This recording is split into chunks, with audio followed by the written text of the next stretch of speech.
Hello everyone, welcome to the channel. Now here in this video we are going to learn all about NLP. We are going to be talking about NLP, what NLP is. So NLP precisely stands for natural language processing, which helps us learn how we can communicate, how we can help human communicate with machine and the other way, isn't it? Okay, so now before I start with this tutorial, I'm going to take a couple of minutes to explain you what all are the things which can be achieved with NLP, and in that context what all are the things which we are going to learn in this video. All right, in this big tutorial. Okay, in this tutorial we won't only be covering the NLP topics, but we are going to practice lot of use cases, lot of real life use cases. Okay, so just stay with the video. Now let's understand the application of the NLP. For example, you have been given this big article and you are asked to talk about this in very brief, which is something like this.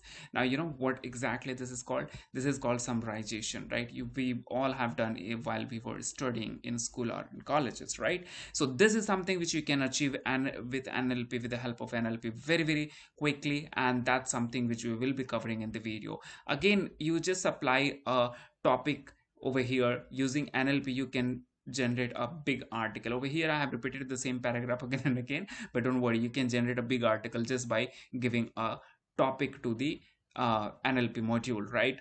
And you're gonna get the big article on that. Okay, not only that, if you are someone who is very much into the web scraping part, it takes significant amount of time and effort to scrap the data from web and put it into the usable format. But that's not the case with NLP. Over here, let's say you have this article and you want to scrap it, something like this, and that too you can do in very few lines. Okay, so this is amazing.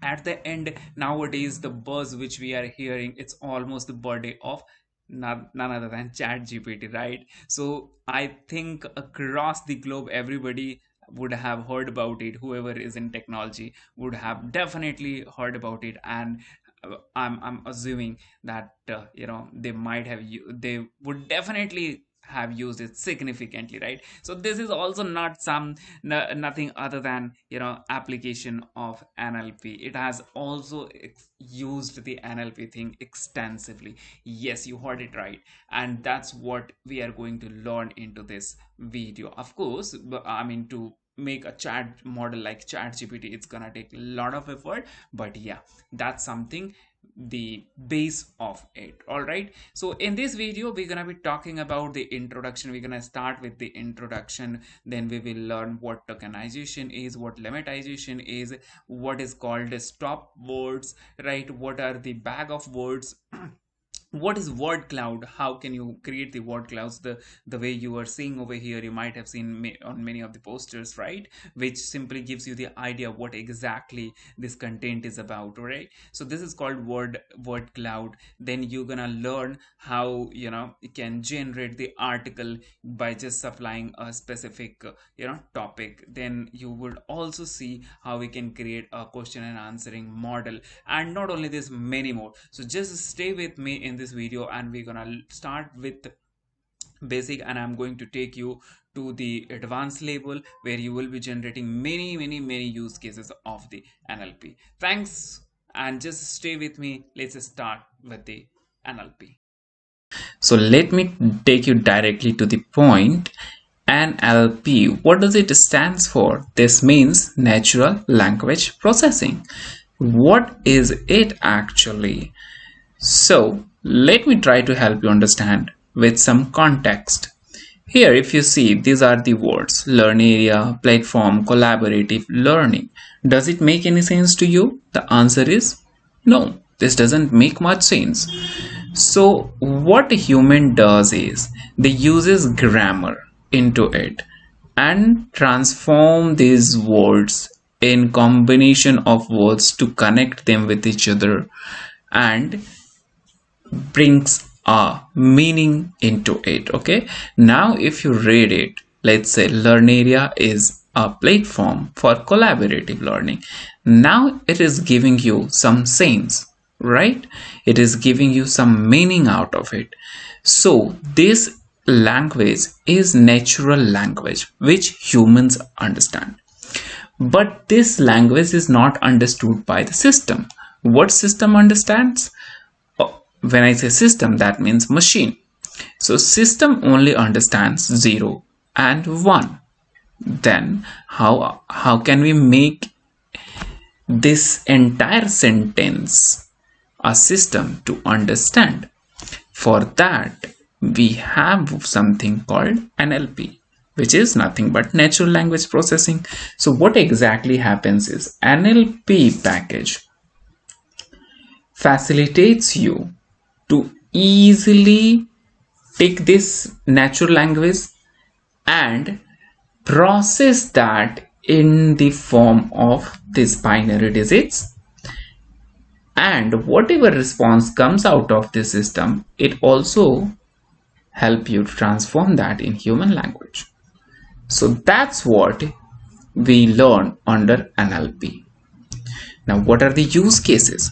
So for use cases, nowadays most of the websites, right, something like this is chatbot website, IBM website. So on almost on each of the website you would see a chatbot, something like this. For example, if I go over here and if I say hi, you see what the system is automatically responding. Hello, what information are you looking for?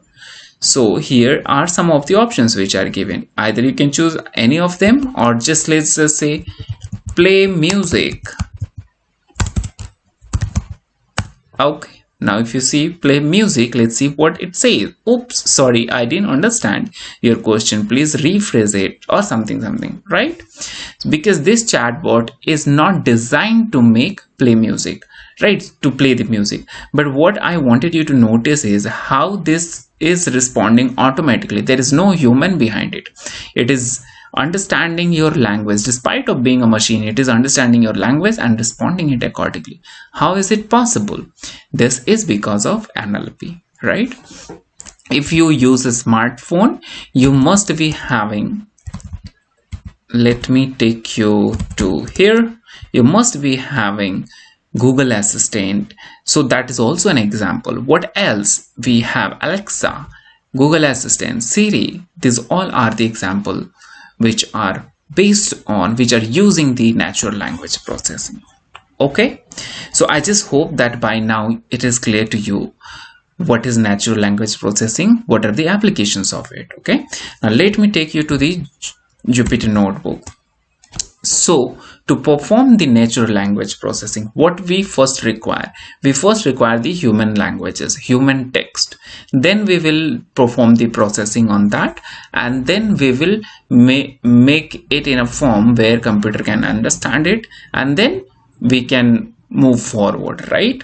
So to get the text which is in human language, there are multiple sources, right? It could be PDF file, it could be text file, it could be web page as well, right? So here in this example, I'm going to show you how can we read the PDF, right? How can we read PDF in Python? So for that we require this particular module, and trust me, this is very interesting module. It makes the work very simple. Okay, so you can just write this syntax in your Jupyter notebook and execute this will install it. Once that is done, what you can do is you just import this, import by PDF to as PDF. All right, so this is imported. Now once this is done, next thing which you need to do is open a PDF file. So let's say my file. Okay, and over here I'm just going to use this location. All right, so here this is the open syntax which will open this file. This is a book thing, stats 2. This is a very useful book for data science. If you want, you can just Google it. It is freely available. Okay, and then I'm just reading it. Once we read this, what we're gonna do is this. Let's try to see what is it that we have into it. We can't see anything, right? Now nothing else into it. So we just need to take content out of this, right? We just opened the book. Now we need to take content out of it. Okay, whatever the content is available in this PDF file, we just need to take. So how can we do that? For that, let's just create an object called content, and we can say pdf dot pdf, let's see, pdf file reader. We have this, right? PDF file reader. Into this we can just say my file, right? Let's just hit enter. Do we have anything? Are we able to see something? Still not. What else that we need to do? So we're gonna create a page object, right? So let's just see, let's say content. Do we have page inside it? Pages. What are the pages that we have over here? Before we create the page object, let's see this content dot get number of pages, right? Get page number. All right, and let's just try to print this. If this works.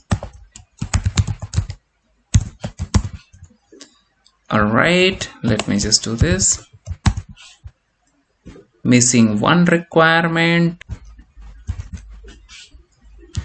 So actually the syntax is num pages. All right, now you hit enter. So what we get is 264. That means the PDF file which we just read, that has 264 pages into it. Let's just validate this. So here is the file that we have. This is the book which we just imported, and if you observe over here we have 264 pages. Bingo. Now we done that. Next thing, let's try to create the page object. Okay, how can we do that? Content dot get page. There must be get page. Okay, and inside that we're gonna just say let's read the fourth page. Okay, and after this we can say page dot extract text. So this is what we are getting. Let's do this. Now we have the meaningful content from that page, right? It says this is the preface page. So this is page 1, then page 2, 3, and here we go. Here we have fourth page, right? It says this book, let me make it a little bigger. This book is an introduction to the practical tools of exploratory data analysis, etc., etc., etc., right? So this is exactly what we have over here. Further, if you want, you can split this, split by this new line. Let me just put it into the quotes. Okay, so we have this. Next, if you want, you can store that into, you know, a data frame, right? And that will be column, and then we can further perform the we can further utilize this in our processing.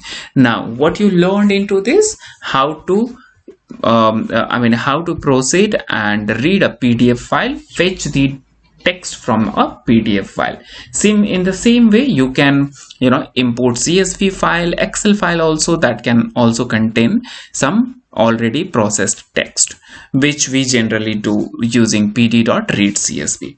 If you don't want to follow this series, what you can do is you can directly go to the YouTube channel, YouTube page, and search for sentiment analysis learn area. Okay, if you're super excited to learn it quickly, so you can search for this, and here is a video where I have explained how you can fetch the data from Twitter and do the sentiment analysis using NLP. Okay, the same there are many other videos also which I have uploaded, but I recommend you just go through this. This is one comprehensive video. These are in pieces, but this is one comprehensive video, and I hope that you will like it. Otherwise, I would recommend you to follow this series and you would love it.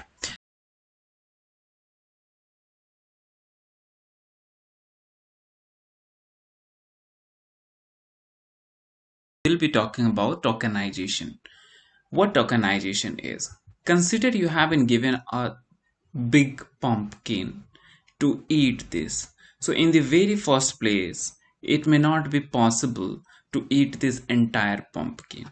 But if you break them apart, if you cut them in pieces, it's gonna be relatively simple for you to cook them and eat them, or eat them directly. Same thing applies on the paragraphs or sentences. So NLP helps you, like in NLP itself, as we talked in the previous video, NLP itself is a process where we simplify the natural languages, okay, in a way so that machine could learn or understand it very easily, right?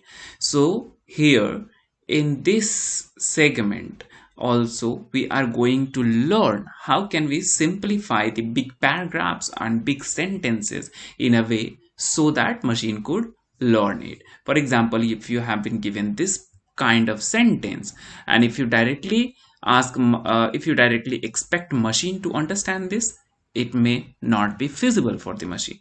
So but what we do is, if we break this apart in these small pieces, right, and then if you process, it will be simple for machine to understand them. So here what exactly we are doing is, we are breaking the sentence in small pieces, or rather you can also say that we are breaking them and making an individual, tokens of words, right? So this process is called tokenization. This is how this is how NLP works, right? Now let me take you to the Jupyter notebook and try to explain you how can we do this thing in Python. Over here, like you can see, in the previous video we learned how to fetch the data from a PDF file, and that we have extracted over here. So for now this is use text to process, right? So what I will do is, I'll take simple example over here, and I will try to explain the concept so that you could understand the concepts easily, and I would encourage you to apply those concepts on this particular text segment. So for now I'm just going to store this text in a object or variable, you can say, called page4. All right, so this is how our text is extracted from PDF.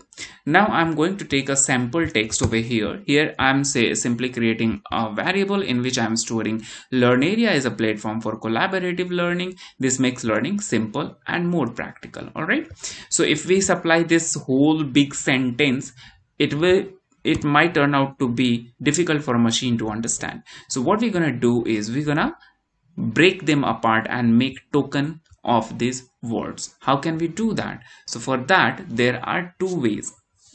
First, if you want to process the text in sentences, you can break them on sentence. If you want to process them on words, you can break them on words. However, ultimately we break the paragraph or sentences into words to process in the natural language processing. Okay, so let's start with this. So here there is one library which is NLTK.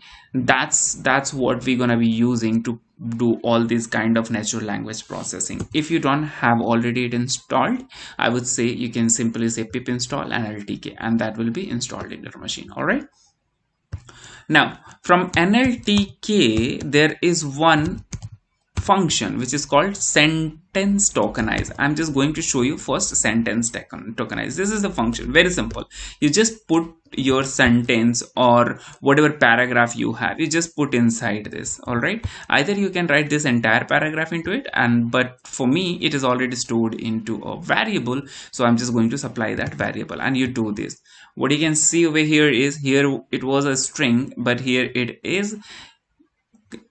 just created a list of sentences. All right, so here I'm just going to store this in a variable called sentence. Let's call it sent.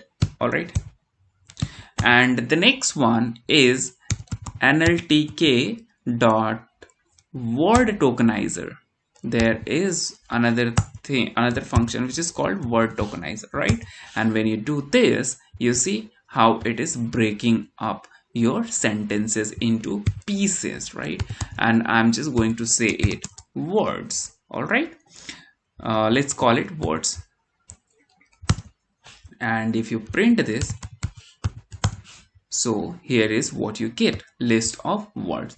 So this is the process which is called tokenization. This is what called the tokenization. All right, so I just hope you understood, where we majorly try to break the big paragraphs or sentences into small token of words or sentences. If you want, you can supply page 4 over here, page 4 over here, and when you see over here, this is what you get. You see the whole text which we had extracted from PDF, that is tokenized into small words, right?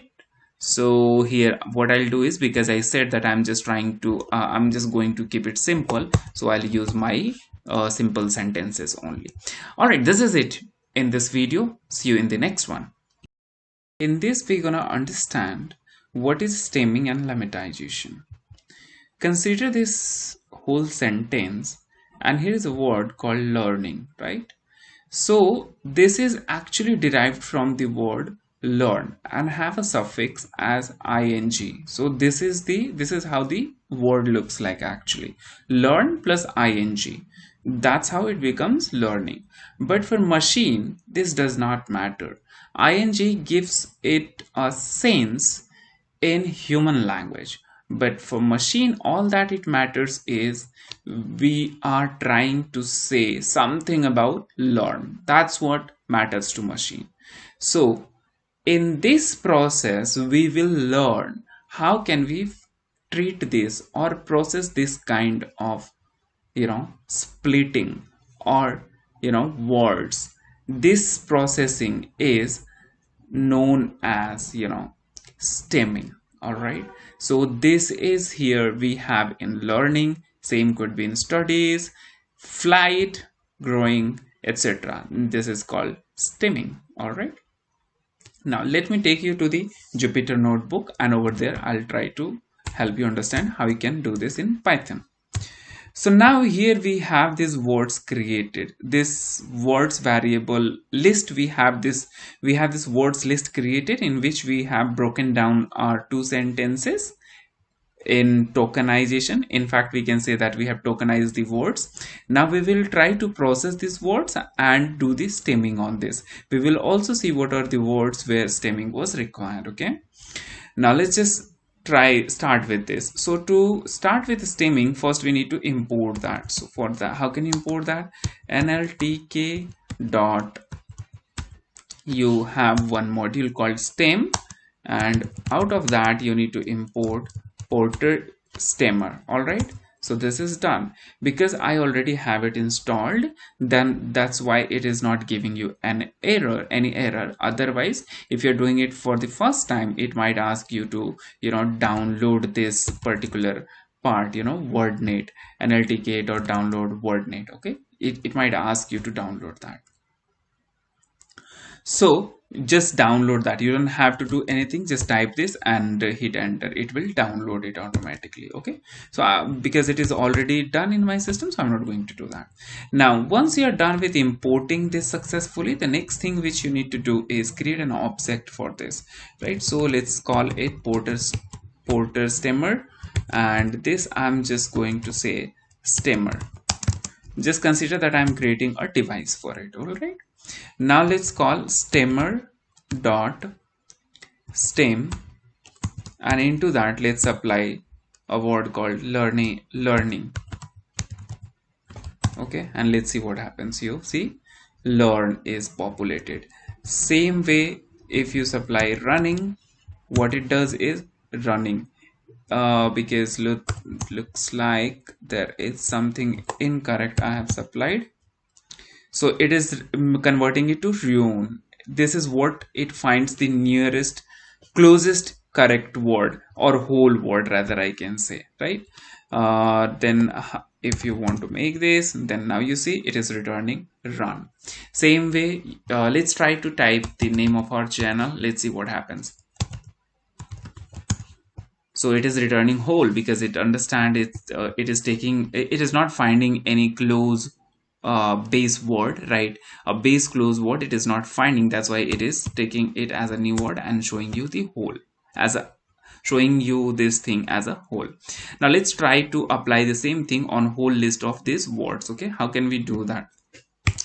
For that, what we're gonna do is let's create a blank list.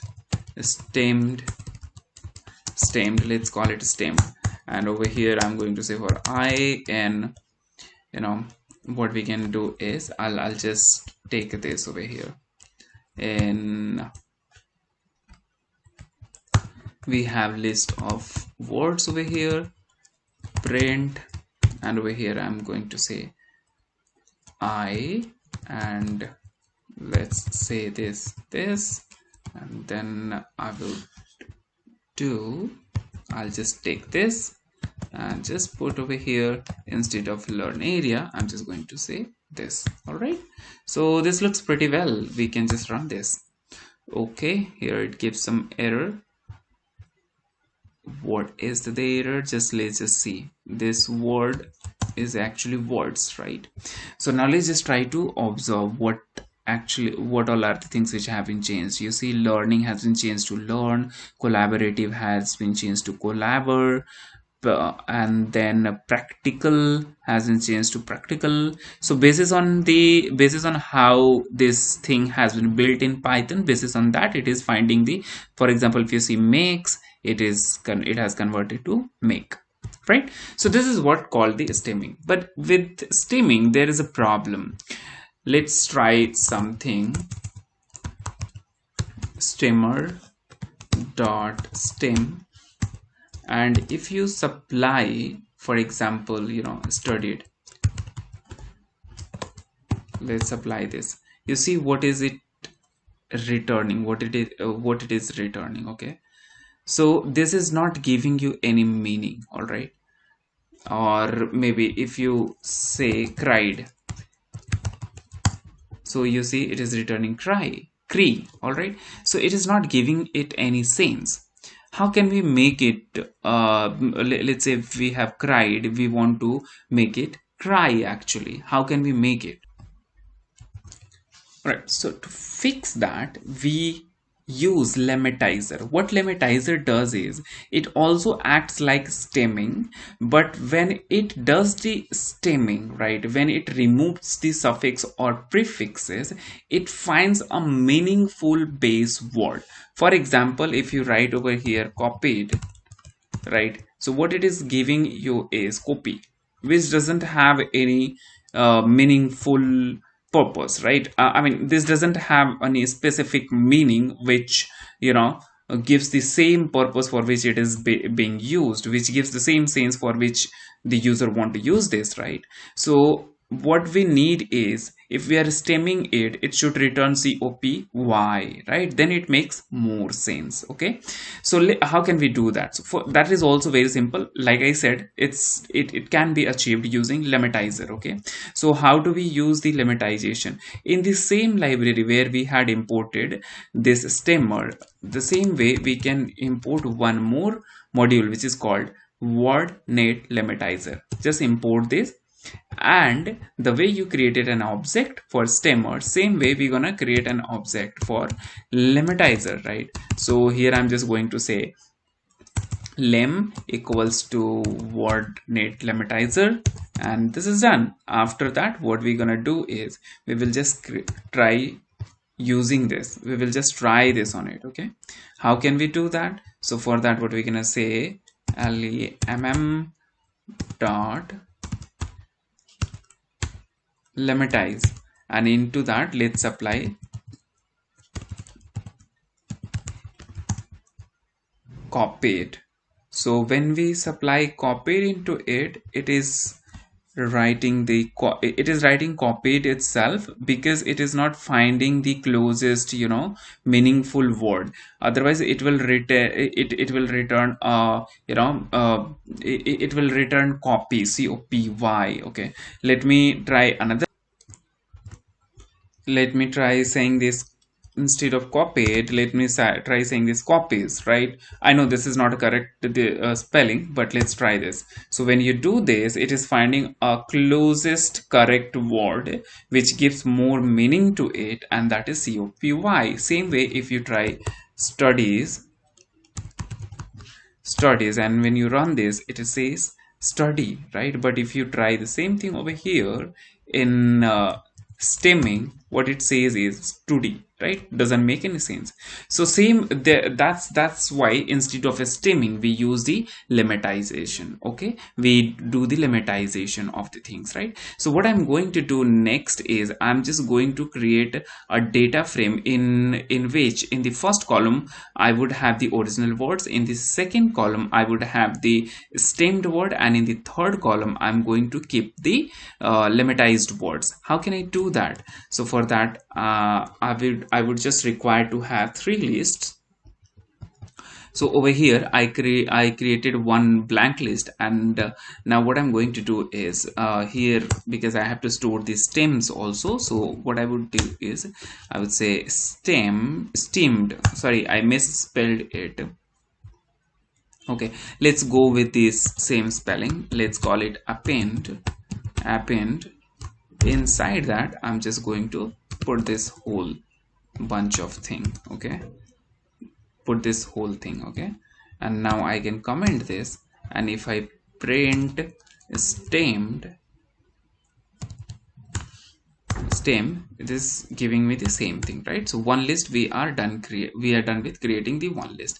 Next thing which I'm going to do is I will create a lemmatized list. All right, so how can we create the lemmatized list? It's very simple. The same way here we can use this part, and let's call it this lemmatized, and here I would say lemmatized. This is the blank list, and I will use the same over here to append into it. This is done. Now after this, what I need to do is, after this I need to put them all in a data frame. So for that what I will do is I would say import pandas as pd. All right, and inside that what I'm going to do is I would say df equals to pd dot data frame, and into that I will just supply, I'll zip all these three lists. So here first list which I have is words, then second list which I have is stemmed, I don't know how to pronounce it, but let's just be with it. Okay, lemmatized, and then here I need to supply a list of columns in which I'm going to keep the column name like original, and then here I would say stemmed, and then next is lemmatized. All right, so this is done, and let's just try to print. Oops, it gives us nothing. Why? Let me just have a quick look on this, why it is giving us nothing.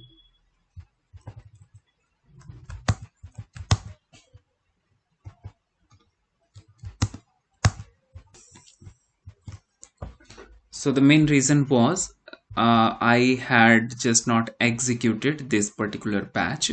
So I executed this, then I got this list, and then after that I got the lemmatization and everything, right? And now you can see everything we have here in one data frame. So this is how you can do this stemming and lemmatization of the word. In this video of this series, what we're going to learn about is stop words. Let's understand what is this first of all. Okay, so you remember this sentence. Okay, so here if you notice these words like is, a, for, these are nothing but just added to remaining words so that all of these words could be connected together and derives a good sense in human language. Okay, which we can also say natural language. But in terms of machine, these are not something which makes much sense. So what we exactly do is we remove them to make it simple for a machine further to learn and understand it and respond it accordingly. So these are nothing but these highlighted words are nothing but referred to be the stop words. So Python has a whole list of stop words for each of the languages. Here we are dealing with English, so we will be having a look at the list of English stop words and how to remove them in Python. Let's jump to the Jupyter notebook. So here we are in Jupyter notebook. So for that, to have a list of stop words, first we need to import the module. What is that? So we're gonna say from nltk.corpus. Here is what you go, import, and let's just have a look on this. I'll just bring the whole list, and in that, do we have something called stop words? Yeah, we have something called stop words. Okay, so here it gives us some error because here there is a misspelling. Stop word, we don't need this. Okay, words, yeah, now it is done. Now let's create an object. What we can say is, in, let's say, stop words dot, do we have words? Yes. And now in this we need to give a language for which we want to have the list of stop words. So we want to have the list of English stop words. That's what we got over here. All right, now let's see how many are there. 179 stop words are there in English, which we need to identify in our given paragraph or word or whatever we have, and then we will see how can we remove them. So first I'm going to store this. So these were for English. If you want, you can, if you are someone who is in Spain, you can try this for Spanish. You can check for French. You can check for French. Similarly, you would have it for other languages as well. Okay, English. Okay, so here we got, now I'm just going to put this in a list called English stop words. So this is the list I am done with creating for stop words. Now you remember the last, if you are following the videos in this series, that is very good, right? And you would be able to relate it easily. So you remember in the last video we created a list of words which were lemmatized. All right, now here we have the list of words which were lemmatized. Those were last processed list. Okay, so I'm just going to use this list. Here I have it as independent, right? So I'm just going to use this list, and wherever I find stop word, I want to remove them. How can I remove them? So for, let's just have a list. Here is what we have, and now let's create another list. I can say base words, and that's a blank list. I'm just going to have a blank list for this, and I'm going to say for I in lemmatized, if I not in English stop words, then I want to say base words dot append I. So what exactly I'm trying to do is, here I'm looping through the words which I have stored in this particular list, and I'm checking if each word, for example learn area, whether this is part of the list of stop words which we have created over here or not. If not, then I want to append that in base word. If yes, then I just want to exclude that. Now let's just have a look on the base words. Now what you see over here, if you compare, is, a, for, all those words are gone, right? So this is how you can remove the stop word. If you want to use if you want to apply this thing on this big paragraph, page 4, I would highly recommend you to just go ahead and do that. Okay, first tokenize them, then do the stemming or lemmatization, and then come to removing the stop words. Now that we have removed the stop words, let's try to put this in here, you remember we had created this data frame, right? So I will try to put that in this data frame itself. Okay, how can we do that? So let's try this. Okay, I'm considering that you are not very much advanced level pandas user, and using that considering that I'm just going to do this stop words removed, or let's call it base words. All right, and then here let's try to put this base words, the list which we created. Oops, it is giving us. Now what this error is, let's just have a look on this. Here it says length of values 10 does not match length of index 15. Okay, what does that mean? So if you see this particular data frame, here it has 3 columns, and if you see the number of rows are 15, we have 15 rows, right? But when you remove these stop words, it is becoming 10 in length. 1 2 3 4 5 6 7 8 9 10. I know this is something which again doesn't make sense, so this kind of inaccuracies you can remove using regular expression, or you can do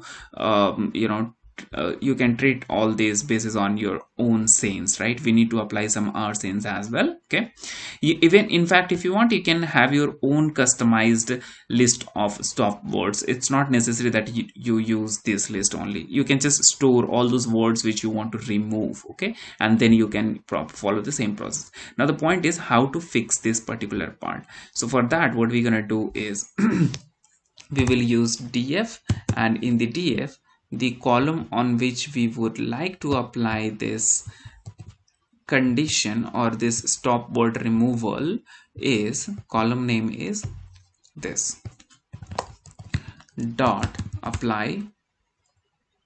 Let's just give it a second to load it itself. Apply, and inside that I'm going to say lambda, oops, x. So what exactly we need to do is, it will go through the values which are available into it, and we want to say that if stop words is available into it, then instead of that, what is it that we would like to populate? We would like to populate NA value, right? So wherever, for example, if I show you over here, right? So for example, here we have is and a, but if you remove these stop words, it will be gone, and that's how it reduces the length. So if you want to create another column, so in front of these in the same row, what value that you want to populate? I would like to populate NaN value, right? So for that, we require to import one more module which is called numpy. Import numpy as np, and over here I would say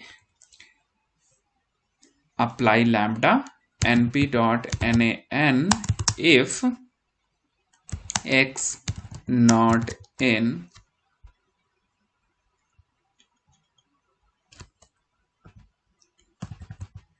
or we can say it the other way, if x in English word, English stop word. Where is that list? The list is right over here. Please bear with me. Okay, else we just want to put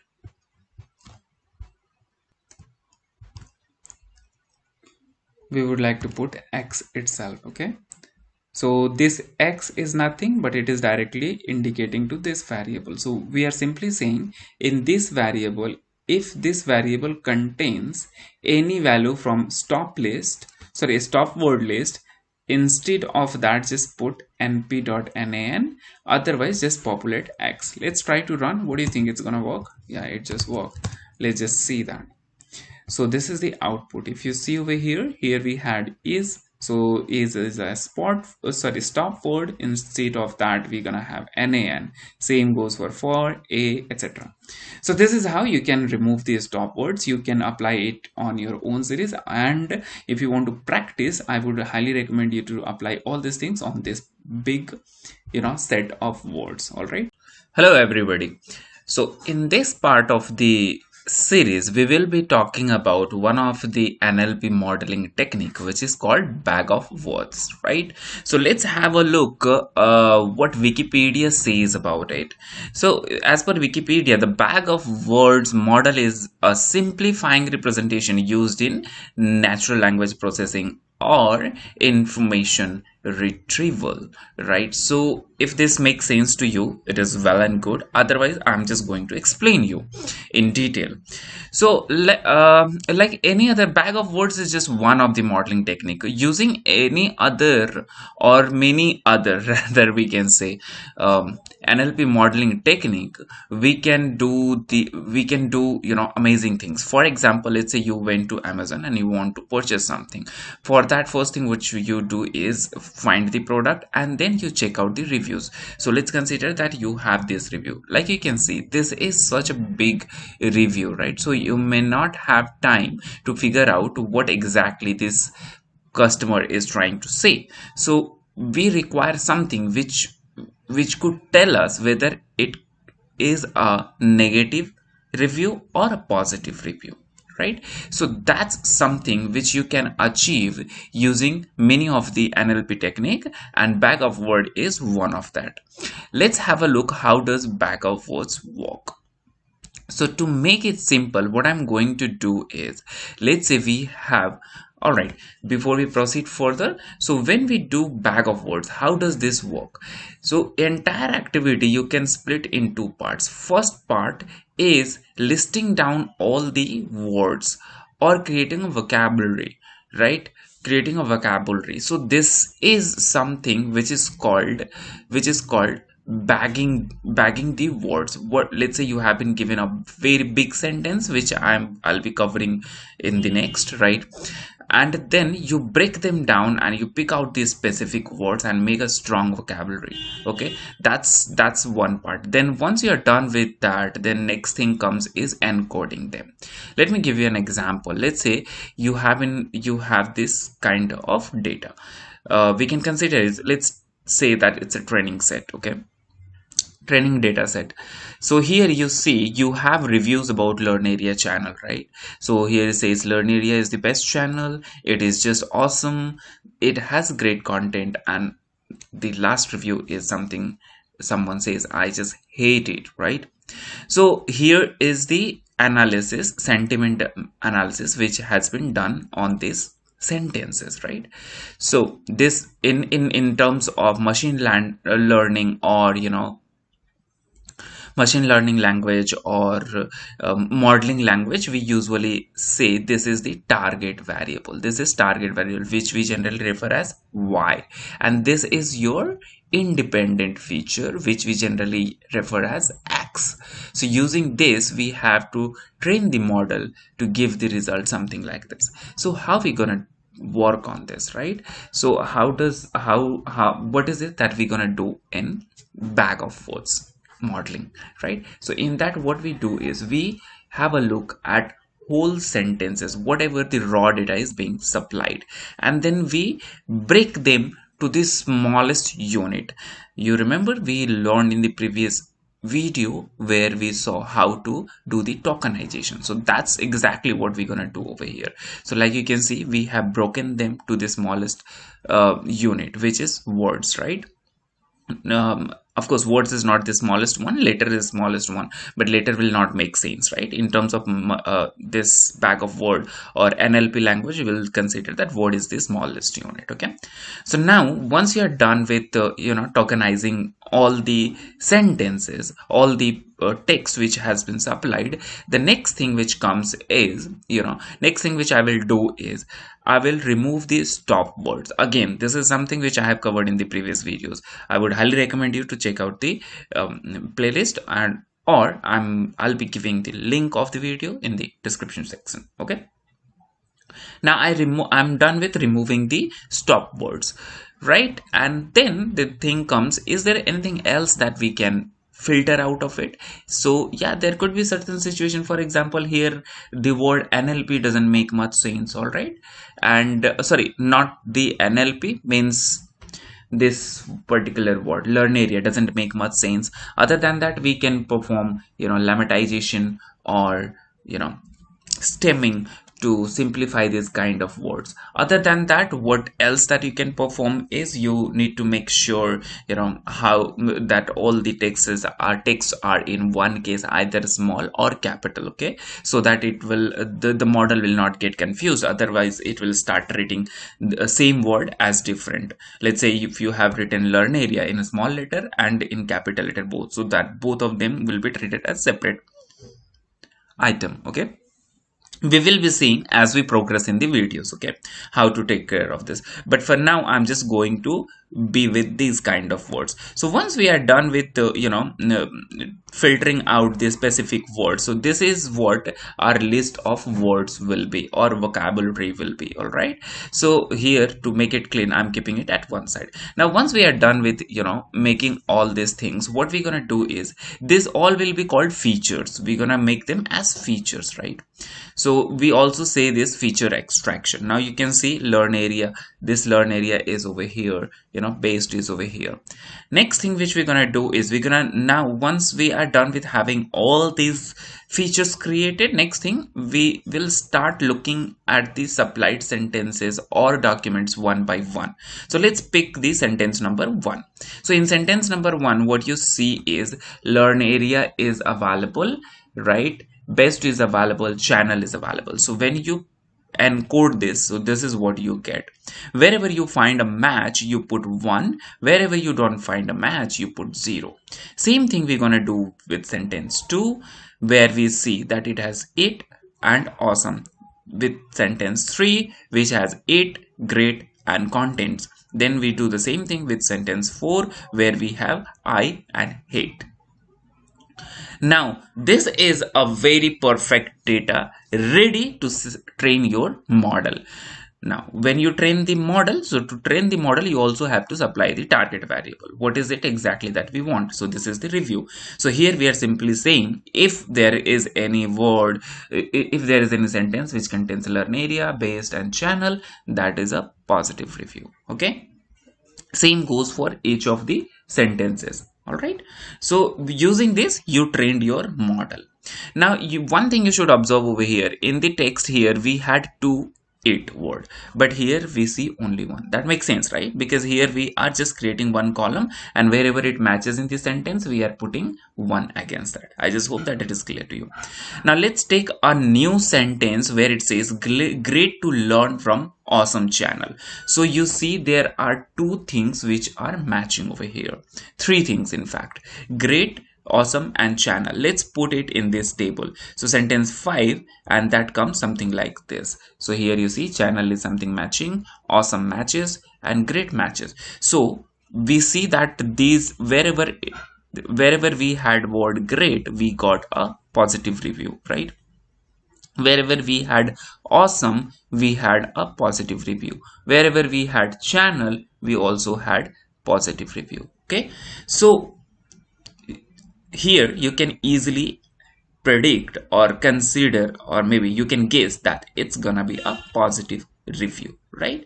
So this is how the bag of words here, it majorly which you should keep in mind is breaking down the document in the smallest part, right? Then perform all the techniques which we learned previously, like stemming, lemmatization, removing stop words, removing punctuations and so on, and then do the encoding of the extracted words, features or whatever you say it, and then you train your model, and after that you can get the result. It's that simple, right?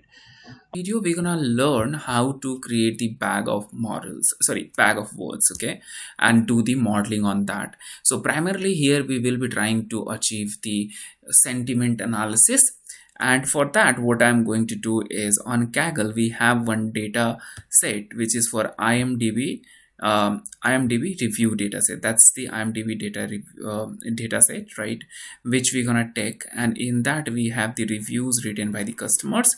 Basis on that we're gonna find out which reviews are negative and which reviews are positive, right? So primarily in this data frame, if you go and check out, so in this data frame you are going to get 5 columns, right? 4 are string, 1 is integer, right? So integer is something that is I guess index. Then you get this column type, review, label, right? So all these type of columns you have available. Rather, I would like to explain this in while we are doing it in Jupyter Notebook, because that's where it makes more sense. All right. So I have already downloaded this data, right? Other than that, other than downloading the data, I'm going to start it from absolutely scratch so that you get an understanding how to start with it, because most of the time it happens that you understand how to build the model, which looks pretty straightforward, but the work which is involved behind that, that is something more time consuming, right? So that's what I'm going to cover over here, right? In this, so we are just going to start it from the scratch. So if you are directly landing on this video, still this is going to be fine, right? Let's start with it. So first of all, let me show you where I have my data downloaded. So here I have that same data downloaded. This is CSV file. Okay, now let's just start it. So here I'm just going to start with importing pandas as pd, import numpy as np. All right, so this is it. I am done with importing it. Next thing, I need to import the data, right? So let's call it, I'm just going to call it tf, let's say pd dot read csv, and inside that I'm just going to put the location of my data set, which is this, then the file name, which will be this, oops, dot csv, and because it's, I wanted to read it as a raw string, so that's what I would like to do. Let's see if this gives any error. Wow, it just gave the error. Here it says UTF-8 code can't decode, etc, etc, right? So for that, what we can use is, we have another option, let's call it encoding, and I would say ISO 85991. Let's see if this works. No, that is not working. Let me figure it out. What is the exact code? Let me try this. All right, so it worked, right? So like you saw how we got the error while importing the csv file. So there could be possibility that I covered to build the model, but when you try to import this data, you get the error, right? And then you are stuck how to proceed further. So that was the purpose. See, that was the purpose I wanted to cover from the scratch, so that you understand and learn how to fix the problems. So if you are surprised how did I get to know this thing, so it's very obvious. I just googled it. Okay, for example, let's say I am going to import it again, right? And when whatever error that you are getting, this one, you just copy this and put it on Google, and you're gonna get this, right? So that's what I also did, and I got to know this thing, right? So this is how you can find a fix of it. Okay, now after this, let's have a look on the data frame. How does it looks like? All right, so here is what we are seeing. Now if you see, this column is not needed, and this column is also not needed, right? So what we require is these three: this, type, review, and label. So I will drop them over here. Drop. So what happens is, when you import the data in pandas, right, so it gives a name to any of the blank column, but ideally in your data in csv file, this is a blank column name, right? So for that, what I'm going to do is, I'm going to supply a list of column names which are, which I don't want to have in my data frame. Okay, right over here. So next one will be file. So these two are something which I am not interested in having in my data frame. And then you say access equals to 1. Let's see if this works. Ideally it should work, but here it is giving the error. Let's just see what is the error. Okay, here it is saying this particular column is not found. Let's just see. I will just do this. Now it should work. Oops. Right, let me try doing one thing. Let me try to take this column name and see if that accepts.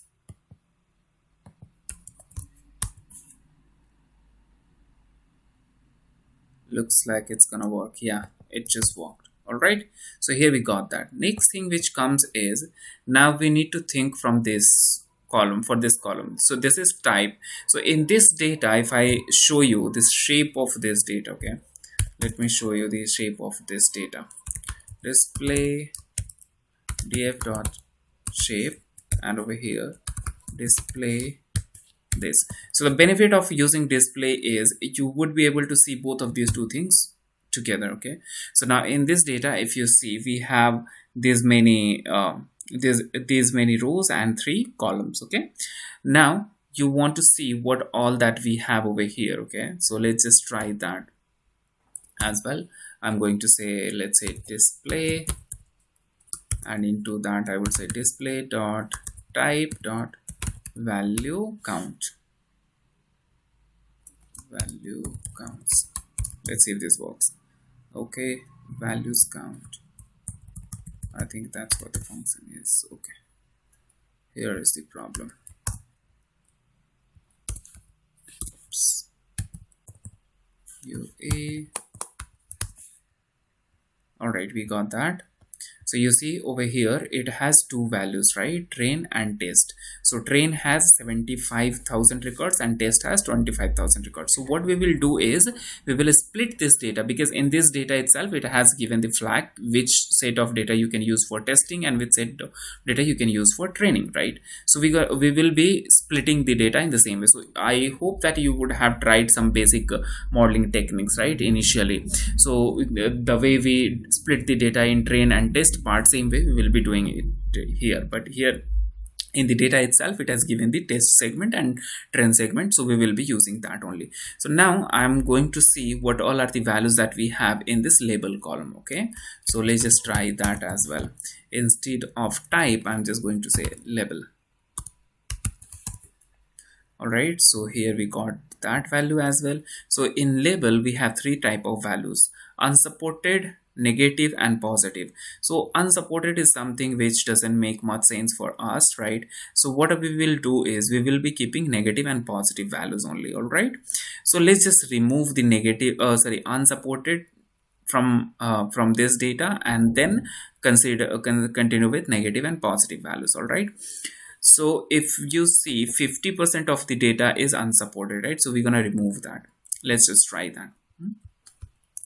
So I would create another data frame which is called filtered, and over here I would say df dot query, and in that I'm going to say not equals to unsupported, this one. All right, so this is how we use the dot query function, right, to apply the where logic. The way you use where condition in SQL, same way you can use query over here, right? Now let's just execute this. And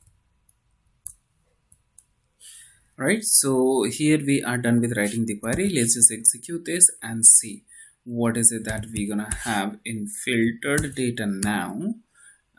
The variable name is going to be label dot value counts. Now we have only negative and positive. Wonderful, isn't it? Next work comes is, see, this is something which we are making the model, and model this. Okay, before we proceed further, like you can see, this is the review which will be your independent variable, and this is the output, right? So this is going to be dependent. This particular variable is dependent on this, means this is the outcome of this statement. Okay, so this is going to be this is going to be the output. So in our modeling terms we usually refer this as y, and we refer this as x, right? This variable we won't be using, right? This is just a flag. Now let's just try to because this is character variable, we need to convert it in binary, right? Rather 1 or 0, because that's what we want, where 0 will be negative and 1 will be positive. How can we do that? So let's call it label, and after that we are going to create a sorry, we are just going to convert this. All right, so how can we convert that? Let's just try. So for that, what we will do is this dot apply, and over here I'm going to call lambda x, and I want to say 0 if x equals to negative. All right, so if x has the value negative, x to this variable, I'm selecting this variable from filter data frame label variable I'm selecting, and on that I'm applying this function. How I'm applying? I'm considering this variable as x. So simply I'm saying produce 0 if x equals to negative, else I want to say it as 1. That is it, right? Now let's just see how it's gonna look like. Filtered dot head and logic. Wow, now you can see this, right? It just converted. Now again, let's do the value count. Value counts, and see, now you have this thing converted 25,000 with negative response and 25,000 with positive response. This data looks quite balanced, or maybe you can say biased, I'm not sure, right? But for now we are just going to continue with this type of data, right? Whatever we have, we will be continuing with that. Next thing which comes in is, transforming, separating this data in two part, test and train and test. Okay, let's just do that. So I would say train. It's very simple, right? We can just put a filter on the train and test, and then we can just have a look, right?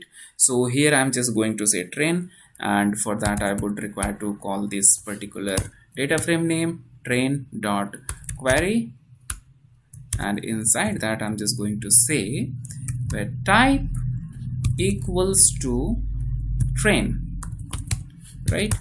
And then I would, to validate that, I would use this, I would use whether this has any other thing or not, right? Value counts. Okay, now let's just see how does it looks like. All right, now in the training data we have only 25,000 trainings. Okay, same thing we are just going to do for test. So here I would say test, and here I would say test. Let's just try for test. We have 25,000 in test set as well. So we are done with creating two set of data. Now let's just have a look how does this data looks like. Train dot head. So this is how this data is looking like. Now we don't require this particular column, right? So what I would do is here itself I would say drop, and here I'm going to say type axis equals to 1. Same thing I will apply on this part as well. So first we are using the type column to filter the data, and then we are dropping that in the later stage. Now you see we have only two columns, right? Review and label in train set and in test set as well. But now further we require to split train data also and test data as well. So how can we do that? What is the split that we require? Because this is the independent and this is dependent, so we need to separate them. So I'm just going to say x train. All right, and then in the x train I can store train. All right, and out of train I'm just going to take the review columns only, and I can say values. Let's see if this works. I only want to pick the values and nothing else, so that should ideally be stored as this. Is it giving the error? If yes, then still we can continue. Yeah, that looks like it worked. Train, yeah, so it just worked, right? Now we have this as a list. So let's just check out the type of this. It's a numpy array. Perfect. Same thing we're gonna do for x test, and for that the column which we're gonna use is, what was the column? Label. All right, and let's just test x test. Here's what we get, right? 0 1 0 1 0 1, etc. Now that we are done with splitting the data, there is one more thing which I want you to see. Trend, let's just see the zeroth observation. All right, so here it is looking pretty well.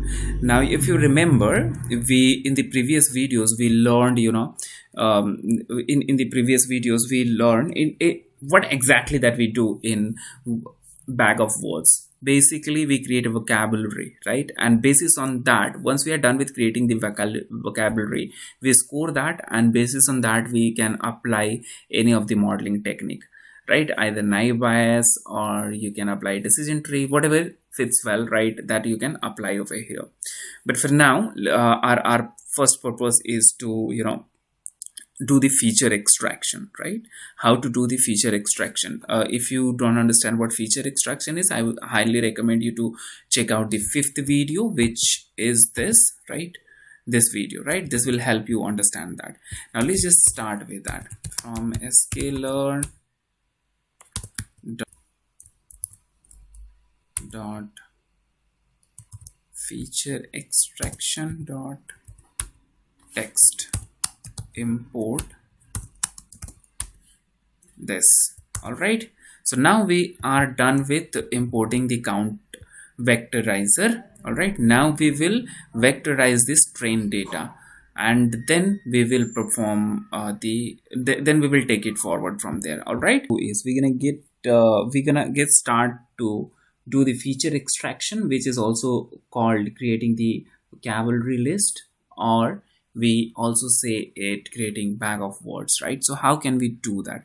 Before we proceed further, let me show you something. Okay, so here is, let's take 0th element. Okay, so now if you want to understand what feature extraction is, right? So I would highly recommend you, if you can just pause this video and go back and check out this one. This will help you a lot. Okay, if you just watch this one, this will give you a very better clarity. Okay, and then you come back to this. If you don't want to watch, still let's continue, you will understand it. So in feature extraction, what we're going to do is we will pick out the words out of this sentence, and then that will be created as feature. Okay, and then scoring will be done, what we have explained in this particular video, in this video. But don't worry, we are not going to do that very manually. We have the automated options. So like we imported this particular module, so that's what we're gonna use over here. For that, we will require to create an object which is called vector. I would say vector, and inside that I'm just going to put this. Now once that is done, next thing which we need to do is vector, and then call this particular method or function, whatever you want to say, right? So and then on top of that, I'm going to say extrain. I'm going to call extrain, right? So if you have not converted this extrain into values, I would suggest here you can use values. Okay, but because I have already converted that, so I don't need to use that really. Okay, let's just try to run this. So it is vectorizing it. Once it is done with vectorizing this primarily means is fetching the words out of it and making features, right? So that's what it is doing over here. All right, so here it says with this one is stored elements in compresses parse row format, right? So let me just try to put this in something called trained vector. All right, this is something I'm creating a new variable. Okay, and inside that, once it is done, then on that we can see the 0th element, how that element is looking like. Okay, but first we would require to check out what the data type is. Done, then let's just check out the type of this. It says SciPy sparse CSR matrix. Okay, now let's just try to convert this into array Let's just see what happens here. It says unable to allocate this gigabyte or something. It is turning out to be huge in size for 25,000 things, right? So what I'm going to do is, because this is just for visualization purpose, so I'll take just 50 out of it. Okay, trained vectors. Out of this trained vector, I'm just going to take 50 elements, and let's just see, this worked. Okay, now out of that, let's pick some, or let's just say 50 and this. Okay, this is saying this thing, let's make it this is again 0.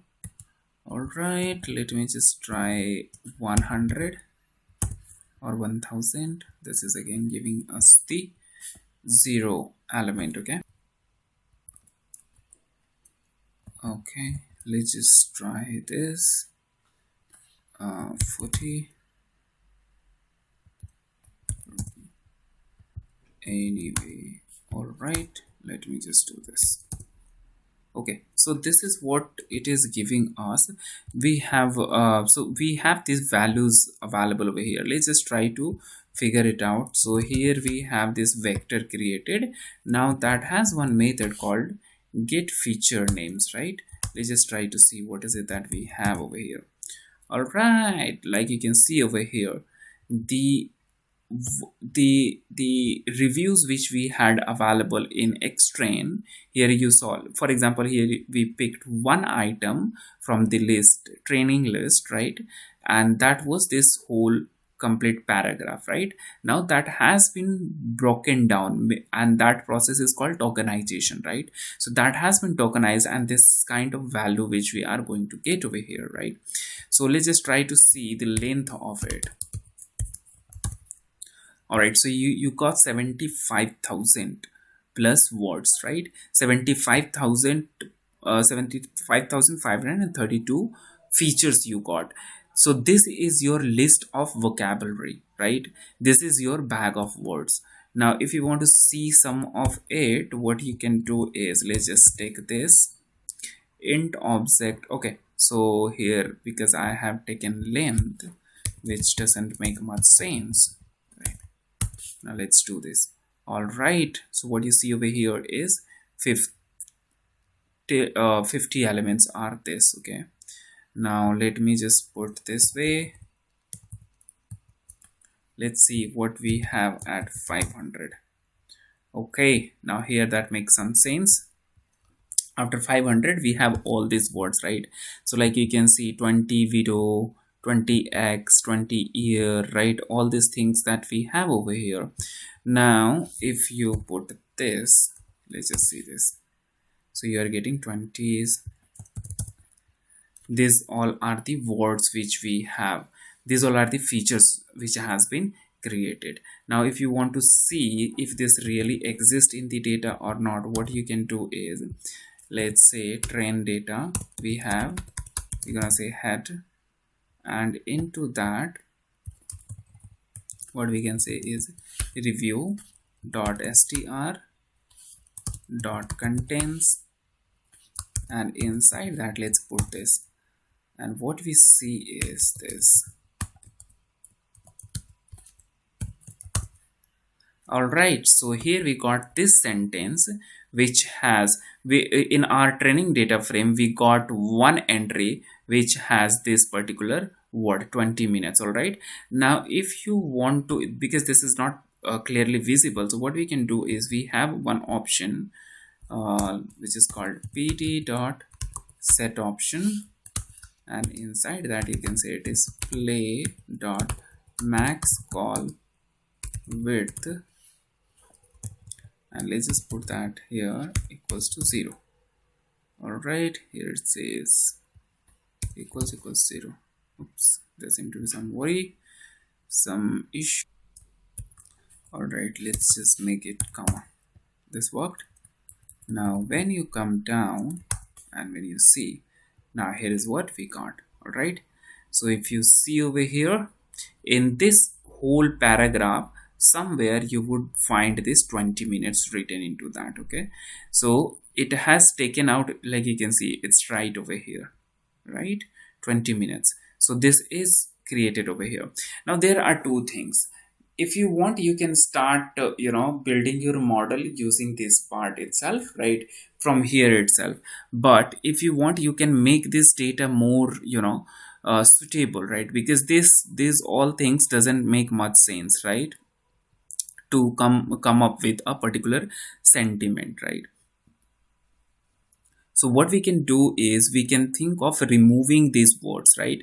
If not these, at least we can think of removing the punctuations. We can think of removing the stop words. We did the vectorization, or rather you can say that we did the feature extraction, or we created the bag of words, or we created vocabulary. Right now we also discussed in the previous video that we will be performing some sort of cleaning on the data before vectorizing them, so that it will reduce the number of words, right, and it will make it more specific. So the problem over here is, if you see here, it's debut, right? So like it's written with capital D, and if you find debut with small d, both of them will be treated as two different words while both of them are same words, right? So that those kind of things which we are going to fix over here. So while we are doing the cleaning, we will be using the main data itself. The main data which we created was filtered, in which we had just removed the unsupported reviews, or maybe we can say the labels, unsupported labels having the value as unsupported, and we had just converted the negative and positive to 0 and 1. Okay, so now the next thing which we're going to do over here is we will be performing three types of cleaning. Okay, number one is we will change the cases to lower, then we will do the stop words removal, and then we will do the lemmatization. I just hope that you have watched the previous video. If not, please go through the playlist and check them out. Link is given in the description section. Alright, so let's just start with converting the review in small case. Okay, so let me create another variable, and let's call it filtered. In the filter data frame, I'm creating a new column called review lower, and then over here I'll say filtered, and inside that I'm going to use label or review. I have to use the review dot str dot lower. I just did this, and let's just see if that's converted. Dot head, and I will take only 2 records to check it out. Okay, now here is what we have. If you observe over here, once was written with capital O, while that has been converted to small o. Mr. was written with capital M, now it has been converted to small m. Alright, well, now next thing which we're gonna do is we will be performing stop words removal, right? So to do the stop words removal, first we need to import that particular module. So how are we going to import that? So let's say import nltk dot corpus. You have one module called corpus. Import stop words. Let's just see. Stop. All right, looks like it says stop words. All right, so here is a small problem, or rather I should say from nltk dot corpus import. Now it should show me the list of the modules out of which we will be picking the stop words. Stop, is it giving me? Yeah, we got it, stop words.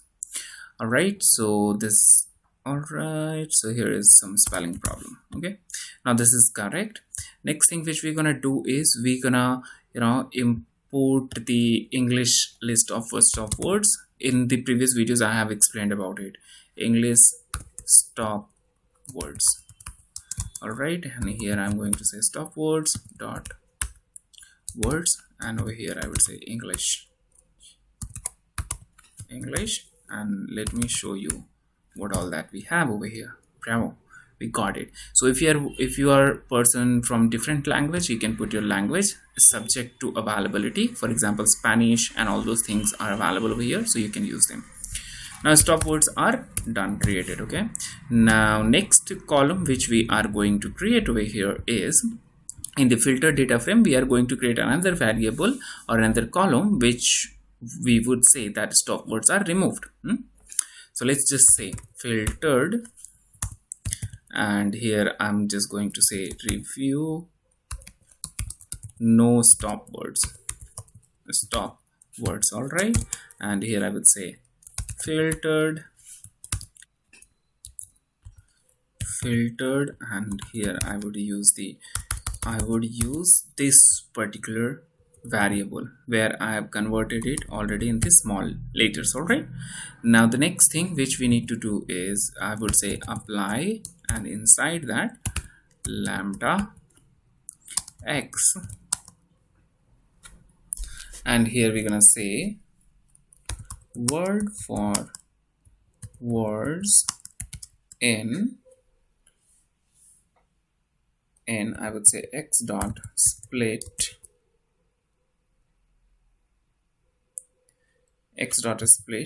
if x not in, if word not in,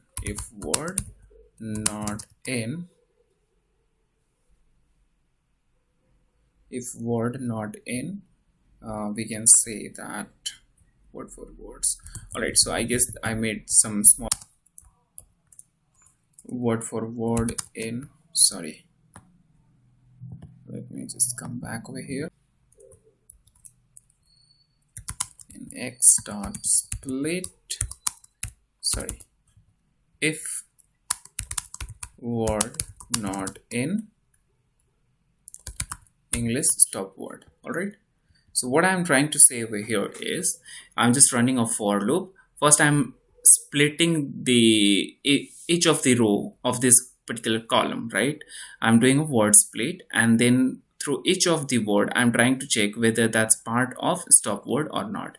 If not, then I'm keeping that, otherwise I'll be just removing that.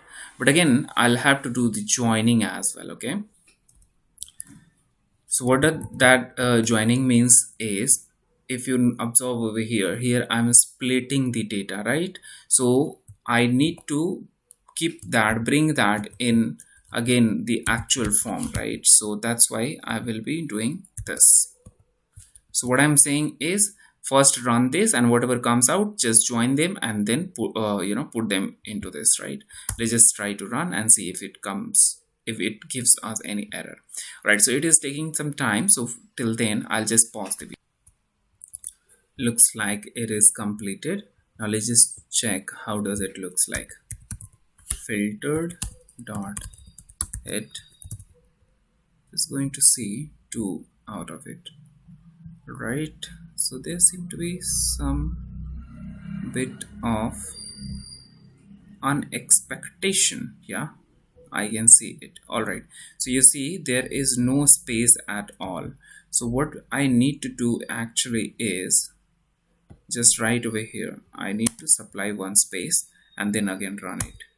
I'm sorry for this, it's again gonna take few minutes, so I'll pause the video. All right, now this looks good enough. If you see over here, what is it that we have achieved, or what is it that we have removed, right? So for example, into this, if you observe of which, right? So here we say of which, and let's just see what is it that we have after consequences. You see over here, this is the consequence word, and after that we have comma, and then it says of which, and here after consequences it is directly coming to care, means all of these words are removed. All of these words are removed, which means it is just reducing the amount of words. Now again, this is completely subjective, not necessarily every time you have to remove the words, stop words, right? But most of the time we follow this practice. Okay, so in our context I'm going to follow this in this sentiment analysis of exercise. Next thing which we're going to do is we will be lemmatizing the words, whatever things that we just created over here, this stop words removal we just did. On top of that, we are going to do the lemmatization. If you want to understand what lemmatization is, check out the playlist that has lemmatization, where we have explained the lemmatization. Now for lemmatization, we need to first import that module. from NLTK dot, there is one module which is called stem import word net lematizer. All right, and then the next thing which we're gonna do is we're gonna create a object for this. Okay, let's call it lem and equals to word net lematizer. This is created. Now the next thing which we're gonna do is we're gonna apply this thing on this particular column. All right, so let's create another column in our data frame which we're gonna say lemmatized. Let's call it review, lemmatized review, and for that we're gonna use this apply lambda x, and over here we would say dot join, and inside that we're gonna say lem dot lemmatize, and inside that what we're gonna do is we're gonna supply the value to which we want to lemmatize it. But again we need to perform the first we would require to split that, then only it will go word by word. So here we're gonna say word for word in x dot split. So if you are if you try to understand this how it's working, so simple, this x is nothing but it is representing to this particular column. Okay, so first we are splitting this, and then from each of the word we are looping through each of the word, we are taking that, we are taking words one by one from this splitted list, and we are applying the lemmatization. All right, so hope this is clear. Just in case of doubt, feel free to ask me into the comment section. Let's run this. Oops, it just gives some error. Let's see what is the error. That str object has no John. I just wrote John. There is nothing called John. This is join. All right, so again it's gonna take few seconds, right, till the time I will be pausing it. All right, so looks like it is completed. Let's just try to have a look on this, and then over here I'm just going to say head to, and what is it that we have over here? All right, so lemmatization is done on top of this. Now possibly as of now you may not be able to see the differences actually. For example, if you notice over here it says us ghosts, right? Here it says you ghost, right? So as per the sentence what is making sense, accordingly it has done the lemmatization. All right, so in the similar fashion it would have done the multiple lemmatization, but the data is quite huge. If you want to go through them from here, you can just export it into Excel and check out the length difference between both of these two, and that will give you a clear picture. Next thing which I'm going to do is we are done with making all the three changes. All right, now the next thing which we would require to perform over here is we are just going to rename it back, right? We will just rename it back. Okay, so let's just do this particular fact. Here we have the last thing which we created, that was this lemmatized review. Okay, now we are just going to rename it to only review, but before that we would require to delete everything except this particular word. All right, let's just drop it. Okay, filtered dot drop, and in the list let me just see what all are the columns that we got into it. Okay, let me just make it one. Still it's bigger but what we can do is let me just take all of them, and over here what I'll do is I'll just supply list of variables. So this is going to be the one. You can skip this or you can fast forward this. This is almost done. All right, now here we are just going to remove all these columns out of it. Then we will be left with this lemmatized lemmatized review, and we will rename that also, and we will then we will just rename this. Okay, so first of all, let's just drop them all. Here I'm just going to say axis equals to 1, and let's call it filtered. Let me just try this. Let's see what happens. Okay, so over here, this is what, oops, we made a mistake. We should not have to remove the label. Label was not something which we were supposed to remove. Let me just run this again. Okay, all right, let me just go back. Over here I'll just take out the labels. Now we have the label into it. Okay, we have labels stored into it. Next thing we would require to do is, let me just put it inside the filtered itself, and let's just see how does this looks like over here. Yeah, this is good. Now let's just rename this. Here I'm just going to say lemmatized word dot rename. All right, let me just remove this over here, and then here you can create the dictionary for this, and let's just say review only. Review axis equals to 1. What do you think? Is this going to work? I'm really not sure. Okay, so let's just run this. All right, now let's just see how does this looks like. All right, this is looking pretty well. So what we can do is we can just remove this, do this. All right, we are done with this. Okay, now after this, what we can do is we will just run them all again, so that we would have our things created well. Let's just try to run this. Okay, before I do this, let me do a small check. Here we have this.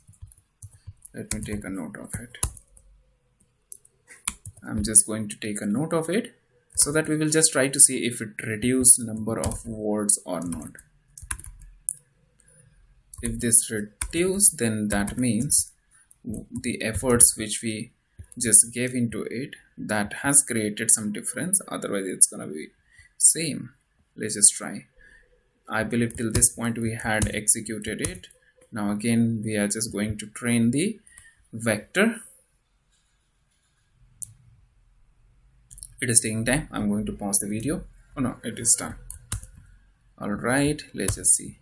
Ooh, we got this 73378.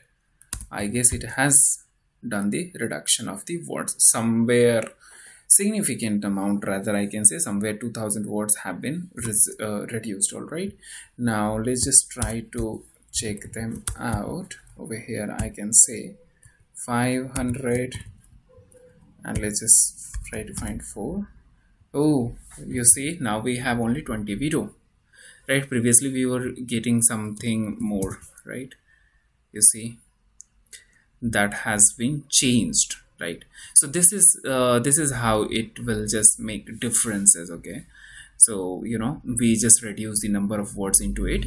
Now the next thing which we will be doing is, in the next video we will start with building our model. Here we are done with training the model. Now the next thing which we will be doing is building the model, and then you know, checking the accuracy. See, we building the model and test the accuracy. Okay, so till here, till the previous video, if you're following it, we did some cleaning into the data. Over here we did certain cleanings. All right, here we did some cleanings, and then after doing those cleaning, we will continue with this code, and at the end we are going to make the model. So let me just take you back over here, and over here you see, here I have made a small mistake where I said xtrain equals to review. This I should say. So here training, in the training data I'm putting the review, and for the test I'm saying label, but here I should say this is Y train, right? I'm just going to say Y train. All right. And the next one, from this one, I'm just going to create the test data set. All right. So let me just take this, and over here I will say test, and let's call me this X test, and then here I'm just going to say it Y test, and this also will be test data set. So this is nothing, whatever, it doesn't matter, it doesn't matter whatever name you give it to it, give to it. All right, what matters is it should be splitted properly, right? So that's why I just did this. I just made these changes. Okay, now once we are done with this, next we are going to go ahead and start building our model. But before that, what I'm going to do is I'm just going to run all these cells. So here in the kernel, I can just go and I can say restart and run all. So it will take few moments, and then it will complete all the cells, complete the execution for all of the cells. So let's just give it a moment and I'll pause the video. All right, everybody, looks like all the cells are executed. Now the next thing which we're going to do is, so the data which I'm going to use for training the model, that will be over here. You see trained vector, for which I use X train data. Okay, and then whatever I have Y train, I will use X train, which I have converted to vector, and along with this I will use Y train, right, as the dependent variable. Okay, now let me just start with, so for this purpose I'm just going to use naive Bayes. I think that's going to be more suitable for this thing. So let's start with naive Bayes, and let's see how does it goes, right? From sklearn, what you can do is you can just use sklearn module, and in that you have naive Bayes import multinomial. All right, so multinomial, this module is imported. Then you gotta create an object where there I'm just going to say multinomial nb.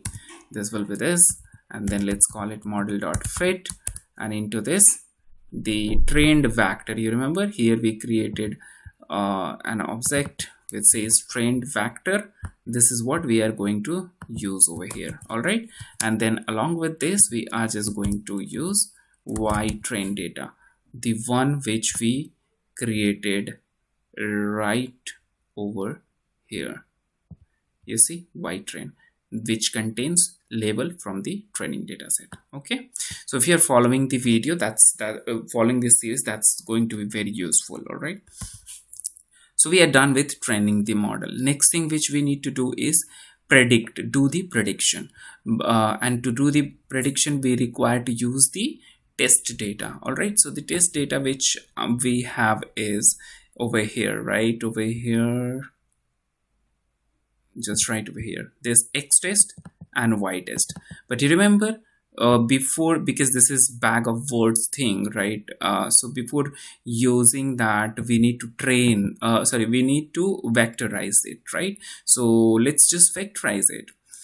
We have X test to vectorize, and then Y test is something which we're gonna use to compare it. Okay, then let's just say test vector, and over here I'm just going to say vector dot transform. This is how we did it, right? Over here you see, sorry, fit transform, not just transform, rather we should say fit transform. Fit transform, and into this I'm going to use the data set which I'm going to be using is this one, X test. All right, everybody, it's pretty much similar to what we have been using. Okay, X test. So this will be this will be vectorizing it. Test vector will be created, and once that is created we can do the model dot predict. All right, so let's just do the prediction.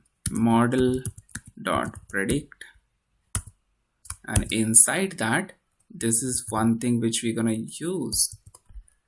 All right, and let me just store this into a variable which is called variable or object, rather you can say. All right, there seem to be some issue, just give me a second. Test vector we just used over here. All right, so here it is saying that it's a dimension mismatch, right? So let me just come up a little bit, and instead of fit transform, let's just try to use transform. Okay, and let's run this. Then this I'm just following the sequence, then this done. Then again over here, when we are transforming the test data, I will use the fit transform again, and it's gonna take few seconds. Let's just wait for it. Okay, now here it is done, prediction is done. Let's try to check out the classification report, I mean the accuracy and F1 score and all those things. So from sklearn you can import metrics, import classification report. Let's just do this auto completion, and over here we can say classification report, and into this the first value which goes is y underscore test, which is the correct one, and then we can supply the predicted. All right, so to make it look good, what we can do is we can just say print. Okay, let's just have a look. So the F1 score which we are getting is 81%, not bad and not too good also. Precision is 86. For those part where we have the positive review, where we have the negative review, for that F1 score is 83%. Okay, so this is the final outcome of our current model. Let me know in the comment section how you trained your model and what was the F1 score for your model. Give me this information, and I'm sure you will get much better, you may get much better response of the model. And that's what the whole purpose of this learn area channel is, right? We believe in collaborative learning. So that's where I highly encourage you to try all these things at your own, right? Maybe you can if you are doing it for the first time, you can skip this cleaning stuff, right? Cleaning stuff you can skip, and then you can continue from here. Okay, and try to build your model. Let me know what is the F1 score that you're getting, what is the precision and recall that you're getting. Okay, I'll definitely have a look, and feel free to highlight where what is it that I could have done better to have a better outcome. All right, and next we will see what best we can come up with. We will also try to build the same thing on maybe using some other modeling technique, maybe decision tree or something else. We learned to do the data processing before making our NLP model, and then we used back of words to create list of features, or you can also say that we did the feature extraction. We created a list of vocabulary, and then we at the end we created the sentiment analysis model using naive Bayes. And if you remember, we got F1 score of 81%, right? So we are done with this. Now why I'm making this video, just to wrap up the things and place everything in a proper way, right? So what we have is we have the test set data. So whatever prediction that we have got over here, right? So let's say predicted, this is the result which we have got, but we don't know that which sentence does this element indicates to that it is negative or so. So let's just try to put them all together. So for that we have data set which is x test.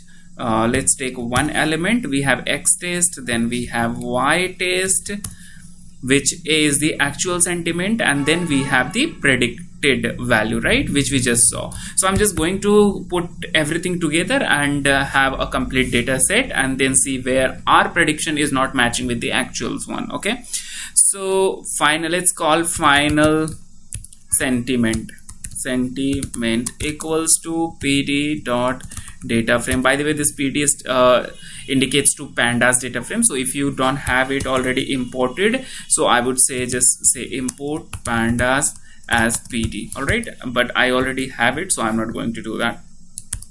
And in here we have three lists, so we need to use zip function to compress them all together. Okay, so first list which we have is x test, then we gonna have y test, and then we have the predicted, this particular value. All right, we have the predicted value. Then we need to supply the list of columns.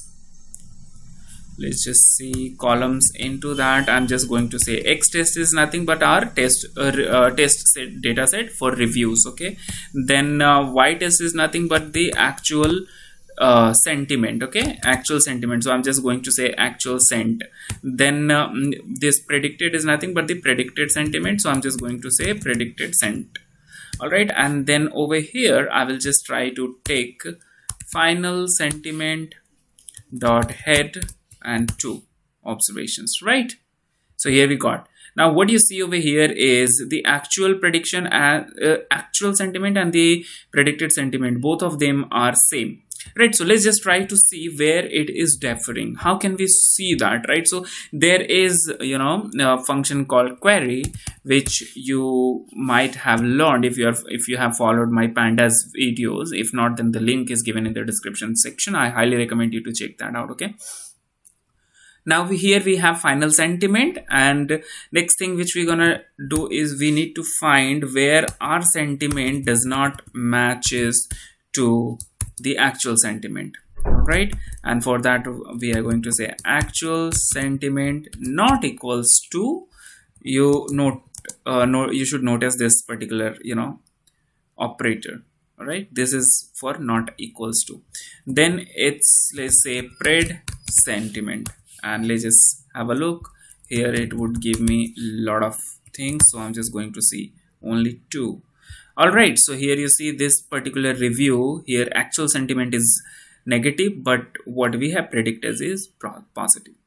All right, so this is how you can put them all together. Next thing, let's try to make a function where what we can do is we can all right, so let's first try to, you know, do the prediction of a new sentence. We trained our model on existing data, and we tested it on the existing data. Let's try to put a fresh review or sentence and try to see what sort of sentiment we are going to get. Okay, so first of all, our let's try the sentence which we're gonna say, let's say that movie was awesome.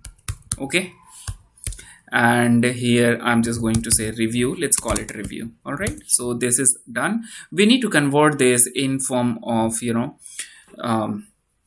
arrays, right? So here I would say np dot array, and I'll just put this into this. Okay, now if you check the type review and just check type, so it should be array. And if you want to check the end dimension, np.enddim, then it should be one dimensional. All right, so we are good. Next thing which we require to do is convert it into the vector. So for that we said vector dot transform. We're gonna say transform, and inside that we are going to put our review. All right, and here we can say text to pred. This is our value which we need to predict. Okay, then next thing which we need to do is model dot predict, and inside that you just put your sentence which is called, sorry, text to predict. And let's see what does our model says. It says 1, which means this is a positive, and here you say awful. Now what you see, this is negative. Let's try to put it in a function. Okay, let's say sentiment check, and here you can say input text, and let's just make it quick. Test equals to, I can say np dot array, and inside that I would use input text. This is the value which we just entered. Then this will come over here. All right, and then the next thing which we need to do is this, and then next thing which we need to do is this.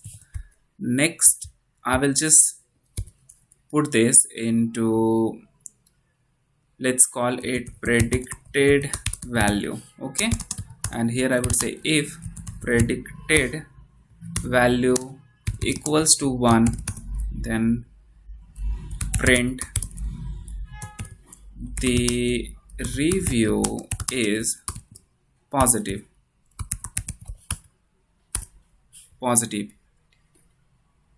Right. Okay, next let's say else just print negative.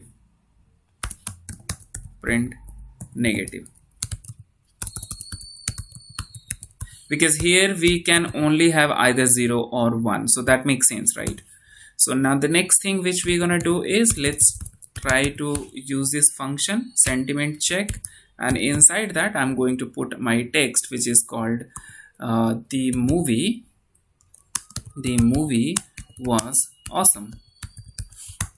And you see, oops, here it says this is negative sentiment. Why is that so? It should not be like that. Alright, this is because if you see over here review, we are using the review which has the movie was awful, right? So instead we need to use this particular variable over here. Alright, and let's run this. Oops, now this time it gave us the error. Let me see that. NumPy and the array object has no attribute lower. Where is that we are using lower?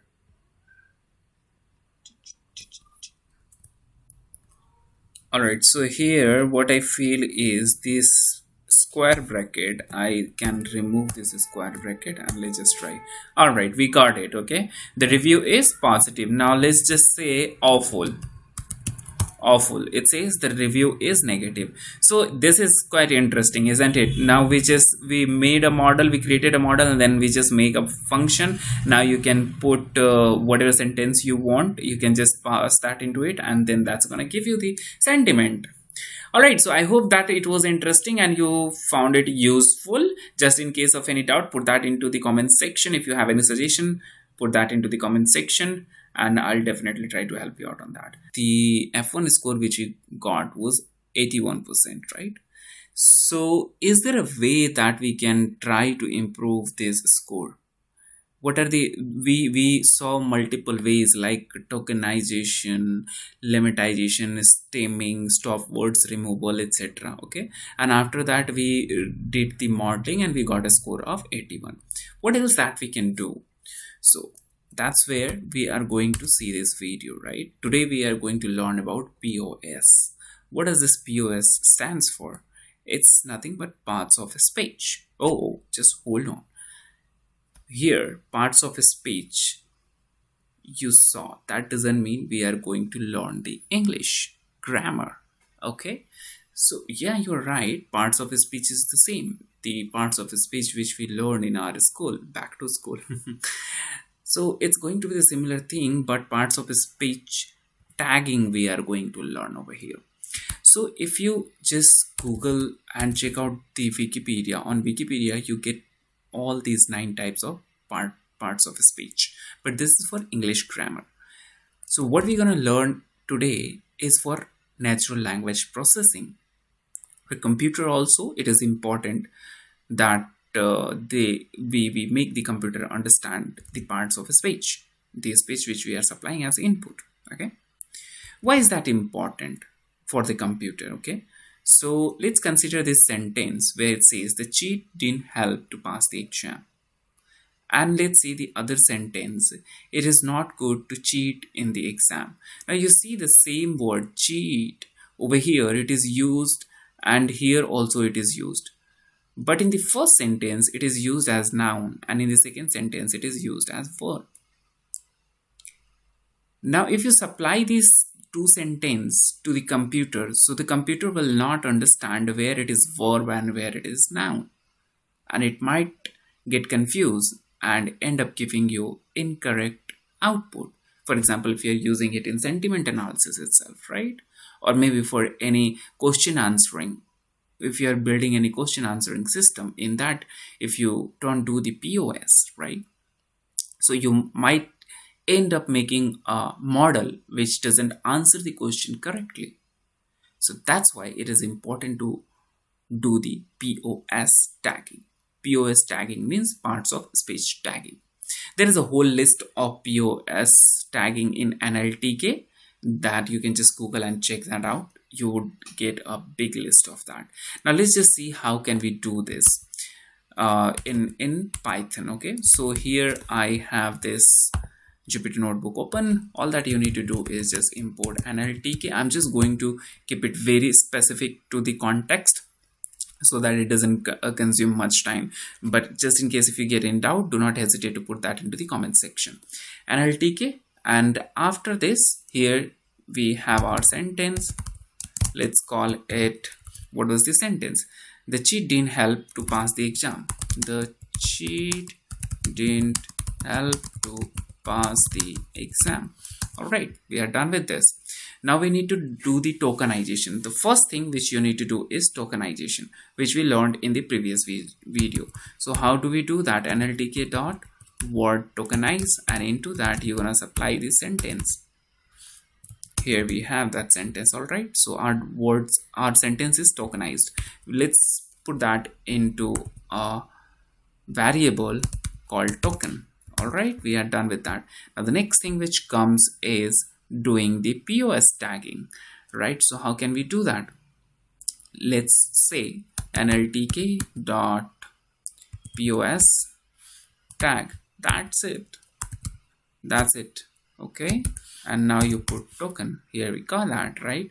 You see, the is TT, cheat is NN, did is VBD, NT is RB, help is VB, right?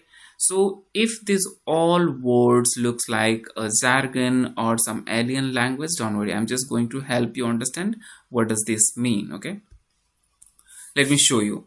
So the next thing which we're gonna do is let me just store this in a variable called post. Okay, and let me just print it over here. And next thing which we're gonna do, we're gonna say NLTK dot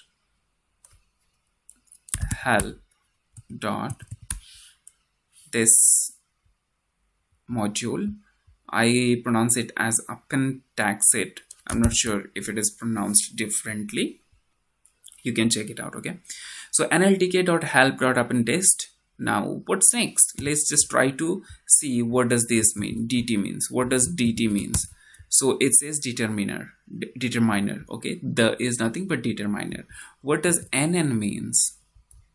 That we can check out. It is nothing but noun, right? So here you see the cheat is used as noun. Now let's just change the sentence and call it, it is not good to cheat in the exam. It is not good to cheat in the exam. We are done. And over here, if you see, in the previous sentence we saw that cheat was a noun, but if you see over here, the cheat is verb, right? VB. Let's try and see what it is. It is VB. VB means verb. So now you see how the difference is. Now if you supply this thing to the computer, if you supply this tagged input to the computer will be able to differentiate it well and do the proper analysis on that and give you the appropriate output. Now what is the main application of it? So mainly you can use in sentiment analysis. So say in sentiment analysis, let's say if you have verb and if there is a word which is used as, you know, verb and noun both, so you can decide to keep only a verb, right? Because basis on, or maybe if let's say if there is a certain word which is used as adjective, noun, and as different in different form also, right? So you can choose to keep whatever you want, right? And you can, basis on that, you can, you know, train your model, and then you can do the analysis, right? So for example, let's say there is another sentence. For example, let's say there is a sentence called, you know, let's say a pilot is saying, I I saw a fly when I was about to fly. So you see here two fly has been used, one fly and second fly. Let's see what does, how does it is differentiated by this machine. Now if you see here, fly is noun and here fly is verb. You see how it is differentiating. So the same way you can choose, if you are doing the sentiment analysis, so you can choose which one to keep and which one to remove. All right. So for example, you see from the list you can choose to keep this fly and drop this fly, right? And then you can use that data for sentiment analysis. Similar fashion, in the similar fashion, if you want to understand the meaning of all these, what you can do is you can try this, you can try doing this. Let's say for in range length, this is the variable which we have created, right? So I'm just simply taking the length of that variable, and then what we're gonna do is we're gonna say print and then post. This is the variable. Out of that I want to pick the ith item, ith item, and then because it's a tuple, right? So in each of the tuple we have two items, right? So the first item I'm picking, and then I'm picking its parts of a speech. What type of parts of a speech is it? All right, so this 0 comes, and then here I'm just going to put some delimiter. You can, I'm just going to say it a delimiter, but you can call it whatever you want. I just want to differentiate it. Okay, and now here this one, this is going to pick the parts of speech in coded form. The next thing, again I'm going to put this delimiter kind of stuff, and then the next thing which I'm going to do is there this function. All right, so I'll just take this from here, and over here what I'll do is I'll just use this.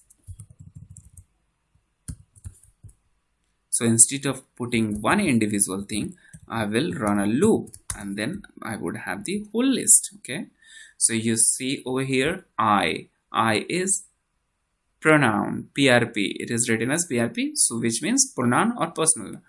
VBD means verb in past tense. Saw is VBD, which is verb in past tense. All right, so you see how this works, right? So this is how you can have the whole list, and out of this list, whatever you want, you can, when you are doing the sentiment analysis, you can keep whatever you want, right? So for example, previously we did all these things, right? So if you want, you can take this big sentence and you can do the same activity on this big sentence, but you just need to be careful about these, you know, special characters and all those things when you're supplying the data. Okay, so I just hope that it was simple and clear to you. Just in case of any doubt, don't hesitate to put that in the comment section. Hello everybody. So here NER stands for nothing but named entity recognition. What does that mean? This means is it's a system in which we define certain entities, or we give name to certain entities, and we make a system or we make a model which will automatically recognize them. All right, now let me give you an example. So let's say here you got a piece of information from news article where it says Tata Group acquired Big Basket Enterprise for $45 billion, right?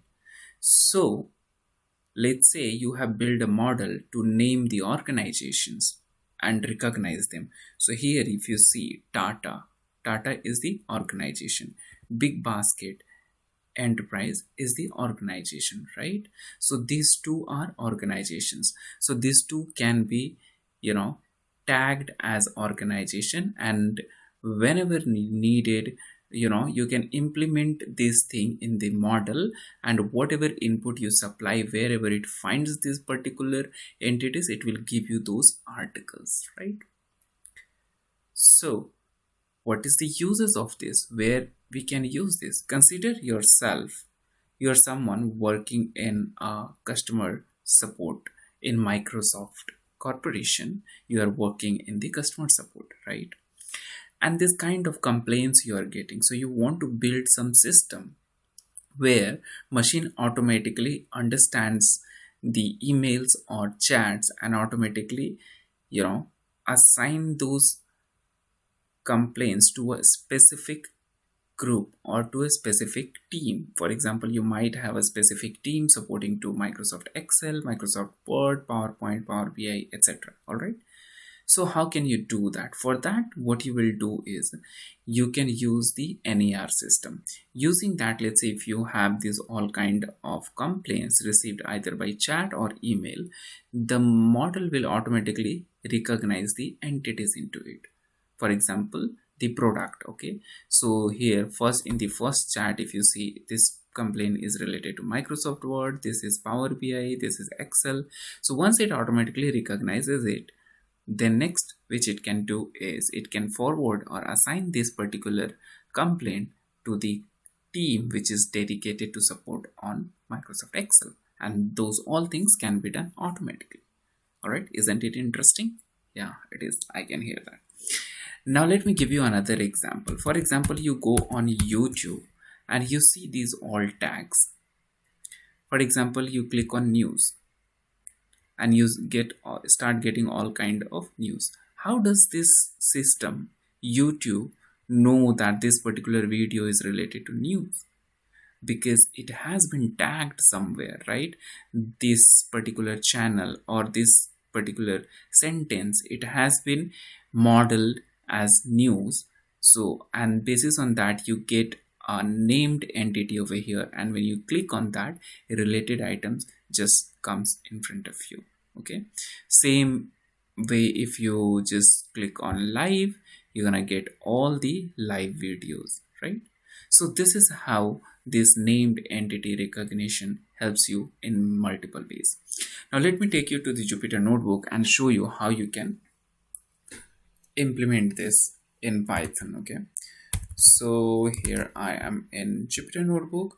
For this, we will be using this thing. You can do using NLTK as well, but Speci is something which has pre-trained model, and that is pretty well defined, right? So we will be using that. Okay, so let's import Speci. If you don't have it import or already installed, then this is how you can install it. You would require to do these two things: pip install and then this particular thing. All right, so let's say import Speci and then this model also, right? Let's see, this is giving the error. So what we can do is we can just take this as well, and let me just put it over here. Oops, this, all right, I need to uncomment this. This still has some problem.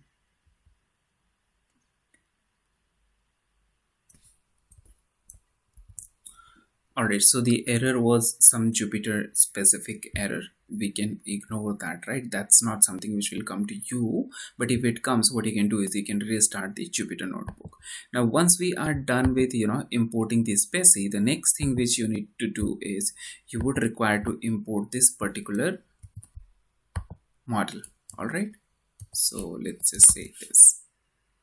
Once this is imported, the next thing is you simply provide your document, okay, or your complaint. Let's call it NLP, and inside that you can provide your for example, let's say Tata News, right? The Tata acquired Big Basket Enterprise for $45 billion. 45 billion. Okay, so look, I'm not sure about this amount. This is just a fictitious amount, so don't take it seriously. Okay, and let me just store this in a variable. Let's call it news. All right, so now this is stored into it. Next thing is we're gonna see how can we identify each of these entities. All right, so let's just, so for that we're gonna say for we can say let's say x in news dot ent. So in this model you already have predefined entities, okay, to identify that. And then let's just say x dot labels, and when you print this, you see over here it is showing that in this particular text it finds three things: organization and money. Means this model is trained to identify this kind of entities, right? But here you are not able to identify which entity, which word is a organization. And so what you can do is you can just write x dot text, and let me just have it separated so that it will be easy for you to understand. Now you see Tata is organization, big basket is entity, and $45 billion is money, right? So you see how beautiful it is. Now if you don't understand what org is, then there is another option as well. Let me just put this over here, and here what you can do is you just call speci model dot, you can say explain, and inside that you can ask it to explain x dot labels. And now you see this Tata is organization, which means company, agency, institution, etc. There is another way as well, which is displacy, right? You can use that to visualize it. That will make it look pretty good. Let's see. So to do that we need to say from speci import displacy. All right, now once this is done, what you can do is you simply say displacy. It's like seaborn, right? Displacy dot, you can use render, and over here you just supply your article, which is news, which we had created over here. And here you can say, you can see the parameters docs is supplied, and then we can just come down. Then the next argument which we require to supply is, that should be style. Okay, so let's call it style, and the style would be entities, because we are trying to find the entity over here. Now when you do this, you see this is your original line, and into that itself it is highlighting in color, and it is giving the entity name as well. I mean entity category as well, right? Tata is organization, big basket enterprise is organization, and $45 billion is money. All right, so this is how you can define, you can implement these species. So this is something which was a pre-trained model. If you have some specific list of words, you can it's not necessary that you use some fancy module which is predefined in Python. What you can do is, let's say if you're working in some startup company, over there you might have some new words which are already not trained in this model as entity or so. So what you can do is you can define your own list, and then you can do a lookup. That is, it's that simple, right? So I just hope that it was easy for you to understand. Just in case if you get any doubt, put that into the comment section. I will definitely try to help you on that. We will be learning about TF-IDF in this series. So all the topics which we learn under NLP in this series, considering those, let's try to classify some resumes, right? So let's say you are building a model to do the screening of resumes which are received by HR in your company. So let's take this for example. Let's say this is this snippet taken from 4 different resumes. Now after receiving this, you will fetch this information, because this will be PDF or maybe any document file, right? So you will fetch this informations in Python, and then after fetching that, you will do some processing, which may include, tokenization, lemmatization, stop words removal, and then you will do the vectorization. After that, what you get is this kind of grid you might get. So what you see over here is all the features which has been extracted so far from the document. Now the next thing which we would require to do is, map these features against each of these resumes. Means the count of each of these words in each of these resumes. So you may get something like this. Now basis on this, you require to classify which resume is for data scientist and which one is for data modeler, right? So let's have a look. In the first resume, if you see, classification word comes 7 times, build comes 3 times, XGBoost comes three times. So apparently, if you see, XGBoost has to do something with data science, classification has to do something with data science, OLAP is something related to data modeling, RDBMS is again the same part, right? So we have 0 count for OLAP and RDBMS, but for these two we have the count. So apparently we can classify it as data scientist. Let's have a look on this. So over here, if you see, RDBMS is 5, OLAP is 3, experienced is 7. So basis on these two, because this is not an skill, right? This is not an skill, rather it could be, maybe you can say adds active. Okay, so this is not an skill. So basis on these two, we can classify it as data modeler. So looking in this direction, we classify these profiles into this way. But now if you observe in this profile in resume 2, what you see is experienced is repeated 10 times in this particular document. And if this data is applied to computer, it what it finds is, right, it is very similar to resume 3 and resume 4, because in resume 3 and resume 4 also it is very close to them. So the computer might end up classifying this profile also as data modeler. So what is the solution to figure out what is the solution which we can figure out? So that's where TF-IDF comes into the picture, which is nothing but term frequency and inverse document frequency. Don't worry, we will understand them in detail. So let's first understand what document frequency is. So document frequency simply means it simply means the document frequency for each word, all right, which means each of the word has been repeated in how many documents, number of document the word appears in, right? Document frequency is very simple. For example, if I take the word build, so in how many documents it has been repeated, so it has been repeated in 2 documents, right?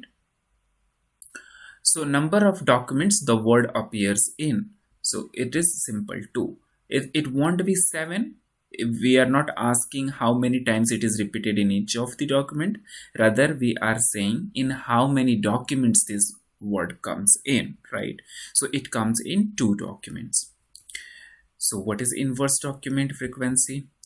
So inverse document frequency is nothing but total number of documents, which we have 4, divided by number of documents the word appears in. So let's see over here, for example, let's take example for this word experience, right? So for this, the total number of documents are, in the total number of documents which we are considering for processing is 4, and in how many document it appears is 3, so 4 by 3. Now when you solve this, what you get is 1.33.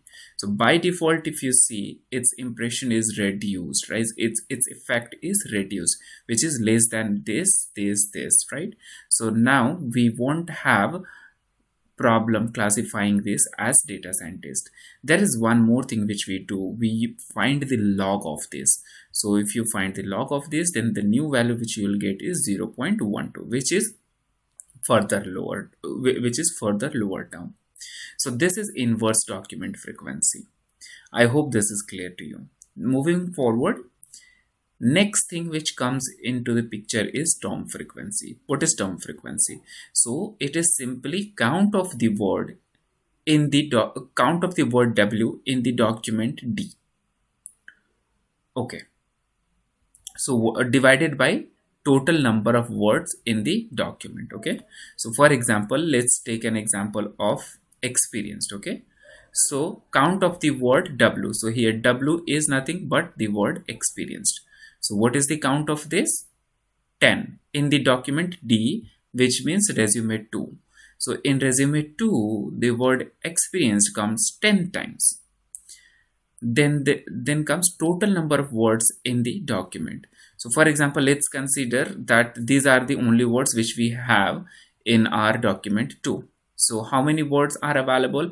6, 4, 10, 10, 20, and this 2, 22, right? So out of 10, the word experienced gets repeated 10 times, and the total number of words which we have in this document is 22. So this is what we get. Let's say if we have to find term frequency for the word experienced in resume 2, rather here it should have to be 2, please ignore. Now then this is the fraction which you will get, 10 by 22, which I just explained. When you solve this, you get 0.45. Moving forward, now we understood inverse document frequency, we understood term frequency. What is TF-IDF? Why do we call it together? So this is nothing but the product of TF and IDF. So TF into IDF is TF-IDFs. So this is what we find. How do we calculate it? It is nothing but the product of the value which you found in TF and the value which you found in IDF. Okay, so 0.45 is something which you found in TF, and 0.12 is something which you found in IDF. When you solve this, you get 0.06.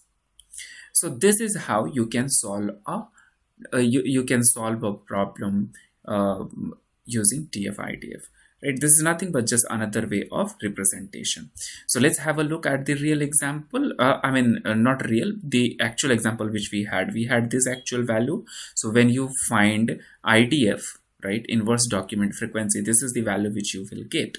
Remember, this IDF will not be calculated for each of the document, rather it will be calculated for each of the features on overall level because of the formula you see, right?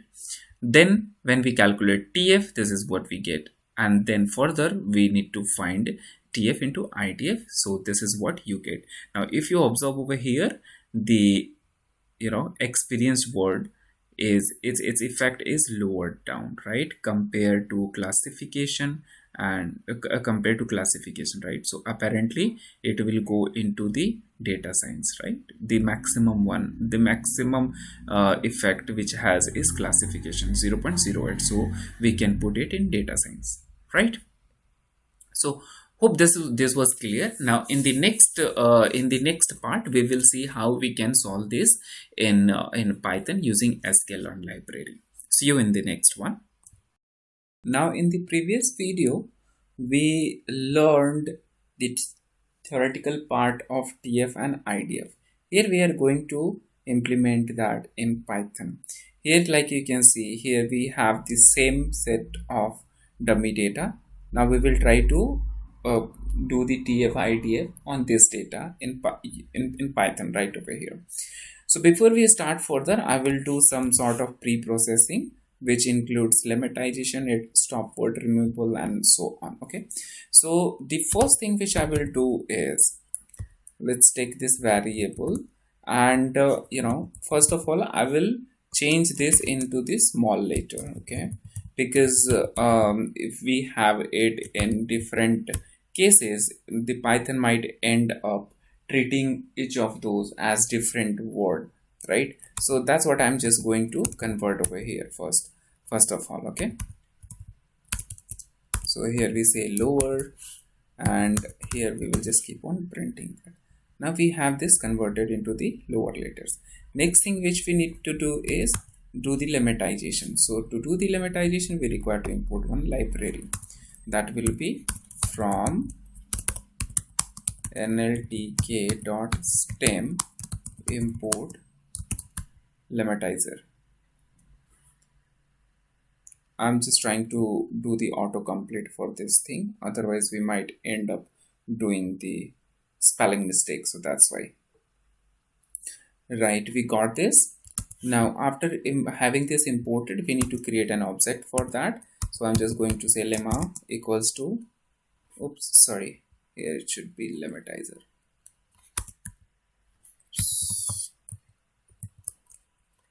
I guess it is word lemmatizer. Let me see what all are the things. Word lemmatizer and not the lemmatizer only. All right, now I will create an object for that. Let's do the autocomplete of this, and here we go. Right, next thing which we need to do is we need to do the lemmatization of these words. Let's do that.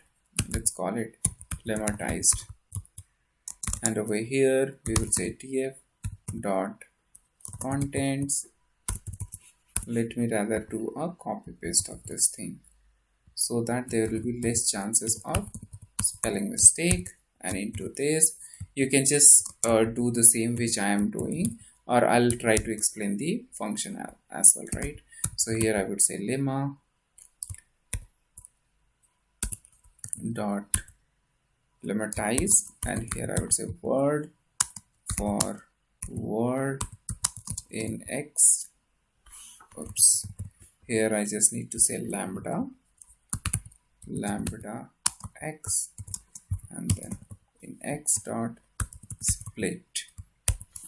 All right, so what exactly I'm doing is I'm taking this column, and on that I'm applying this particular function. In this I'm defining this column as x. Here I will here I'm splitting them up. First I'm splitting them, and then after splitting it, whatever word I get, each of the word I'm trying to lemmatize, and after lemmatizing them again I'm joining them using a space separator. Let's see how it goes. Okay, so here is a problem. df dot, there is no requirement of dot.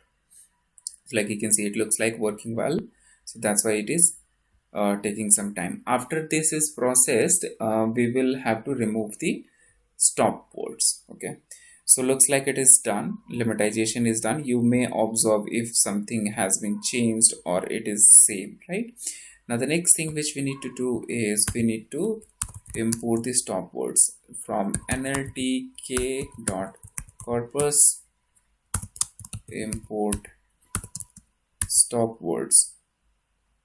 Let me get the list first of all. Stop words,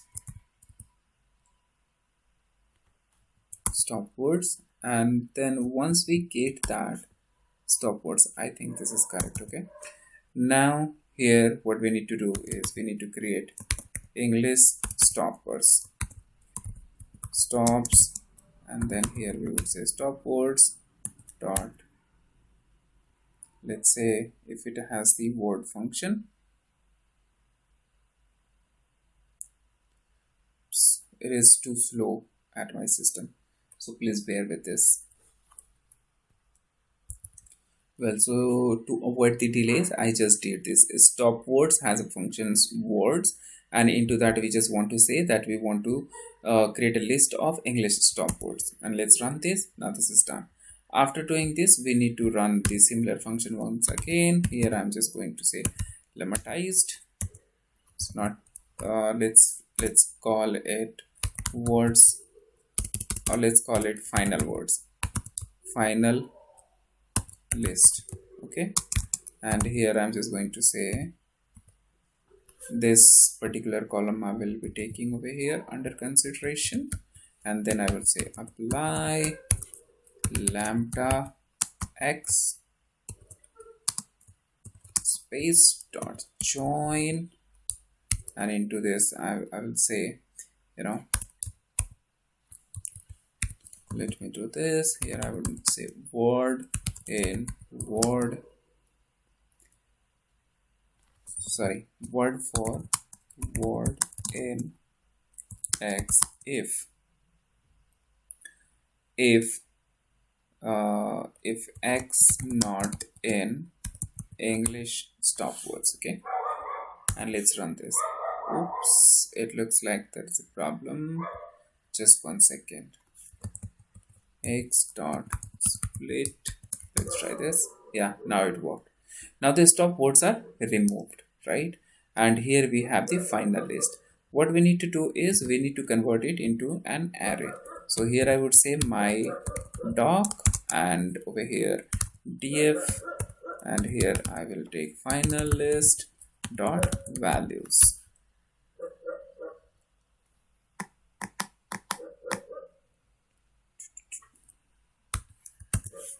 Let's run this and let's check out the type of this.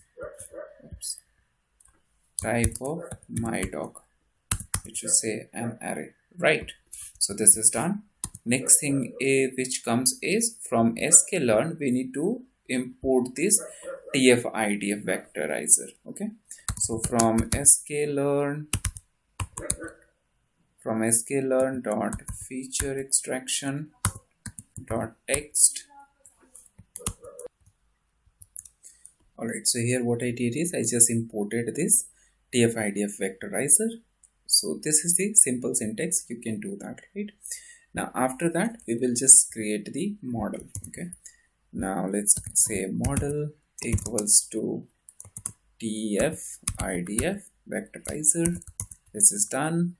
The next thing which we need to do is model dot fit transform, and inside that we will supply our data, which is nothing but my doc. All right, and let's store this transformed doc. Let's do this and then this. Let's see how it looks. All right, so this is what we got. Now after having this created, let's just try to explore the model. In the model we will see feature, let's see vocabulary, right? So this is the vocabulary which we got. Let me just do this way, print, so that it will take less space and it will give more information. Okay, so now you can see here it has extracted all the features from the data. Now let's get the list of features. Okay, model dot get features names. So here is what we have. How many we have over here? Len. The total number of features which we got is 32. This is great, isn't it? Now let's try to print this. Here is what we have. All right, looks like it has not removed these stop words, is it? Alright, so if you let's just have a look if it has removed these stop words, though that is going to be fine. But what you see over here is this is the normal lemmatized text. Okay, so here we have and after removing that also we have the and, right? This doesn't looks like it has, it doesn't looks like it has removed the stop words. So here is the mistake which I have made. Let's try to run this. Now if you see over here it is removed and is removed. Now let's try to repeat this run again, and when you run this, now if you see the numbers of features are reduced. So let's take the length. Now we have only 27. This is good. I will just or let it be 27. Now the next thing which we require to do is we need to find the score of each of these features, right? So let's just see if we have something, it's called IDF. Okay, and into that let's apply 0. So you see over here let's say defaulter, we want to see the score for this feature which is defaulter, right? So what you need to do is you just apply 5 over here, so you get 1.916 is the score, TF-IDF score for the word for the word defaulter. So similarly, you can use any of these index number. For example, for built, the index is 0, and for that the score which you're gonna get is 1.22, right? So let's just try this. Let's just try to get it for all of them. So how can you get this? For that, what you need to do is you need to get all these features and store it in a variable. Let's call it features, and let's store it over here. Done. Then let's do this for feature in features. All right, so next thing which we require to do is find the index value for each of these. So how can you find that index value? For that, you need to loop through this vocabulary, right? And vocabulary is nothing but the dictionary. I'm sorry if I'm pronouncing it in a different way, so please bear with that. So here I'm just going to create an index variable, and here in this I would say feature. Here this, and here dot get, because this is the dictionary, right? So let me do this, this, and this. So it is a dictionary. So when you use get, so basis on the feature, in the feature you will get, first it will pick this particular word, right, which is key, and for that value is 21, which will work as the index, right? Now once you get the index, all that you need to do is just print this thing. You require to print feature. Oops, I'll rather do a copy paste of this thing over here, feature, and then into this I'm just going to do this so that we could differentiate it. Now next, you see this part, this is the thing which you require to do. So over here, remove this and type index. All right, so here I have written IDEX instead of index. Let's just see. Ooh, we got this. You see, for each of the word we got the score created.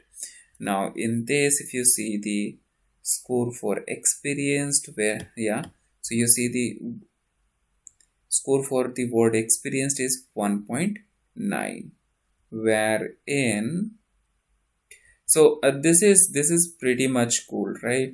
We have got it for all of the words. Here you can see it differently from what we saw in the theory, because in theory we had taken the limited number of features, and here we have taken all number of features. So you see how you can get the TF-IDF score for each of the feature. So this is what we learned in this video. In the next one, we will try to get the real, this is something which we tried on dummy data. In the next video, we will pick some real data from Kaggle or from any other sources, and on that we will try to build a TF-IDF.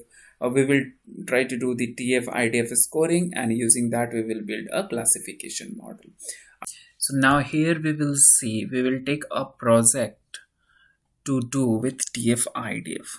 So if you're following the series of this NLP, you must have seen that we did a project on movie review analysis, right? Sentiment analysis on movie reviews, just to figure out whether the review is positive or it is negative. All right, so for that we considered the movie data.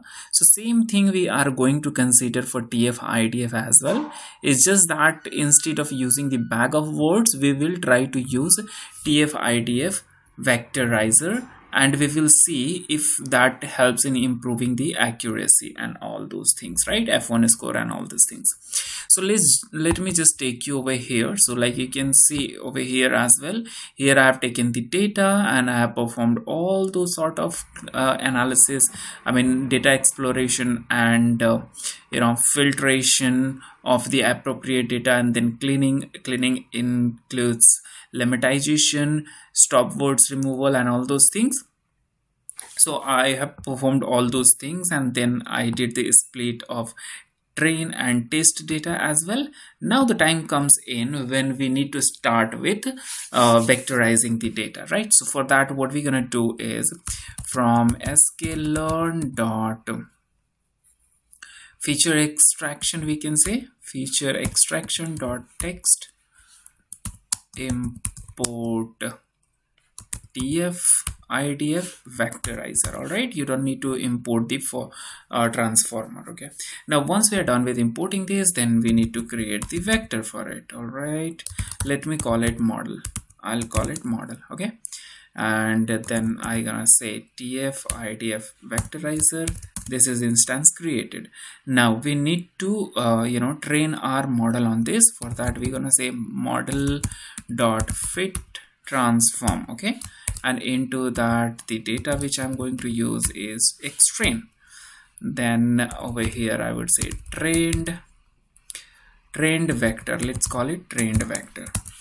All right, so our vector is being trained over here. Once that is trained, then we will move forward and do the prediction,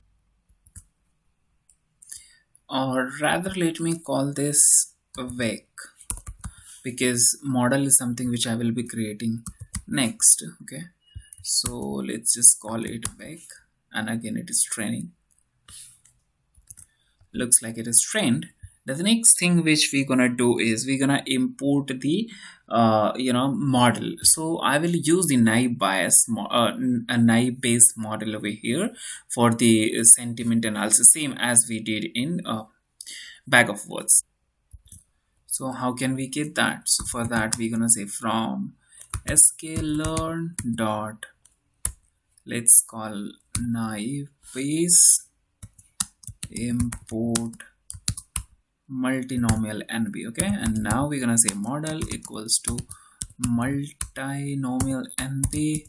Then let's call it model dot fit, and inside that we gonna use the trained vector.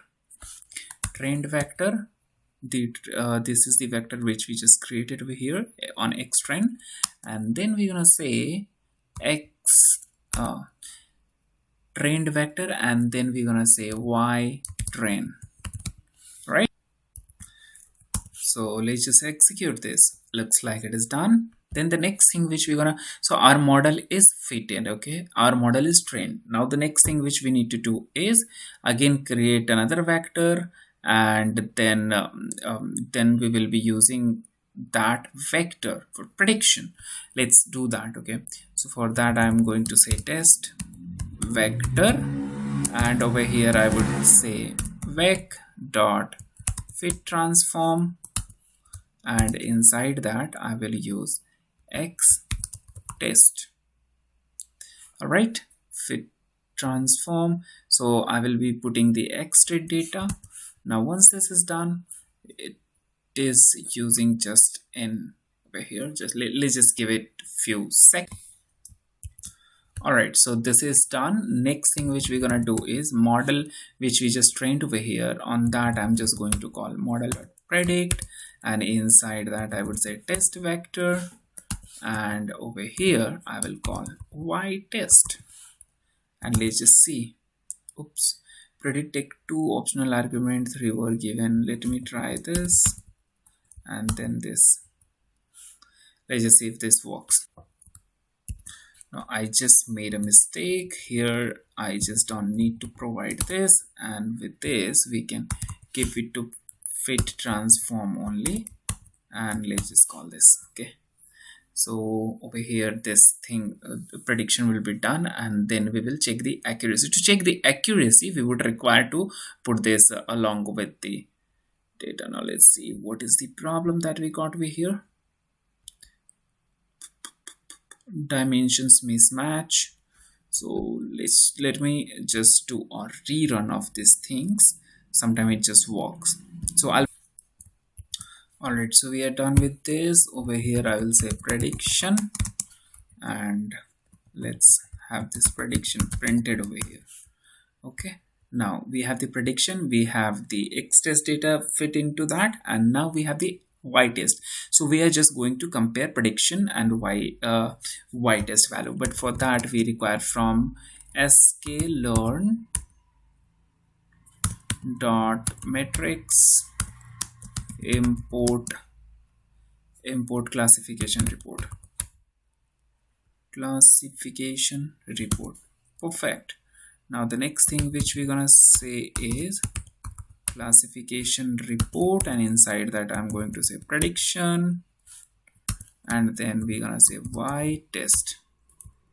Let's run this. Okay, to make it look good, what we're gonna do is we're gonna say print. Oh, it's just worked. Now you see over here the F1 score which we got is 83%, and here the F1 score which we had was just 81, right? So it is quite improvised, right? If not much, then still it's better than what we had over here, right? From 81 to 83, that's good. I won't say it's less, right? So this is how you can utilize the TF-IDF. Further, if you want, you can append this prediction data into the main data frame. Let me just do it for you. So for that, because we have the same structure, so what we can do is let's just take this from here, and over here I'll simply put this because we have the same structure, ditto same structure. All right, so x test, y test, and predicted. Instead of predicted, we have the prediction. All right, now let's just run this. Ooh, here we got it. Now next thing, if you want to see where the predicted sentiment is not equals to the actual sentiment, let's try that. Here is what we got. You see over here, these are something where predicted one is not equals to the actual sentiment. So this is how you can use the TF-IDF TF-IDF vectorizer, right? And what TF-IDF is, I explained in previous video how to implement that into how to implement and understand its scoring system. We started in the previous video, and here we just saw how we can use that in a project. All right, so I just hope that it was clear to you. Just in case if you got any doubt, put that into the comment section. I'll be happy to answer that. What embedding here we are going to learn. Let's have a look at Wikipedia. This is what Wikipedia talks about this. You can go through it and try to understand. If I have to tell you in absolute layman term what word embedding, then it would be nothing but representation of text in the form of numbers, so that it could be simple for machine to understand and process it. All right, this is it. So let's say you have been given this sentence, you will do some sort of pre-processing, and then you put them in the form of vectors like this, right? So if you see over here, it has extracted all the features from the supplied data, and then it is doing the representation of the text in form of number. So this could be an example of one hot encoding. Similar thing happens in bag of words also, but numbers gets repeated in bag of words. I mean, it will be more than one if the particular word gets repeated into the sentence, right? So this is it. This is word embedding in a nutshell. Now there are multiple ways of word embedding. For example, bag of words, TF-IDF, word vec, glove, and bird. Out of this bag of word and TF-IDF we have already covered, right? Link is given in the description section. You can just check that out. However, I'll just try to give a brief about it. So in bag of word, what we do is, this is the sentence which I have been supplied. For example, you do some sort of pre-processing, and then it extracts the list of features and prepares vocabulary list. Then it will put the sentences, and it will do the encoding, something like this. Wherever it finds a matching word in the given sentence, it will say 1. Wherever it doesn't find, it says 0. what I just explained. For example, if a word is repeated in a given sentence, for example, let's say best is repeated in this particular sentence, then instead of 1 it will be 2. If it is repeated 3 times, it will be 3, and so on. So this is how bag of word works. In TF-IDF, what happens is, this is the supplied data. This is the supplied data which you would have, and then it will calculate the inverse document frequency. Now, if you want to understand what inverse document frequency is, I highly recommend. And then the next thing which we need to do is find the term frequency, and after finding the term frequency, the last thing which we're gonna do is multiply both of them and get the TF-IDF value. Basis on that, we can do the prediction, or we can build the predictive model. Okay, now the main thing which we're gonna cover in this video today is word to wake. What word to wake does exactly? This is, like I said, this is also one of the word embedding technique, and which is very important, simple and important thing, right? So for example, let's try to understand word to wake with the help of an example. Let's say you have been given these two sentences. When you make word to wake, what it does is, it creates, using the supply data, it creates list of vocabulary and it does some sort of a scoring. Now you must be getting, how does it does the scoring, right? How did it get to know that this 0.01 is for she, 0.02 is looks, and negative 0.05 is awesome, and so on, right?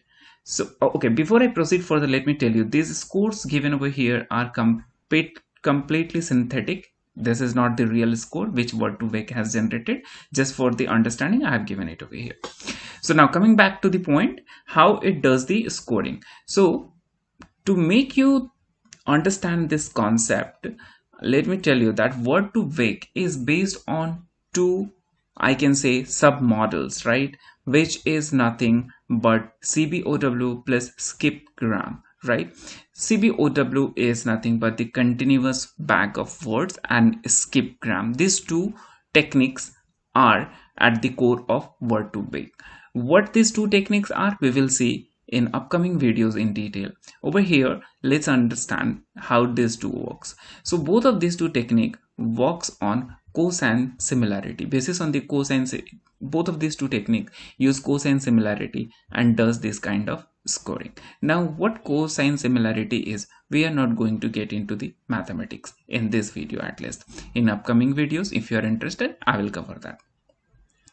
Now let's understand the scoring in non-mathematical way. For example, here you have a document which is about a story of a family, and this is, let's say, this is a piece of information fetched from this document just to show you, right? Nothing else, right? This is just to take a reference. So let's say the whole document is supplied to word to wake model for the training. So what it will do is, it fetches the document and prepares a list of vocabulary, right? Prepares a vocabulary list, right? And then inside this, it will create invisible set of properties, or maybe you can say features also. This is something which you want to be able to see, and basis on this, it will do the scoring. For example, relative, gender, skill, and animal. These are the inbuilt properties of these words, right? You can say, or the feature of these words. So wherever it matches to the word, it will produce some sort of scoring. And it also, like I said, it works on CBOW, which is nothing but continuous bag of words. Continuous bag of words takes the input and take multiple input and predicts one output, right? And skip gram works in the other way, right? So let's come back to the point, and over here you see husband. Yes, it's a relative, I mean husband is a relation, so here what you get is value 1. Similarly, husband has a gender which is male in nature, so male we are representing through -1.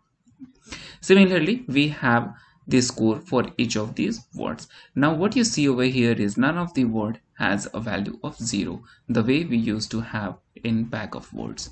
So that's the other advantage. Now this is how you can I mean, this is how it does the scoring. Now, what is the advantage of having this? Okay, what is the advantage of having this? We will see that. First advantage is which I just covered. Like in the bag of words, we saw that wherever it doesn't match to a word, it produces 0 for that. And that's how, when you keep on adding the sentences, it will keep on adding another features, and it will keep on producing 0 wherever it doesn't finds a match, right? Which results in a sparse matrix. That's called the sparse matrix. What is the other advantage of it?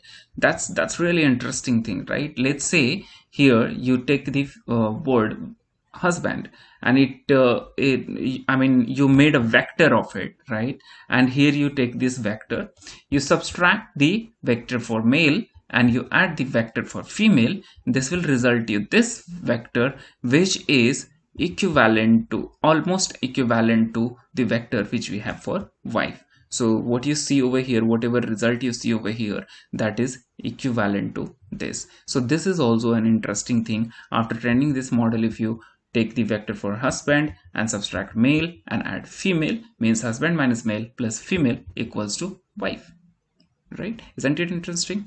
Yeah, I think yes, it is interesting. Let me know in the comment. So here in this video, we are going to learn how to implement word to wake in Python, right? So to do that, there are multiple ways.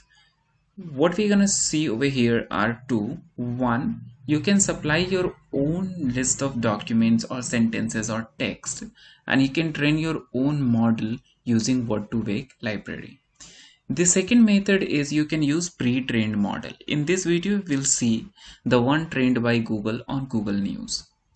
Let's jump to the Jupyter Notebook and try to do each of these one by one. So first we will see how can we make this by supplying our own document or list of sentences or paragraph, whatever it is, right? For that, first thing which we're going to do is we're going to use the Gensim library. So Gensim library has the model word to wake. Okay, so to use word to wake, we need to import Gensim.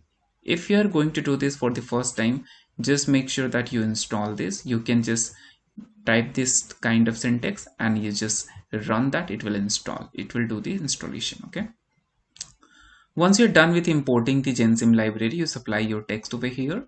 To make the video quick and keep it specific, I'm not writing the code. However, instead I'm using the pre-written code.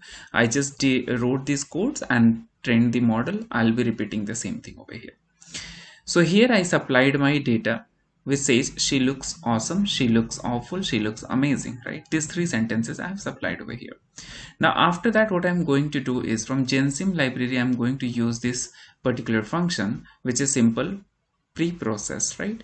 Which does nothing but it will do the tokenization of sentence and words, right?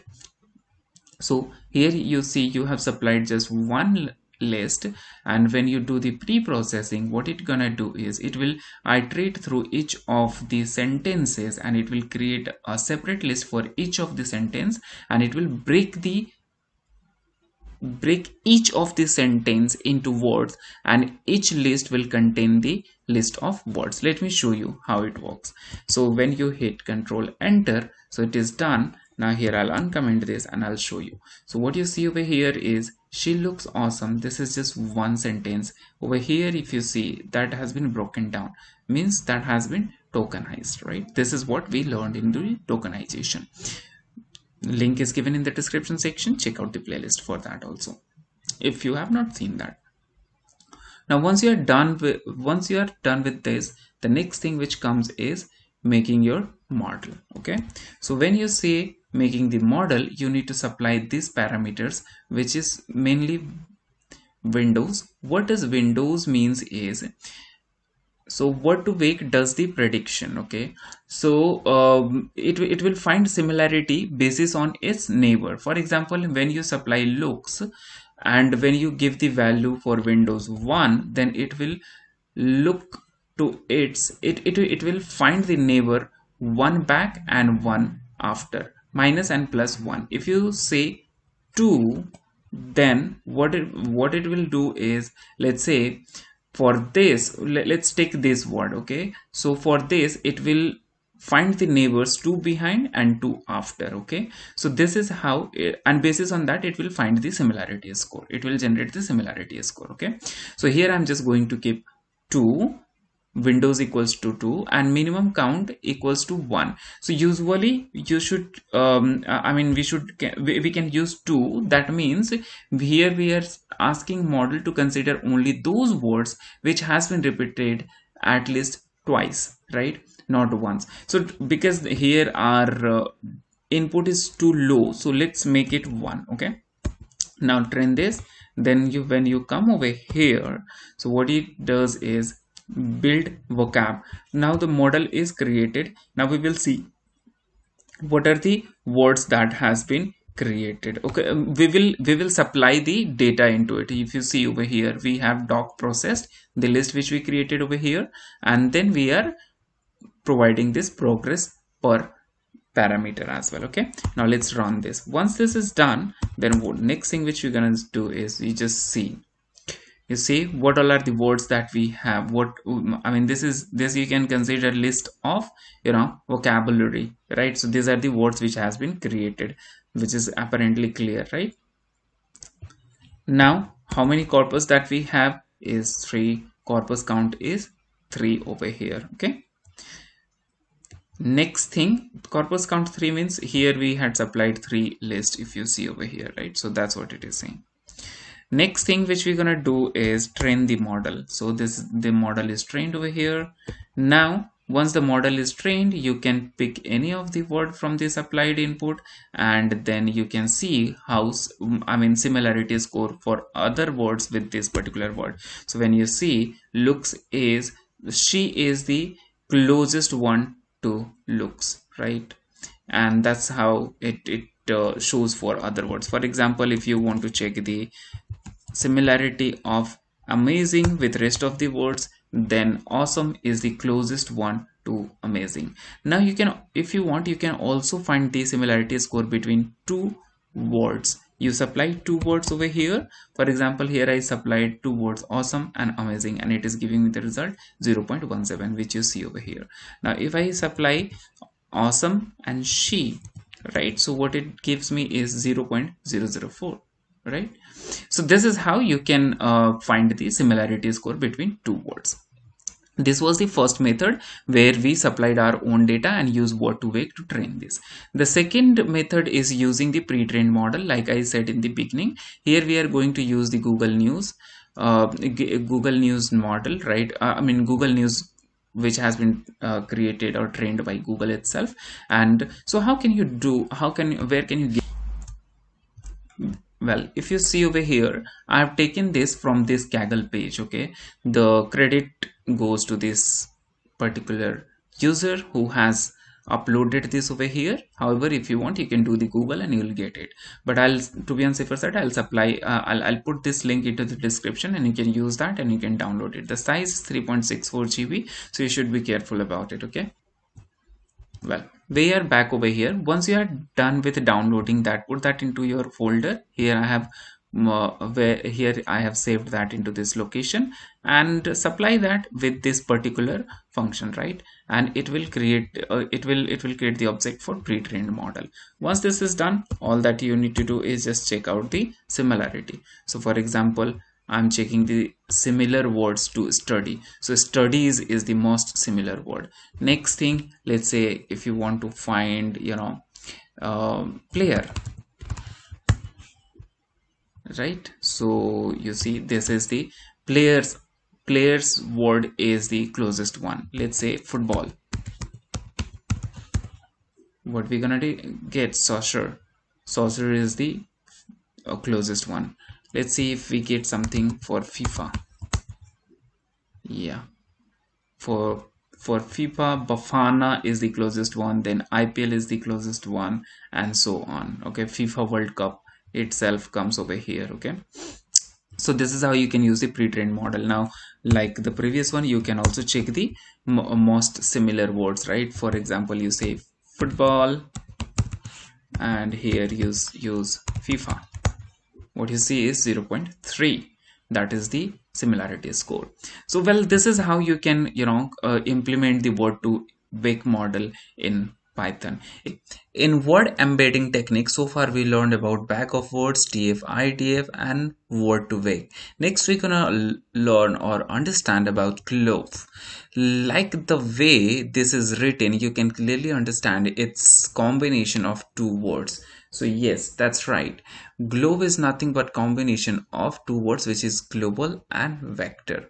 What does it mean?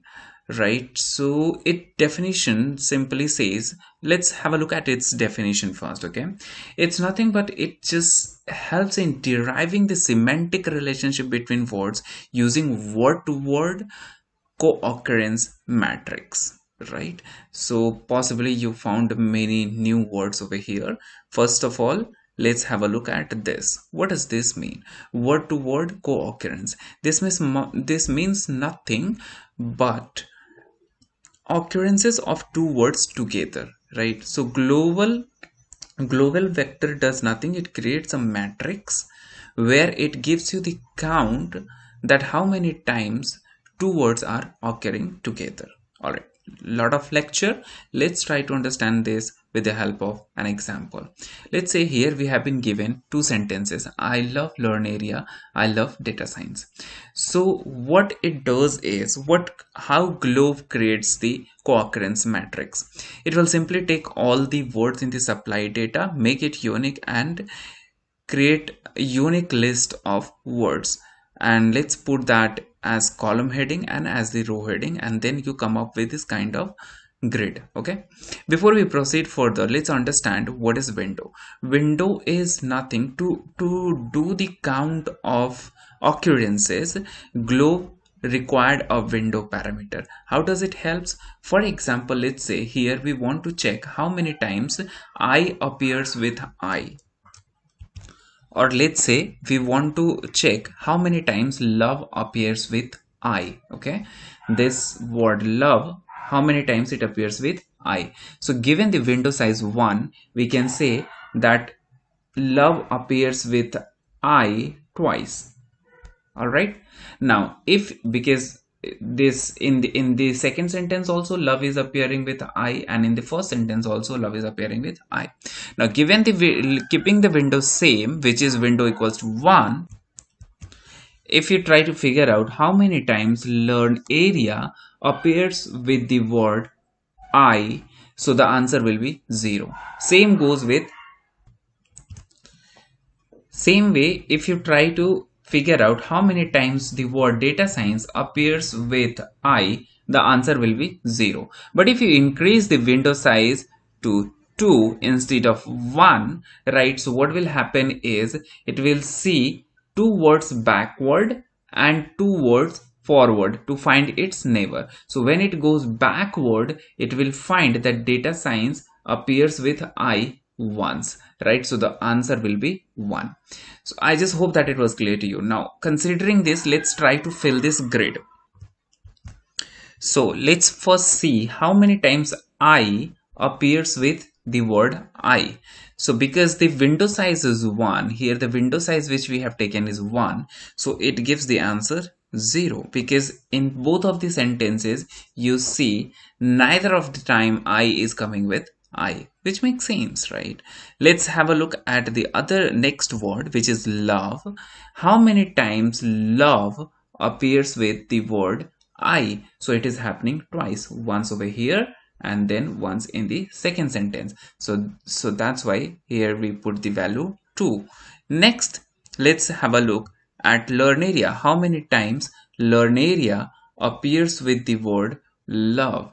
So learn area appears with the word love just once. So that's why we have the word, sorry, count 1 over here.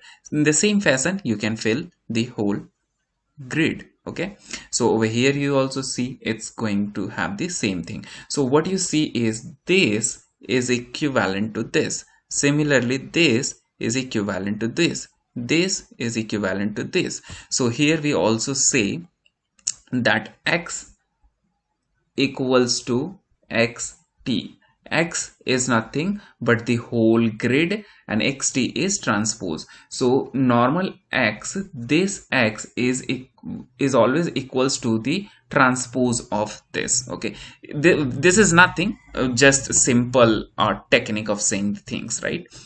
So I just hope that it was clear to you.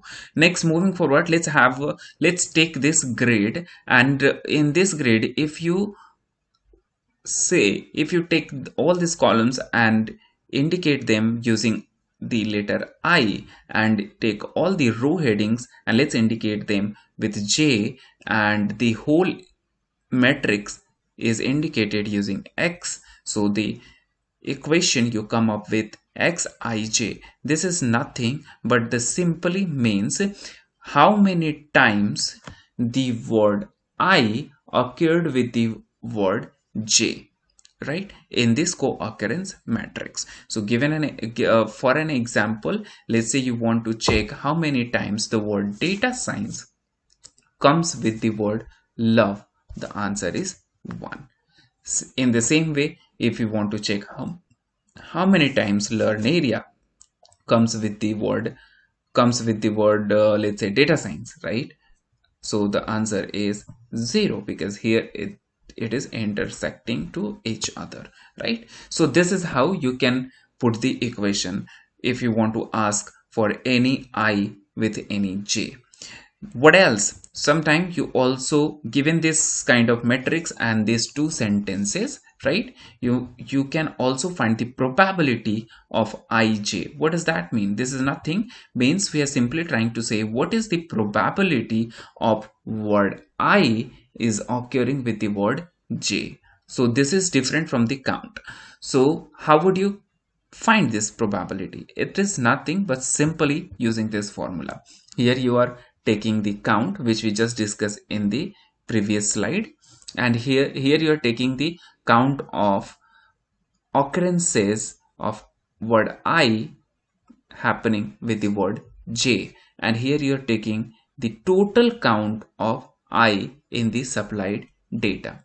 For example, if you see over here, we want to figure out what is the probability of word I appearing with the word love, then the equation will be, let's take the count how many times I comes with love. So in the previous one, or let's just see, here we have I. Please bear with me, let me just erase these two, and then again let me just try to.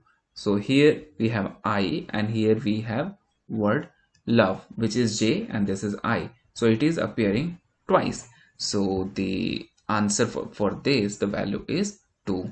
Next comes how many times this word I, which is nothing but I itself, right? Don't get confused with this small I and this capital I. This capital I is the actual word, and this I is nothing but indication of the column headings. Okay, so how many times this I is appearing in the whole document, right?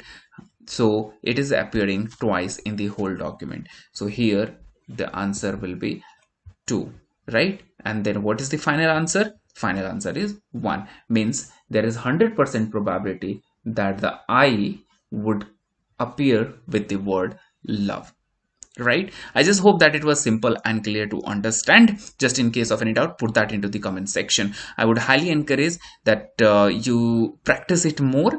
Let's say you supply any data, let's say you supply the entire entire document, and you find you try to figure out what is the probability of X coming with Y. Let's say you supplied the whole Ramayana into this data, okay, and now you try to figure out what is the probability that the word Ram occurs with the word Sita. So let's see what is the probability that comes out of it. So in my opinion, it will be 100%, right? Same fashion, in the same fashion you can try it with multiple examples. Now, after understanding the fundamental concept behind the globe semantic relationship, time comes when we should try to implement this thing in Python. So what exactly this globe can be used for. So for example, see here we have list of words and we want to do the clustering, means we want to cluster the similar meaning word together. Okay, similar words which are making similar sense, we want to cluster them, we want to find them and cluster them together, right? But the machine will not understand, the model will not understand the text. So that's why we require to find we require to convert them into form in form of numbers or vectors, so that the machine learning model can understand it.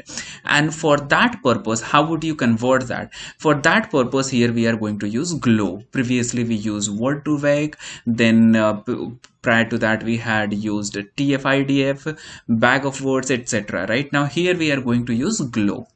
Why globe? Because here globe will find the semantic relationship between word-word co-occurrence matrix, basis on the word-word co-occurrence matrix. Okay, I hope that it is clear to you. So now here what I have done already is, so if you see here, I imported this particular model, and then this is something which you can ignore for now, but this is something which we will be using. TSNE is the modeling technique which we use for dimensionality reduction. Okay, so now the next thing, from GenSim you have to use downloader, and using that you can download this pre-trained model, or you can say the data, which is quite exhaustive. Some a bunch you can say that it's bunch of words from Wikipedia, and the same thing we're gonna be using in our globe modeling. Okay, so let's say we created this model, this is pre-trained model. Okay, so let's see globe model dot most similar, there is function which is called most similar. So to reach this part, first you would require to do all these things, right? You can try this exact same thing and it will be loaded. You don't need to load any separate file from anywhere else. Okay, so most similar word, let's say here I gave the here I am putting, let's say, love. So what is equivalent to love? What all are the words which are most equivalent to love? So love, passion, loved, romantic, lovers, etc. These all are very much similar. Now if you want to fetch how many similar words you want to fetch, so for that you have another parameter which is called top n, and I want to find one, the most top. If you want to find top 5, you can do this. Okay, so similar fashion you can do this. Now if you remember, in word to wake I explained one thing, husband minus man plus woman equals to wife. How can we do this over here? Can it be done over here using this model?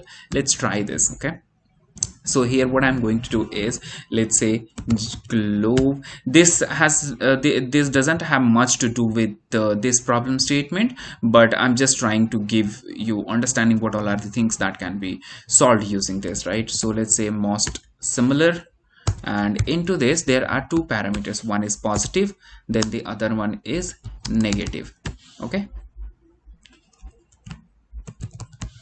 the other one is negative. So in the positive and in the negative, what are the things that you want to put? So if you see over here, the positive values are women and husband. Let's put that here. I'm just going to say woman, and here the husband. And in the negative term, I'm just going to say man, and then let's call it top n equals to 1. Let's see. Ooh, you got it, wife. You see, right? So this is how you can use the globe models to solve this kind of problems. So this doesn't make much use, so what I'll do is I'll just comment it, and then all right, now let's get back to our main problem statement, which is clustering all of these things. Okay, so for that, what is it that we need to do? First of all, we need to find the vector value for each of these words, right? Which means converting each of these word in form of number, right? And then we can use the further technique. So for that, I'm just going to create two lists, which is one is for words, then other one is for vectors. All right, and let's just, then I'm just going to say for word in here, my list name is my vocab. Okay, in my vocab, and over here I would say words dot append word. Simple. I'm just trying to go through each of the words and creating, it's nothing but just like creating another list of the things, another list of my vocab thing. But if you want, you can ignore that, but let's just do it here. I'm just going to do that here. Vectors dot append, and then I want to find the vector values for each of my word into my vocab. So what I'm going to do is, let's say I would say globe model, and inside that I would use my word. Okay, before I do this, let me show you what does that mean. Okay, so let's say globe model, and over here let's pick a word from this. Let's pick banana. Okay, let's come down, and over here let's see the vector value for banana. So these are the vector values you got. The same thing we are trying to do over here. For each of the word we want to find these vector values. Okay, hope that makes sense. Now after running this, let's try to run this. After writing this, let's try to run this. So words, how many words that we have, let's see. The length of the words 18, and then length of the vectors, that is also 18. Now if you want to see each vector value against each of the word, what you can do is you can simply, you can say, let's call it dicts. I'm just converting to dicts dictionary, which means then here you say zip, and over here you can say words comma vectors. All right, so this is done. Then you can say import pandas as pd, and then you can make a data frame, right? pd dot data frame from, you can say from dict, which is nothing but dictionary, and into that you supply the data. Now you see over here for each of the word the vector value has been assigned. All right, this makes sense.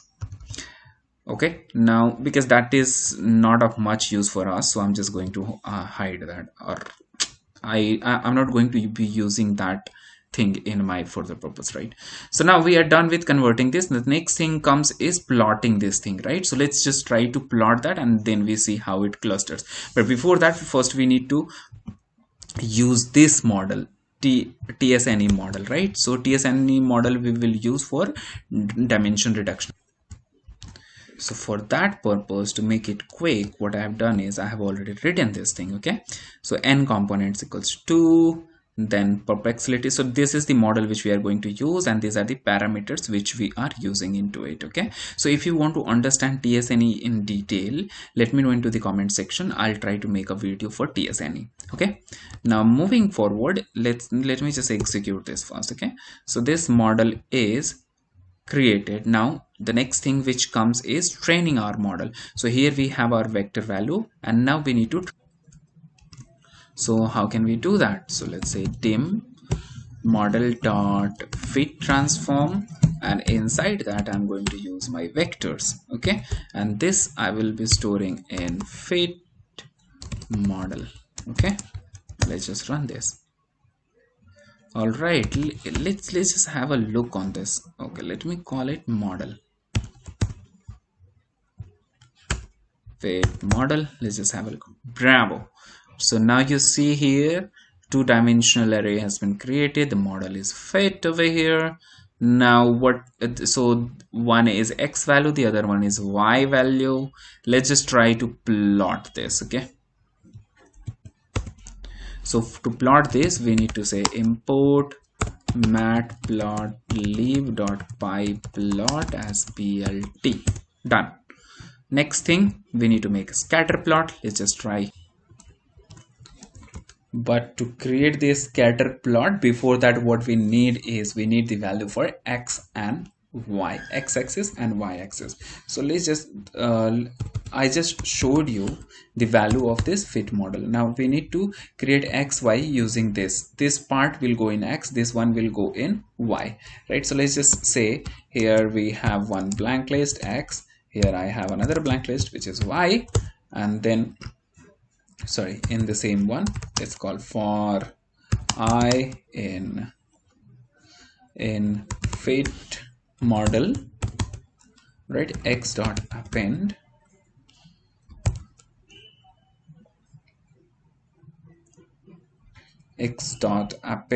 we can say I comma 0, and then here we can say I dot append, and here let's call it I1. All right, so looks like this is created. Now comes the next part, which is creating the plot. So before that, let's see if X is created well. Yes. And then Y is created well. Yes, this is created. Now let's call it. So what I will do is I'll do it through a loop. Okay. So what I can do over here, let's call it for I in range, and let's take length of X for, and then after that I'll say PLT. Did I import the matplotlib? Yes, I did.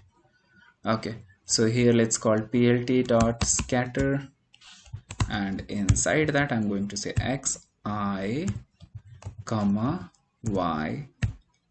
So are you getting my point? So I'm trying to put each of the point from x and y together and then plot it on this scatter plot. Okay, let's just see. You see, this is how it looks. So these clusters are, so you see how many clusters have been created: 1 2 3 4 5 cluster. So for the words which we had over here, for that it has created 5 clusters. But after having this created, we are not able to understand which point indicates to which value, and for that purpose we are going to use plt dot annotate, and inside that we require to use words, the words which we had created right over here. You see, words, this one.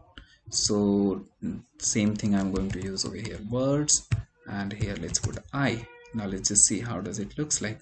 Okay, so in annotation it also require the xy value. Okay, so let's just put that xy value as well. So this is the thing which we can provide in the xy equals to, inside that let's just put this. Now let's just run this. Ooh, this is looking too messy, right? So what we can do is let's just fit the size. plt dot, please ignore this noise, figure into this we can say fixed size, and inside that we can say 10 by 8. Well, it looks better. Can we make it look prettier? And for that purpose there are few more parameters which I'm going to use, and those parameters are these things. Okay, so you don't need to worry much about this. All you can just use the same way, the way it is used over here. All right, here 1 comma is needed, and then let's just try this. Okay, still better, isn't it? So what we see over here is, now let me make it a little bigger. Okay, let me just say if I can also make it 9, how does it look? Still better. Okay, so if you see all the relations, let me make it a little bigger. So all the relations over here are clustered together. Over here you see India, China, Mumbai, Shimla.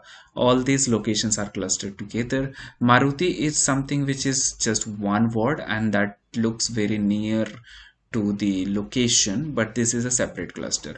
Here you see these all are fruits. Now one thing which you should notice over here is orange, right? Orange is clustered along with color, because orange is color as well as a fruit, and in the trained model which we have used, that in that it is more likely to be a color, right? It has occurred more often with these words compared to these words, so that's why it is grouped with this, right? Same happens with apple. Apple is a device as well as the fruit, but in the trained model the apple has occurred in context of mobile and computer more often compared to the in the context of fruit. All right, so this is how you saw how we did the clustering of this of these words using the glove technique. Okay, so I just hope that it was clear to you. Just in case of any doubt, feel free to put that into the comment section. So far we understood bag of words, TF-ID, word to wake, glove. Now today we're gonna learn about FastText. Let's understand what this FastText means. So you can in very simple way we can just say that FastText is the extended version of word to wake. This is something which has been developed by Facebook, and this is relatively faster than word to wake and more efficient compared to word to wake. Let's have a comparative look. Let's try to compare this with word to wake. So far, if you have not seen the word to wake video, I strongly recommend you check out the playlist. Right, I'll provide the link into the description section. In the playlist, these are the two videos, 16th and 17th. I highly recommend you just have a look on these two videos. These are not too long, just 8 minutes each approximately.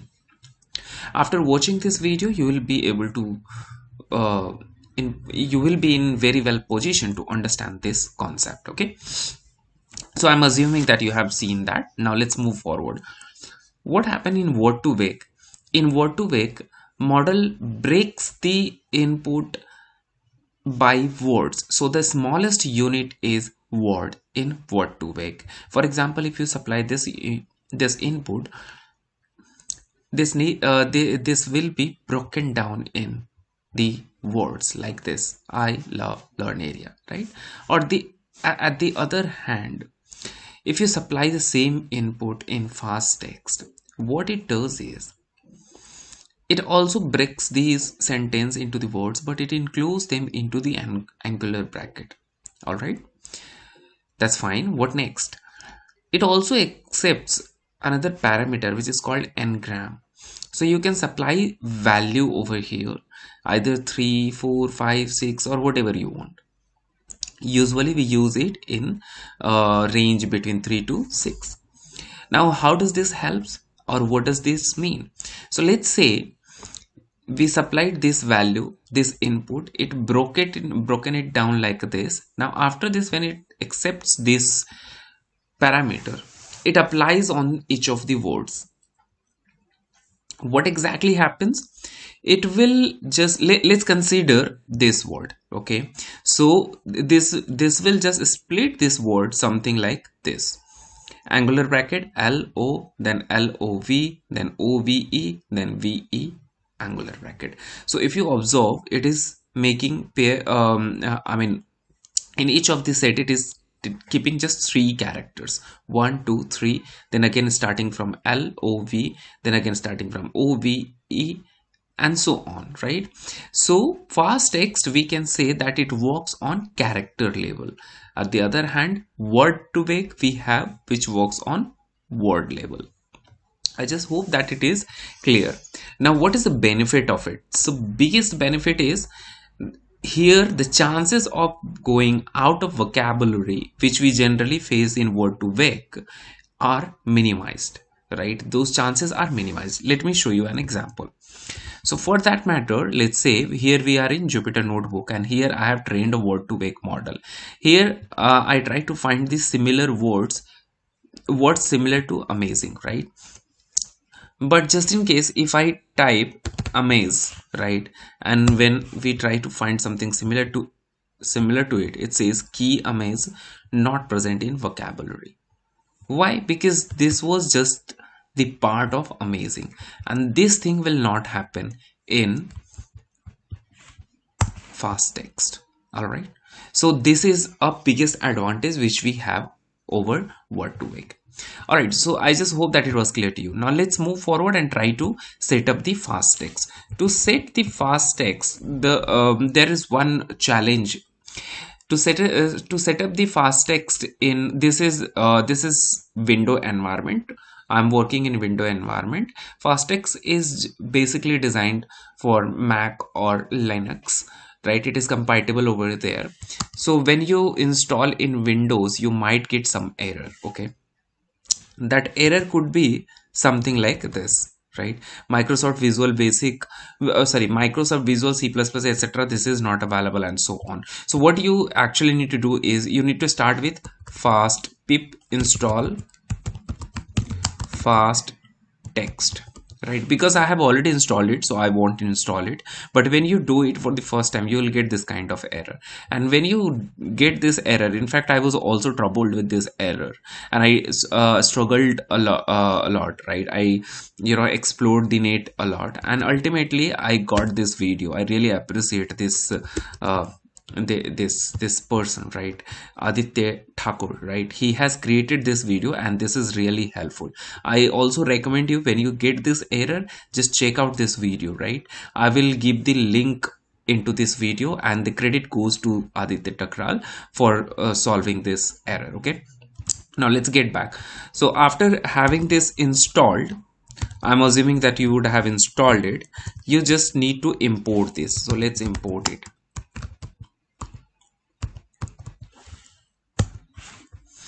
All right, this is done. Now in the FastText, like in Word to Wake also we saw, in Globe also we saw that we have already trained models, and we also have facility to train our own model. So let's start with the models which are already trained. So when you go to the FastText website, right, and just scroll it down, here you will get some models which have been already trained, right? So let's say here are the models. These all are the models which have already been trained, right? So out of this you can choose let's go with English one, right? And for this you would get two kind of words, and one is binary, the other one is text. Let's go with binary, right? Let's try to choose binary one. Okay, so where you need to download this, and this one file is quite huge. This will be somewhere 4 GB, right?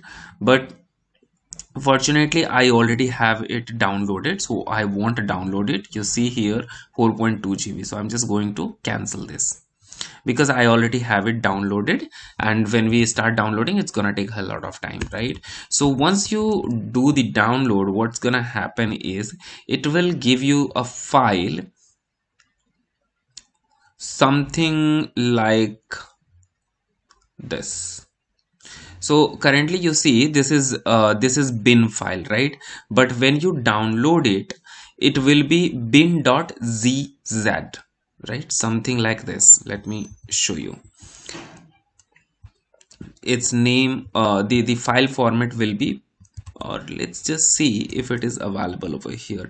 You see over here the extension says bin.zz, right? So this kind of file will be downloaded.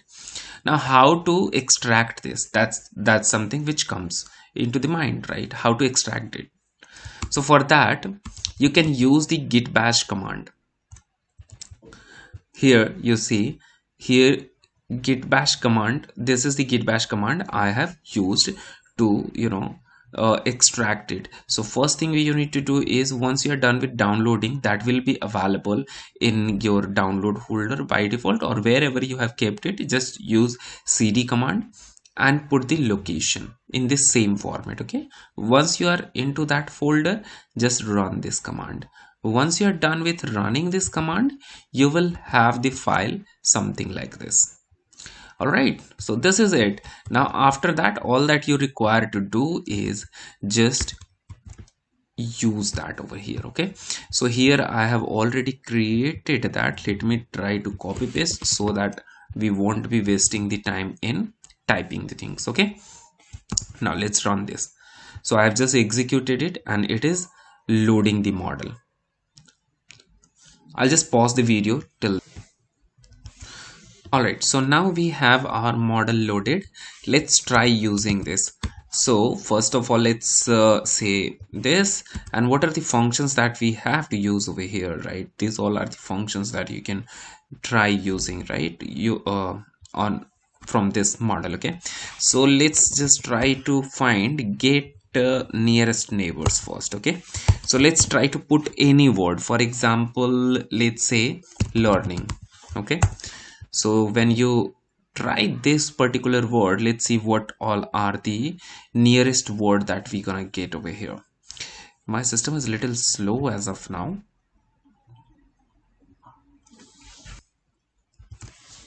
All right, so here we got the most similar word learning is learning. Sorry, it's not a correct word, but this is something which we have available in our model. So this looks like the most similar one. Now let's try putting love, right? And when you do so, what is it that you're gonna get over here? See, adore, this, all this kind of. So this is something which is the nearest one. Now let me try the other one. F model dot subwords. There is one function which is, let me just see if that comes up. Get subwords. Okay, and let's try to put love over here. So if you can relate it, the example which I was showing you in the very beginning, right over here, where we had value for n equals to 3, so we were getting this kind of subsets. Now here it has 4, right? So you see how it is making, right? Love, lov, angular bracket, then and so on, right? So let's try putting something learn area. Okay, and then you see now this makes more sense. You see it is making set of 5 characters, right? You see over here. Now if you put over here the complete sentence, learn area is great place. Okay, now what you see over here, it doesn't perform this work on each of the word individually, rather it takes the input and it does on on the whole string. So what I showed you over here, please don't get confused that it will do for each of the words separately, right? It will do this work on whole supplied text. Okay, so I just hope that you're not getting confused. So this is how you can find the subwords for a word. Then other thing which we have over here is there are many other things which you can explore, and then the next one which we can find useful is get analogy. So what analogy is, let me say, so you see its parameter here, it asks word A, word B and word C.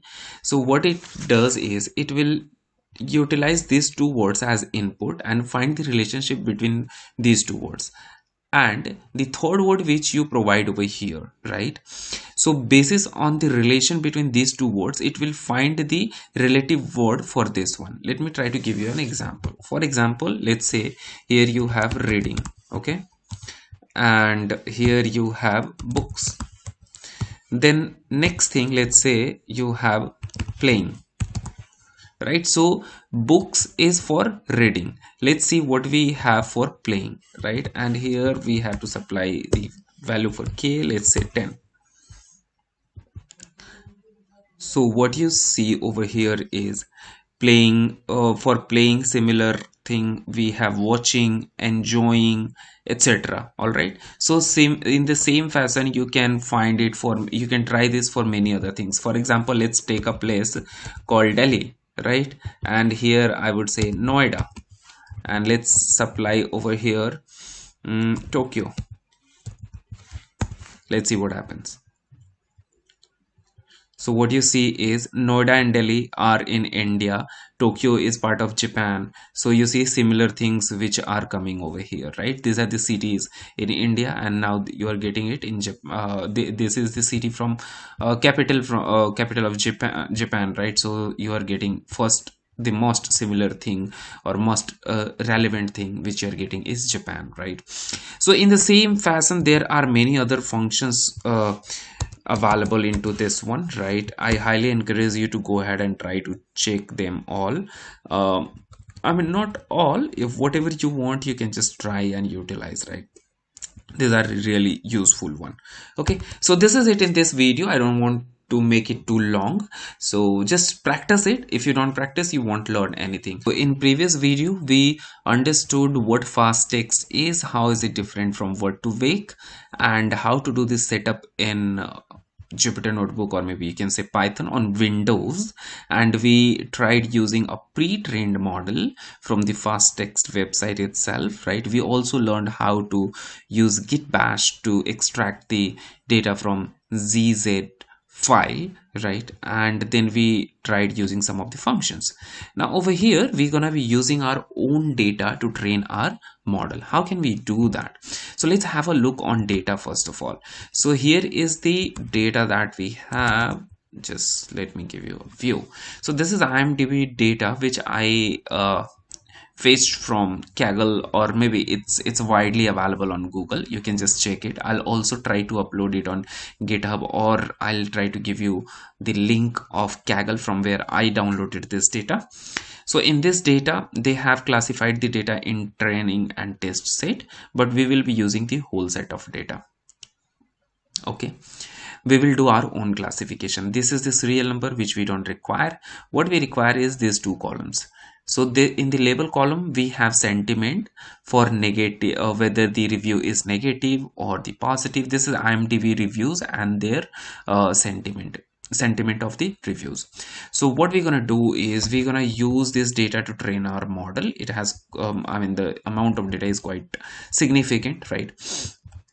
So in this data, if you see, there are three kind of sentiment: negative, positive, and unsupported. So unsupported one is something which we will not consider in our data, and we will remove that. All right, so let's just go ahead and try to use this data to train our model. So keep in mind that when we do so, we will be utilizing only these two columns, and this is the CSV file. Let's just go ahead and try doing this. Okay, so first, for this, what we first require is having pandas, right? So let's import that. Import pandas as PD. And I would also do one thing so that we will be able to see the whole sentences. When we use pandas, usually we face this kind of challenge when we are not able to see the whole text, right? So for that, in advance, I'll set this option. You can also do the similar thing. Okay, now after doing this, I will just import the data. Let's call it pd.read csv. This video is going to be a little longer. Please have patience and be with me. Okay, so we can just import this data from here. This is the location that I have, and over here the file name is going to be imdbmaster.csv here .csv. All right, now when you run this, you are likely to get an error, right?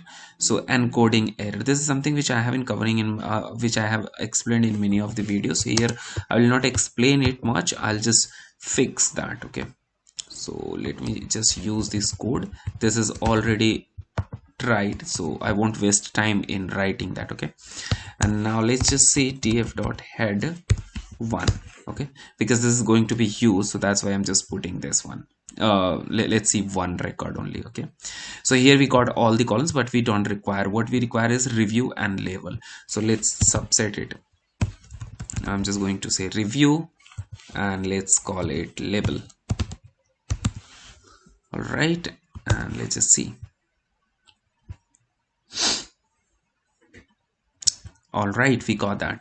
Okay, two columns. Now other thing which we discussed in the beginning is in label we have unsupported tags as well, unsupported sentimental as well, right? So we need to delete them.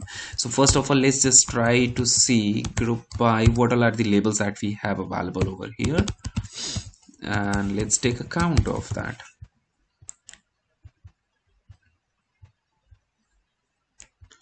Okay, so this is all we have.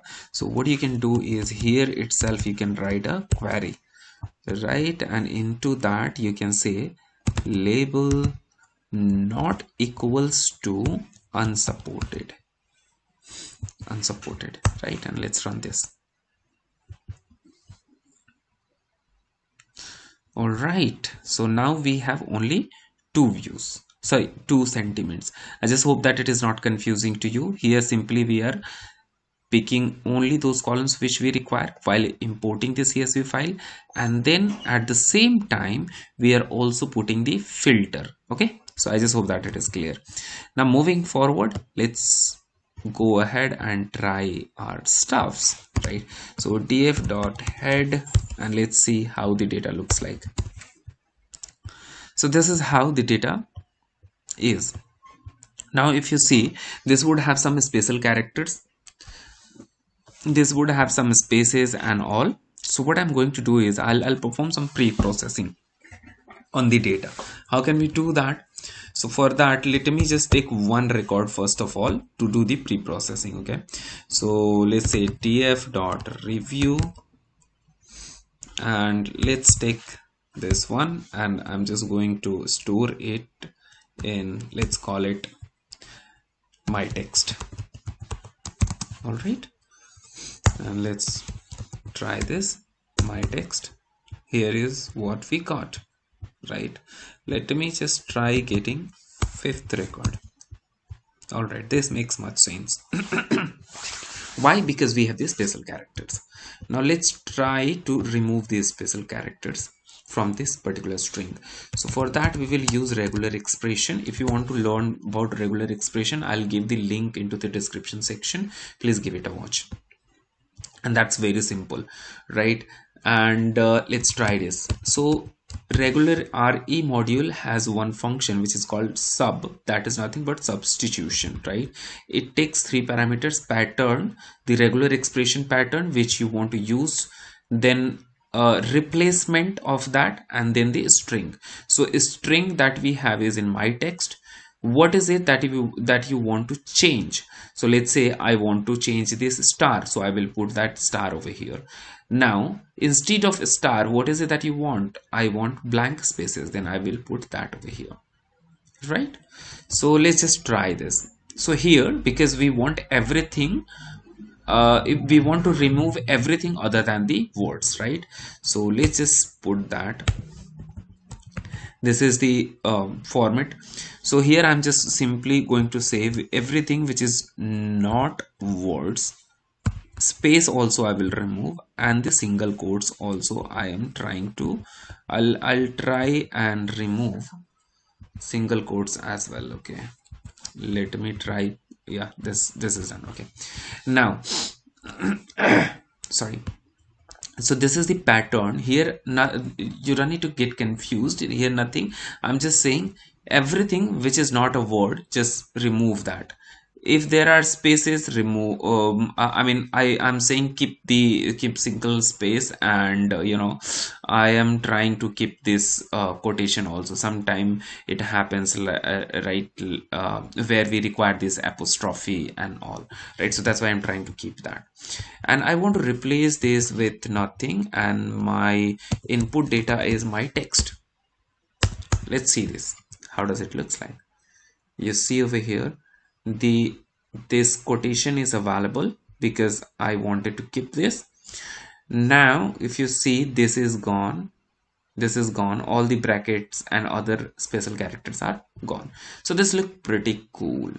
Now after this, there could be possibility that we have spaces more than once and so on. So what we can do is, let me just say my text equals to this, and again I would say my text equals to my text dot, or let me do this, dot sub, and here what I can do is I'll just put one space. So what I'm saying is, this is one space, and plus means whatever times it has been repeated, all that thing I would like to replace with single space, and my input will be my text. Okay, let's just see, and along with that I also want to convert it into the lowercase. Let's see how does it looks like. My text, there seem to be some problem.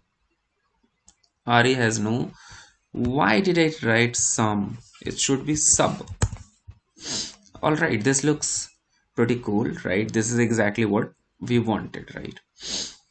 Now what I'll do is I'll put this into a function, pre-processing, and here I would supply the text. After this I just need to do this, and here I would say return my text. Okay, this looks okay to me, there isn't any challenge. Now let's try to use this function pre-processing, and into this I need to use my text. All right, so we got the error here, we got the error, pre-processing my text referred before assignment. Okay, so here I need to use text and not my text. This is okay. Let me just say text. Done. You see, this worked, right? Now we need to apply the same thing on this column, on the column of our data. Let me just give you a glimpse of our data, df.head, and let's say 1. So this review which we have over here, on that we need to apply this particular function. Let's create another column which is called processed review. Okay, and here I'm going to say review, and df review dot map pre-processing. Let's run this. It may take some time, right?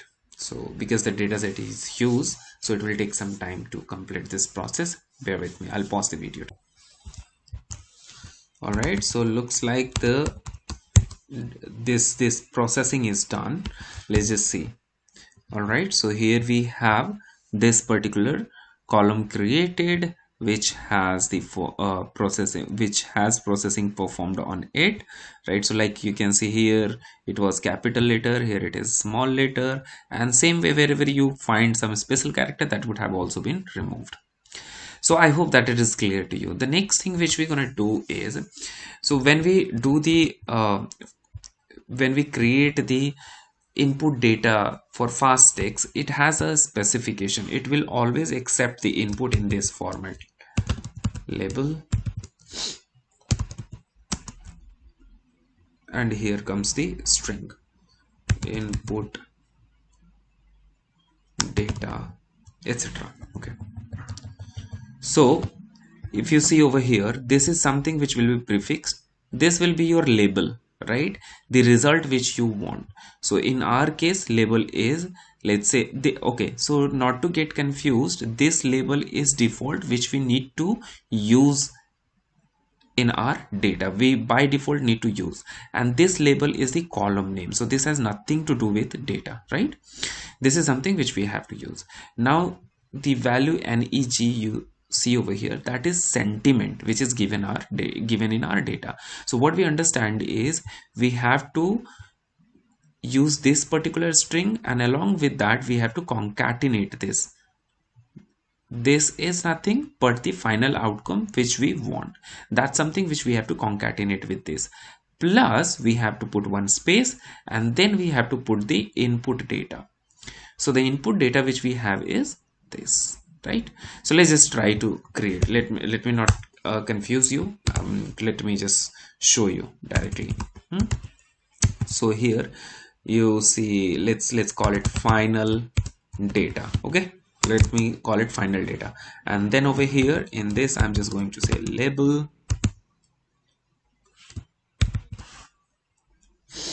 and after that I need to concatenate this TF, and so again I would say, not to confuse here, this is the column which I am trying to concatenate with it. Okay, now after this I need to put one space, then again I will concatenate this processed data. Let me just show it to you over here, processed review. All right, so this looks like created. Let's have a look on this. Yes, this is exactly how we want, right? If you see over here, we have label concatenated with the output which we want, then space, and then the input data. Same way we have for each of the rows. Unfortunately, whatever reviews you have at the top, those all are negative only, but the same would have been done for positive ones as well. Now once this is done, the next thing which we need to do is we need to divide this in training and test split. So let's have a look at the shape of this data. The shape of this data is 50,000. 50,000 and 4 column. Let me just divide it into train and test split. So if you are following my channel, or if you are watching my videos, or if you have done some other modelings, right, data science model, if you have created, you must be knowing that there is something called train test split. So that's exactly what we are going to do over here, and that we can do from sklearn dot model selection. Let it autocomplete. Import train test split. All right, now let's create train test. Two data sets I'm going to create over here by using our data set, which is nothing but TF, and test size which I will supply is, let's use 30%. 30% of the data I will keep for testing, and rest I'll keep for training. Okay, let's try to check the shape of both of these two. So using display, at the same time you can see multiple information. Train dot shape.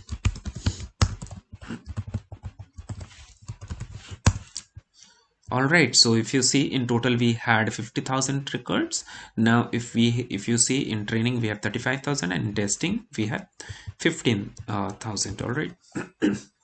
Now we need to export this data in CSV, and then you need to use that into the model. Okay, so let's try that. Train dot to CSV,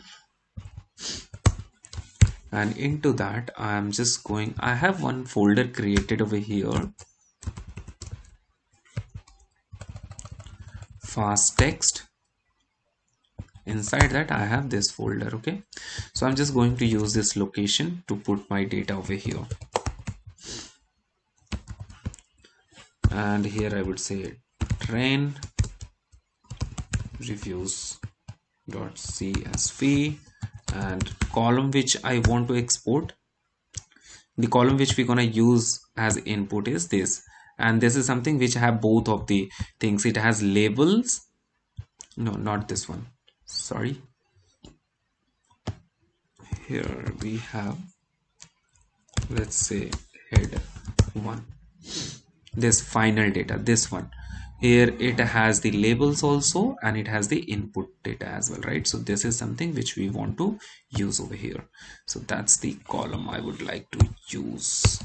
I will export only this column into the data.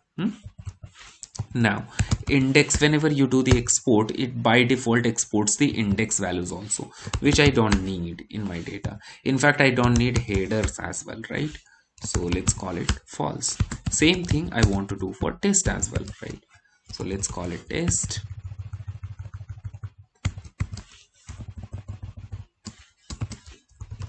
And I hope you understand where this train and test is coming. We just created this data over here.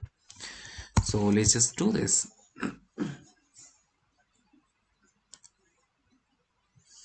All right, so this is exported. Let's go ahead in the data and try to see this. Yeah, we have the data over here. Let's try to have a look on the data. So here I'm just going to open that into the Notepad++. All right, so you see over here we have the positive reviews, and you see everything is in one line. This looks pretty good to use further. Okay, we are all set. Now same way we have the test data as well. The next thing which we need to do is train our model.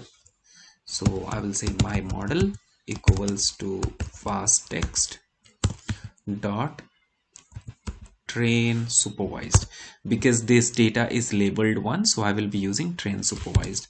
And in the input, things which I want to use is this data which I just created.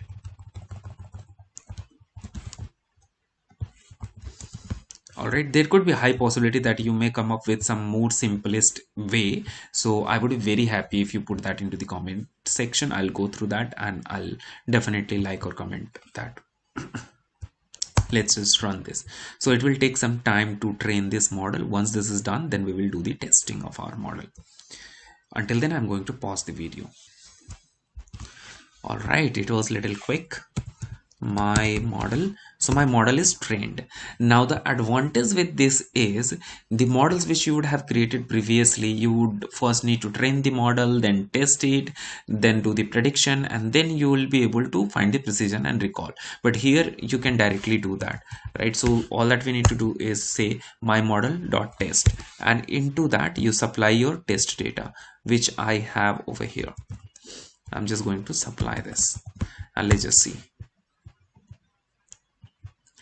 All right, so you see over here, this is the result which we got. We are getting precision and recall somewhere 88%, which is good, I would rather say, right? Because our data was also not very balanced. It was 50-50%, right? So I would say it is still good. Again, you can do the balancing of the data and then you can try it again, right? Now next thing, let's try to put our own input. Let's say my model dot predict. Let's try to predict something. Now because we have, this is the movie review, you can also use the same technique to do the text classification or for sentiment analysis. For sure we are doing this. Now let's try to write something. Let's say X loved Y a lot. Okay, let's try to see what we got, right? So you see here it is saying that it's a positive sentiment. Okay, I loved that movie. Let's say I loved that movie. It is still positive. Let's say that movie was pathetic. The movie was pathetic. The movie was pathetic. It is negative, right? So it looks like our model is working fine. Other than this, if you want, I have my Amazon opened. Let's just see. Let's try to do some more prediction. For example, if you want, you can just stop the video because this is done. Now I'm just going to show you some more examples, right? So let's say Amazon.in, I'm going to open, and then let's try to find laptops in all categories, and let's try to pick a review from any of the laptop. Let's try to pick this.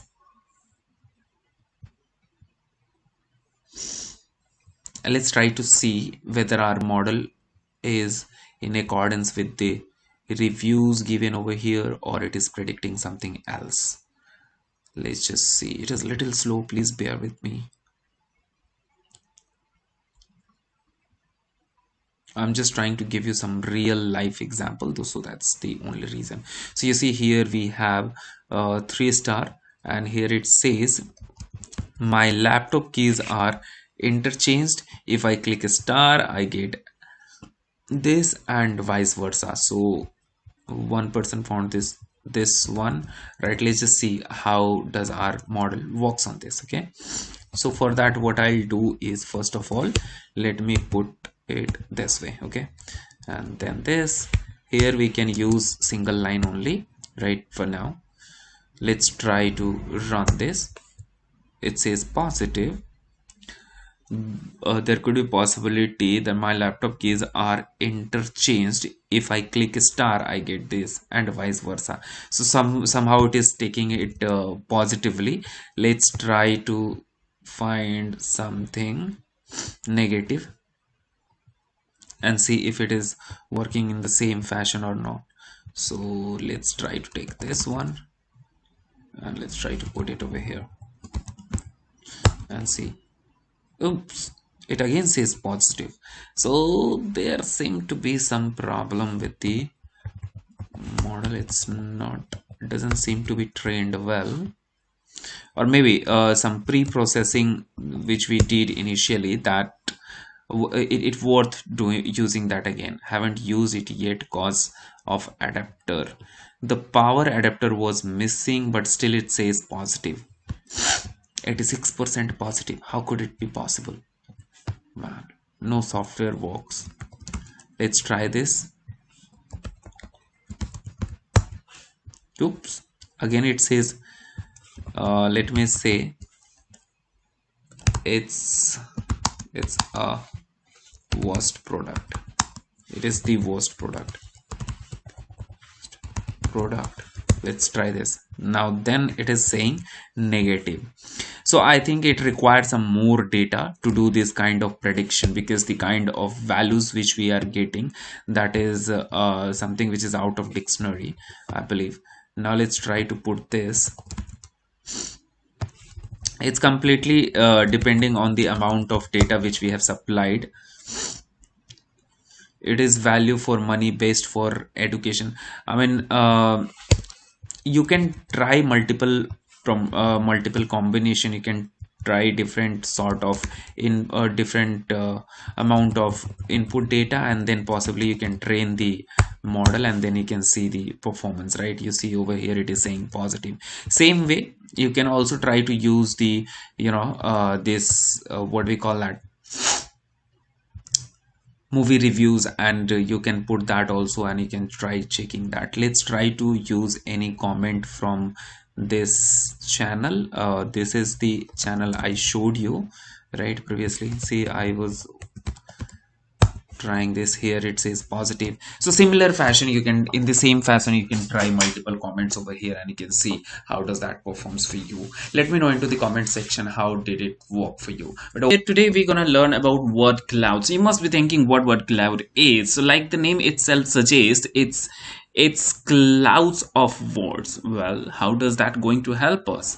So let me just give you a quick example. At many of the instances you would have seen something like this, right? You see over here, over here, over here, over here, right? So these are called the word clouds. Okay, all right, I understood how does the word cloud looks like, but what is the benefit of it?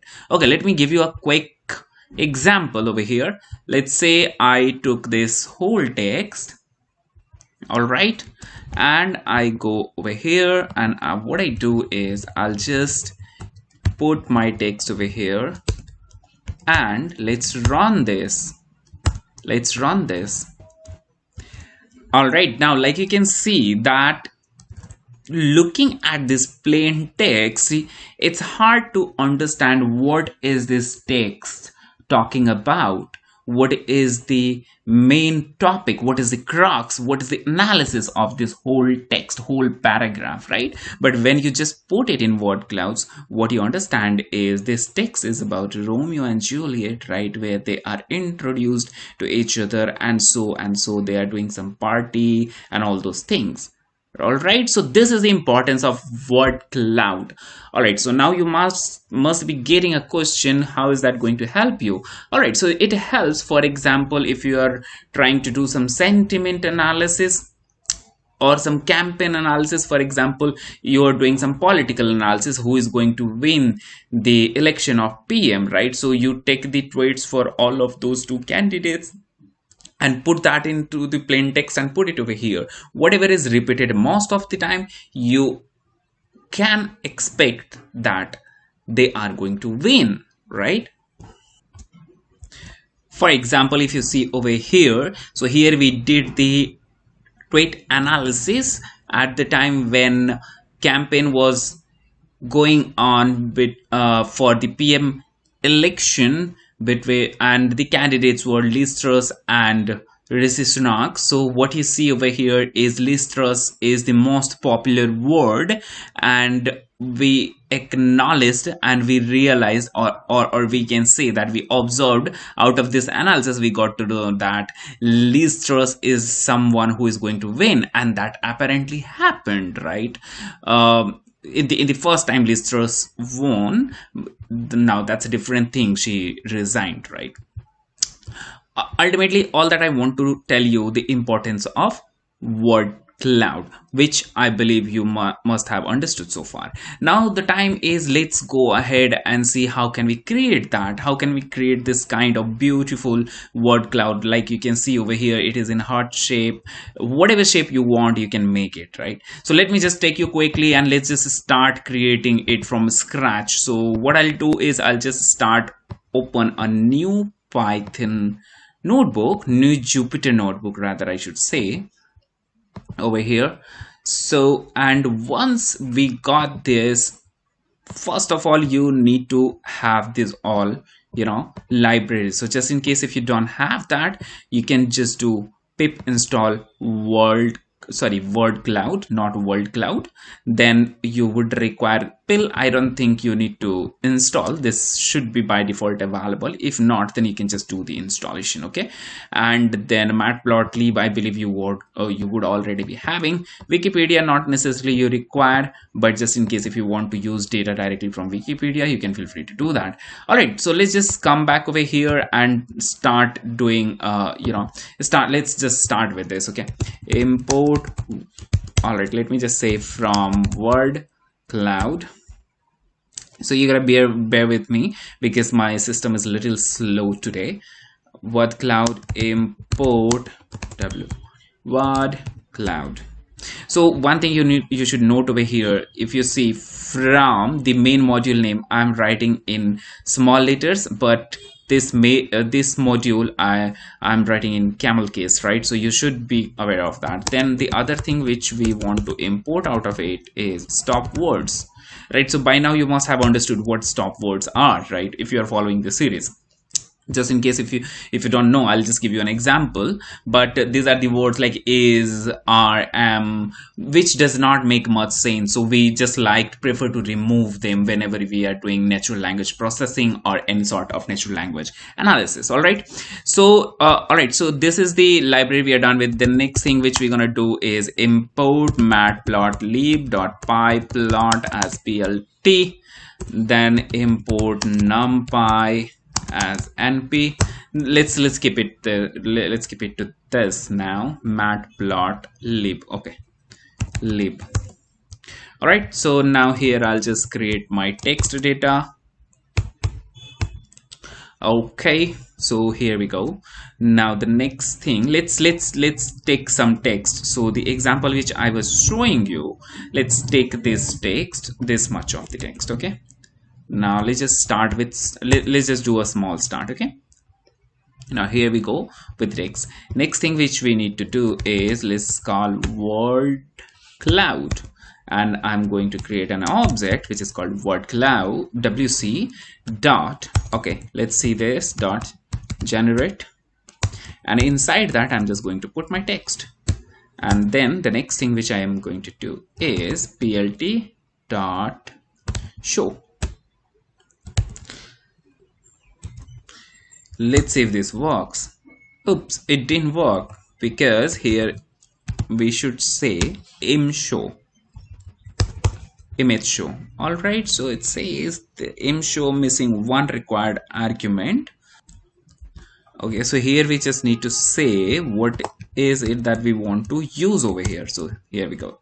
Now, like you can see over here, you see in the text which we just copied, in that all that paragraph talks about is Juliet, Verona, introduction, and so on, right? So this is how you can create the word cloud, and you can just get to know what that text talks about. Now if you want to take it to the next level, you can do, let's just try to adjust its size first of all.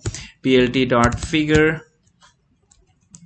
and inside that let's say fig size equals to, let me say 10:10, right? So this is looking fairly big. Okay, now the other thing, if you want to use a different shape, so for that what you're gonna do is let's say np dot, so you need to first download a picture and then convert that into numbers, right? So you don't need to worry much about, because Python itself will do that. Okay, so let's just go over here and try to find some image, or maybe I would rather suggest that I already have the images available over here. Let's take this image. Okay, This is the heart shape. You can use any image. All right, so now I'm going to go over here, np.array, and for this we would require to import one more library which is called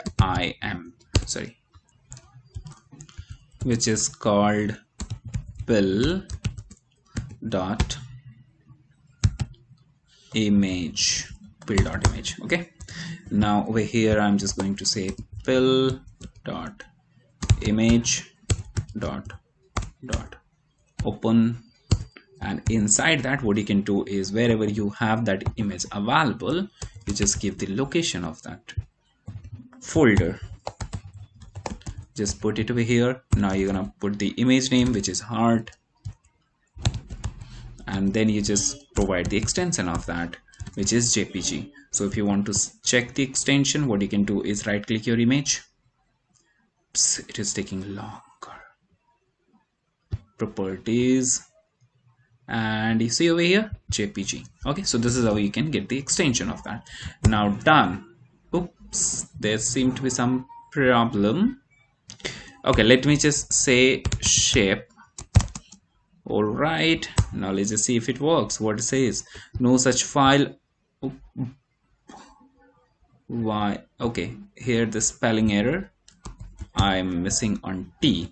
Now what next? Next thing is over here, let's say you see over here, you might see some stop words like is. If you see over here, no, that's Paris, but there could be some stop words like is, are, am, etc. So you can remove them as well. So word cloud takes I mean a lot of optional arguments, right? So if you want, you can just come over here, hit shift tab, and then you will get this pop-up. Go through this, whatever options are there, you can just read them, understand them, and use them extensively. But here I'm just going to show you whatever are most important, right?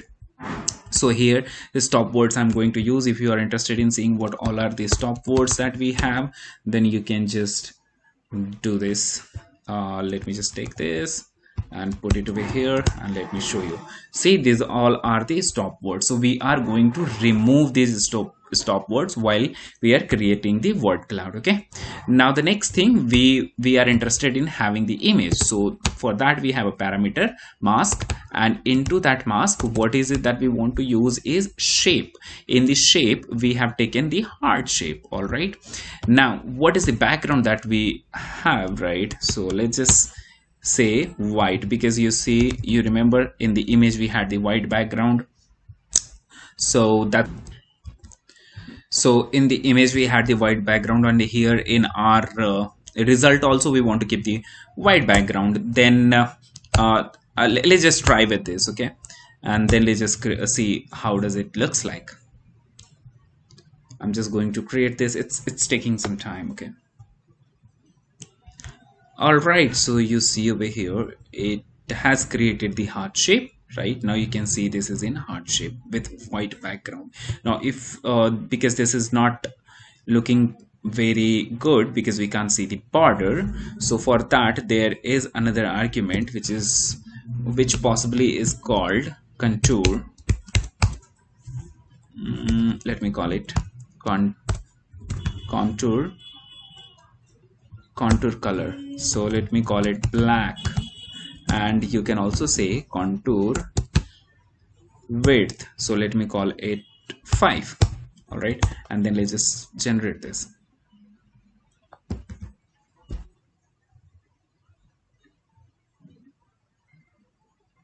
Bravo, isn't it good? Awesome, right? So what you see over here is perfectly fine. Okay, now if you want, you can play with many other arguments which you have over here, right? Number of fonts, font size, you can also fit the font size, etc, etc. Stop words are removed. If you want, you can have your own list of stop words and many more. You can do much more with this thing. All right, so I just hope that you enjoyed this video. Just in case if you get any doubt, feel free to put that into the comment section. I'll be very much happy to reply on that and help you with this solution. I'm going to talk about TextBlob. What TextBlob is, so this is another very useful and simple library built on top of NLTK, and it works like you can use this like NLTK, SPACY, etc. Okay, let me do one thing. Let me directly take you to its official website. So this is the website. Its entire inventory and everything is available on GitHub. If you can see, it has all in total it has 8.4k stars, right? So what all are the things that we have over here? A lot of things which are available over here, like you can do the noun phrase extraction, parts of a speech, which we have already learned in this series, right? Then you can do the sentiment analysis. This is a very good thing you get over here, right? Here you can directly do the sentiment analysis, right? You don't need to do the vectorization and all those things.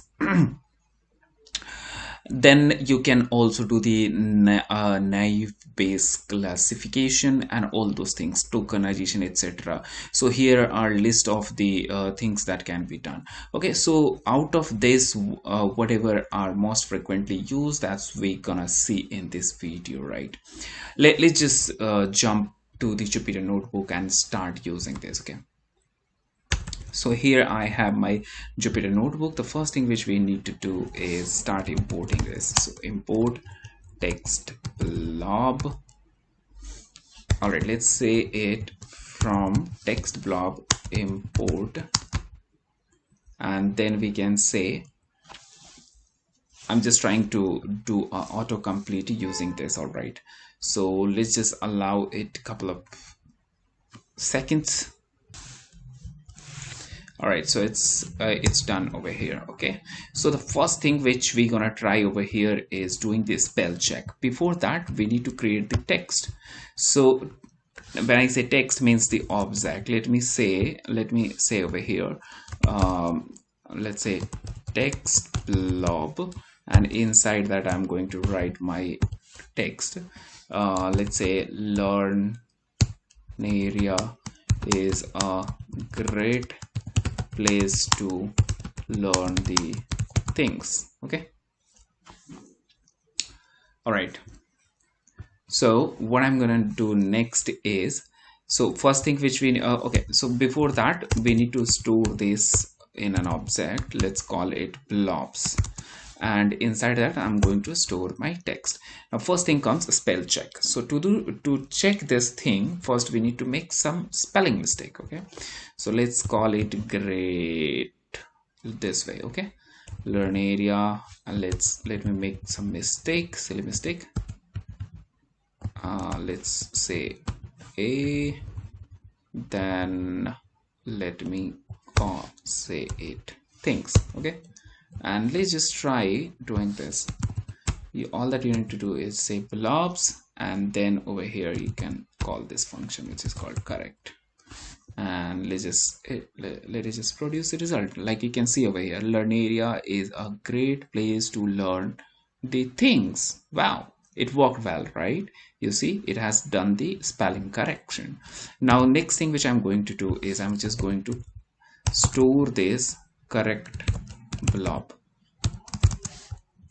and inside this I'm just going to store this one, and let's just try to print this if it has the same thing. Yeah, it works well. Next thing it has is you can change the case as well. Okay, so correct blob dot, you can simply say upper and just hit enter. You see here I have a spelling error. Okay, so now here I just corrected it. Okay, in the same way you can do lower as well. Just say correct blob dot lower, and you hit enter. Here we go. Okay, so this is how you can use the upper and lower. Next thing comes is parts of a speech tags, right? How can you use that?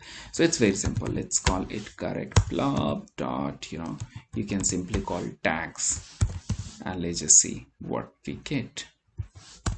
Ooh, yeah, here we got that, right? So you see learn area is NLP, is verbs, A is TT. What does this mean, right? What all this abbreviation means? So these are parts of the speech. I have created a separate video for parts of the speech itself. You can just refer into the series and you can check that out. Okay, I'll give the link into the description section.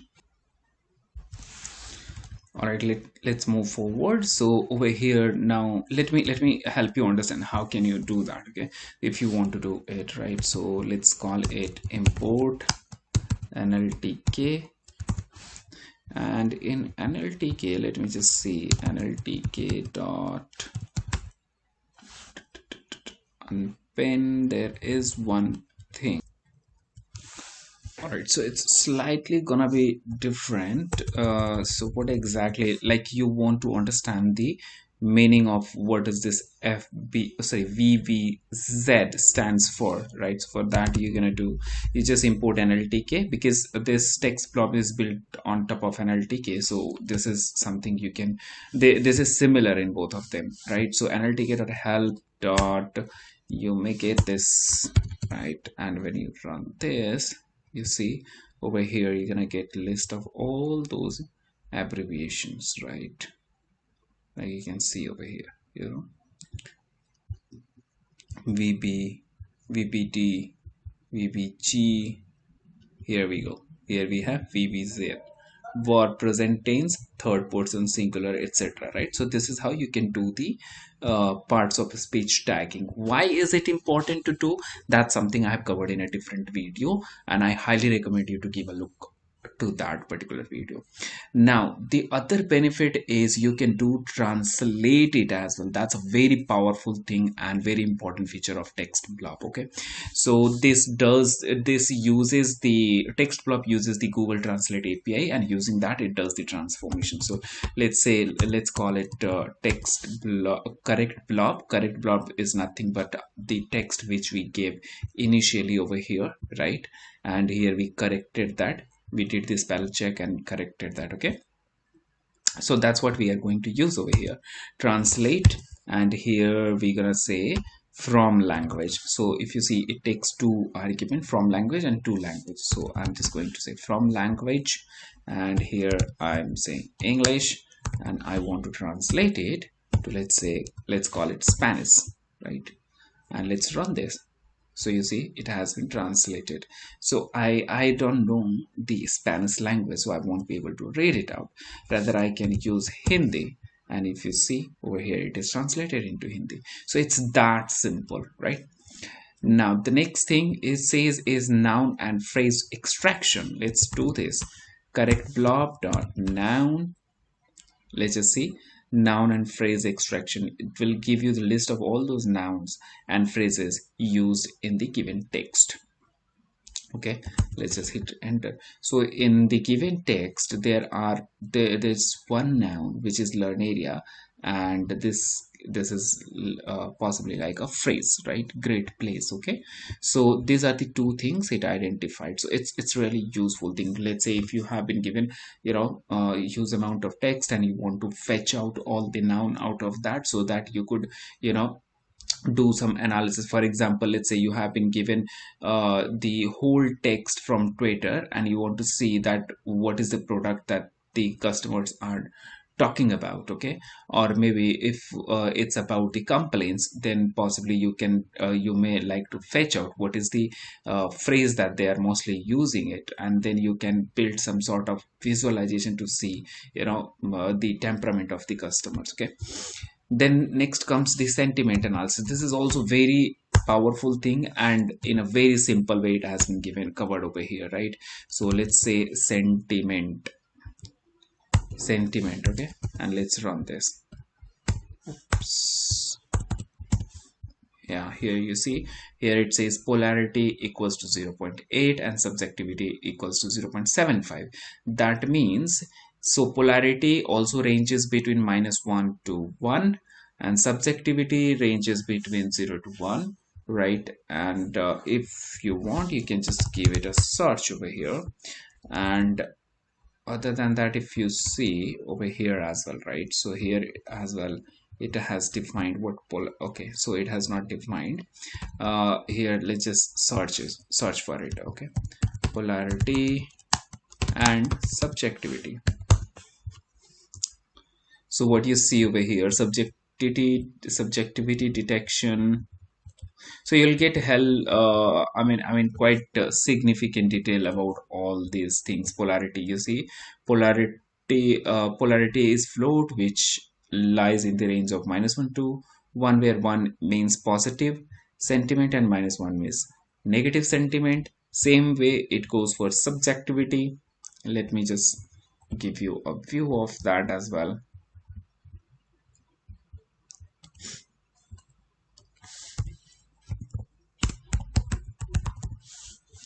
All right, so you see subjectivity ranges between 0 to 1. That's exactly what I was saying, right?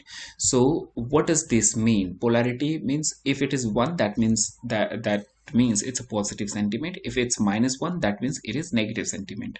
Here it says zero point 0.8, that means it's more of positive sentiment. Okay, now talking about subjectivity, this is about personal opinion, right?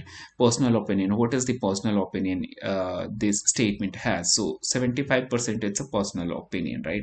So there could be something where there could be some text which is based on facts or analysis or research, right?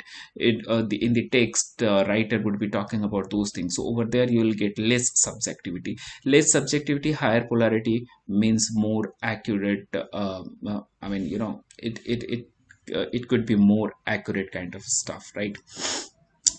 The other thing which you can also do over here is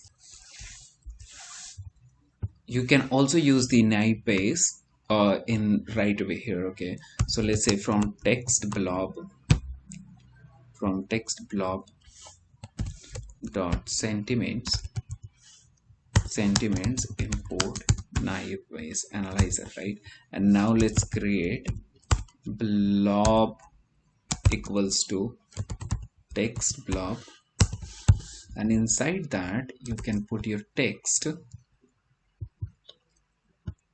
which is this. I'm going to take this, and this time I'm going to write it. Let me just write it. Okay, Learnaria is a great place to learn the things. Okay, and then over here you can also specify the analyzer, and that is going to be naive base analyzer, right? Oops, I just missed one bracket over here. All right, now you see blob dot sentiment. Sorry, when you use sentiment, I'm just letting it auto complete.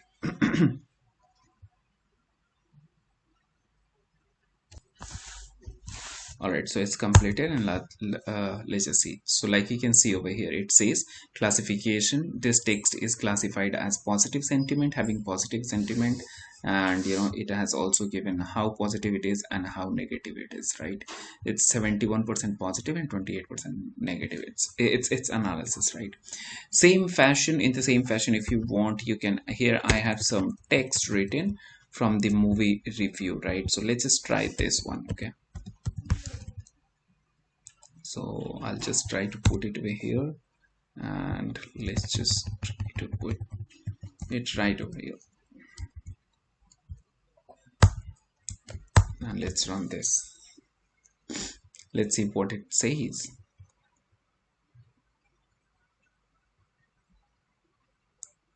It's taking some time. Awesome. So here if you see, it says classification as positive, and positive percentage is probability of positive is 98%, right? Which is quite good. And over here you see in the data also it is classified as positive sentiment. So this is how you can use many more features. I highly recommend you to refer to its website, its web page, which I was showing you initially, which is this one, right? So this is something which I would highly recommend you to check, and go ahead and try all these features available. And just in case if you are stuck at any point, if you would like me to explain any of them, just feel free to put that into the comment section. I'll be very much happy to explain that and cover that. Okay, I mean explain that in a separate video. Whenever you are doing any sort of analysis, or if you are building any statistical model, the first thing which you require is data, isn't it? Yeah, that's true. So when to create any kind of statistical model or to do any sort of analysis, the first thing which we require is data. And when it comes to natural language processing, our data is mostly in the form of document, text, words, sentences, etc., right? But the problem is how to get the kind of data we require for analysis. That's the biggest hurdle, right? So let's say if you were building some sort of NLP model, so mostly you would find the data you require is available on the web. But how to get that? So the one way is to do the web scraping, but for that it takes some time. You require some coding expertise and all those things. So for example, you have this web page Wikipedia where you have the information about Sundar Pichai, and now you require to have this data in Python so that you could build your NLP model. You can do some sort of analysis, classification, or summarization, etc., right? So you require to have this data in Python, but how would you do that? For that, the one solution, like I said, is doing the web scraping. And then there is another solution for which you don't require to have the web scraping skill. Yes, and that's going to be really amazing thing. That is nothing but using Goose library, right? So how can you start with that? So simple thing, you can just do pip install goose 3.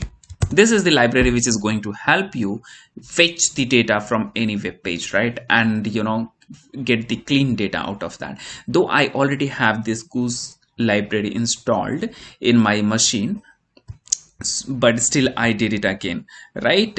So like you can see here, requirement already satisfied, right? So once you are done with installing, what you need to do is say from goose 3 import goose.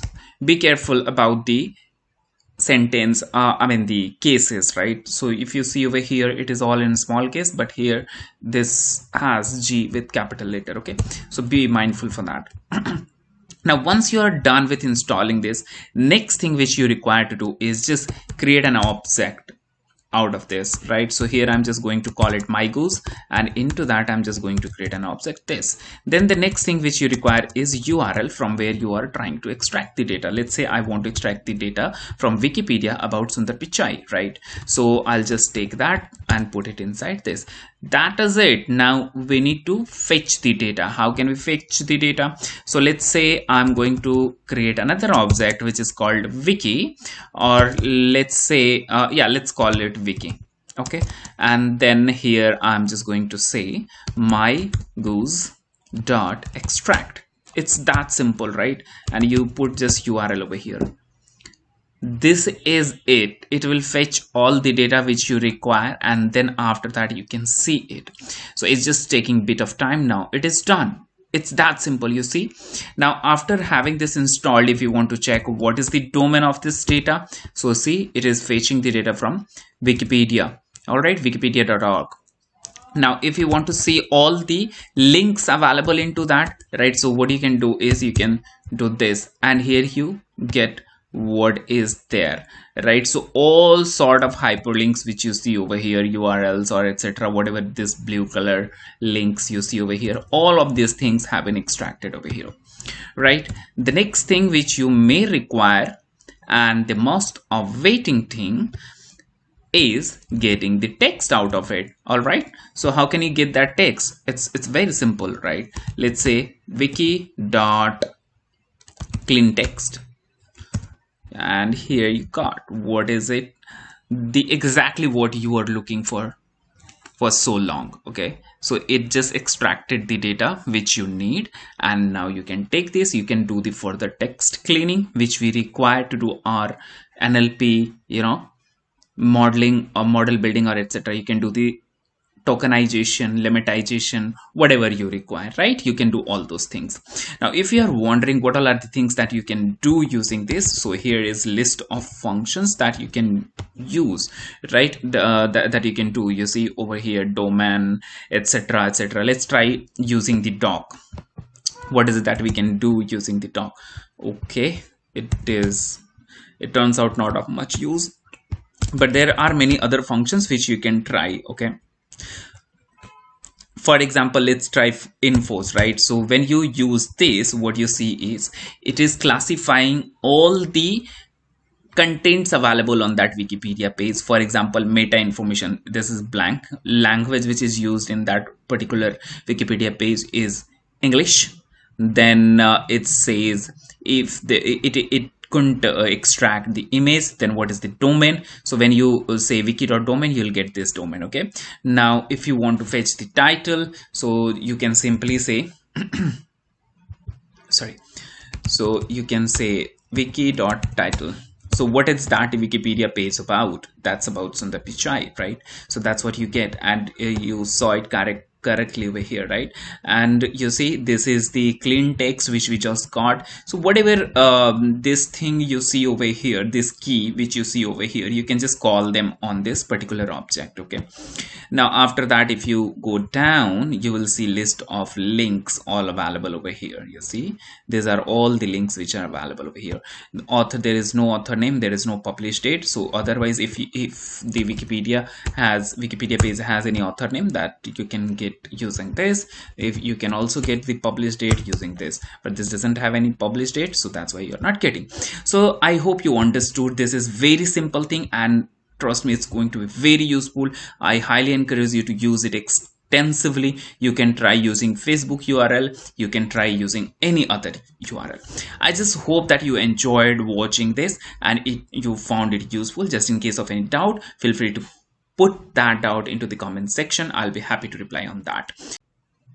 Summarization is one of the most important application of natural language processing, and that's what we're gonna learn today. What exactly the summarization is. Let's say you have this big document, and if you want to summarize it in shortest form, something like this, right? So that's what we do using summarization. How are we gonna do this? So for this purpose, we're gonna use the Hugging Face library, and it provides us one transformer using which we're gonna do the summarization. Hello everybody, welcome to the channel. Let me just give you one brief idea about it. So in the previous video, we learned this is the data which we have on web, and how can we get this data into Python without doing much of the web scraping, So we saw in the previous video, we have this data on the Wikipedia, and we pulled it like this, right?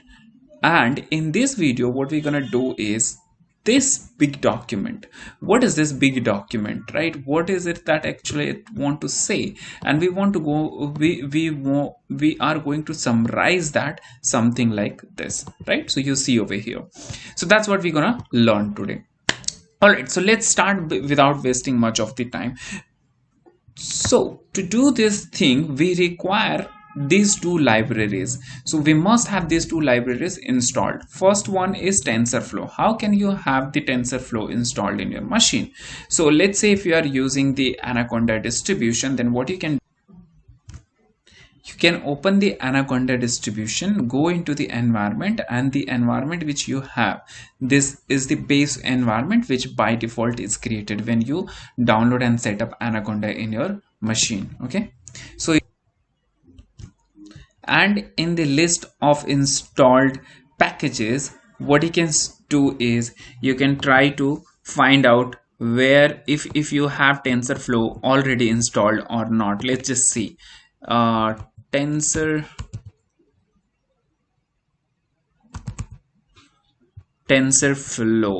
we already have it installed, right? You see over here. Same way, you need to also ensure if you have Keras installed or not. Keras, you see it is already there. So once you're done validating it, then you are good. If it is already there, then it is good. If not, then what you can do is you can install that, right? You can choose not installed, and over here you will get the libraries like TensorFlow and whatever it is, right? What you can do is you can just select that and then you can apply, right? That will be done.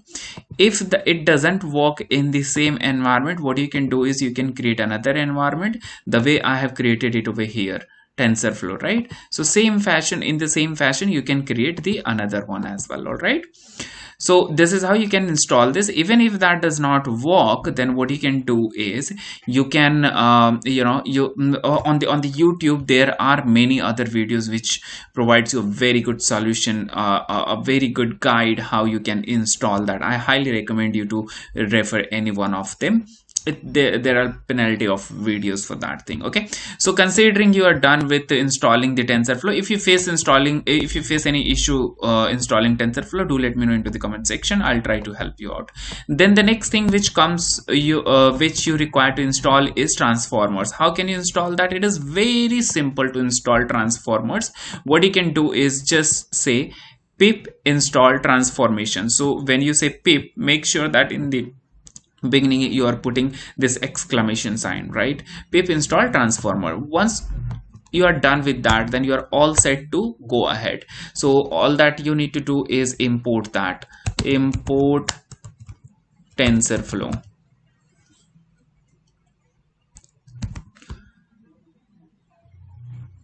It's taking a bit of time. Let's just take it some TensorFlow as TF, you can say. And then the next thing which we require to import is from transformer import pipeline.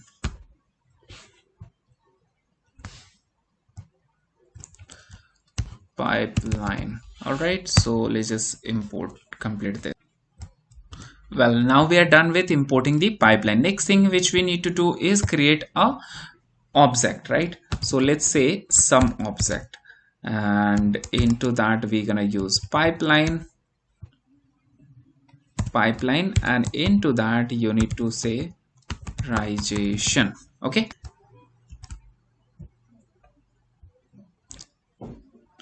so this object will be created. It will just take few moments, right? And once the object is created, then we are all sorted, right? Then the next thing which we will require to create is our document.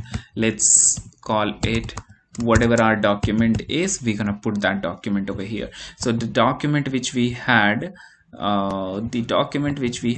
was this, right? So this is the whole big document, whole big article which talks about Sundar Pichai. Let's take a part of this.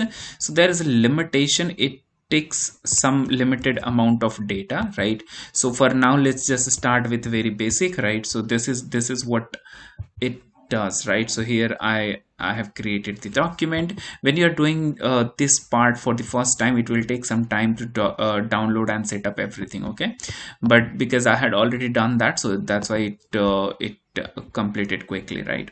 So now this article is also created. Next thing which comes is some object, summarization object, and here you need to provide your document which you just created over here, and then you need to say maximum length of the summary. What is the maximum length of the summary that you want to keep?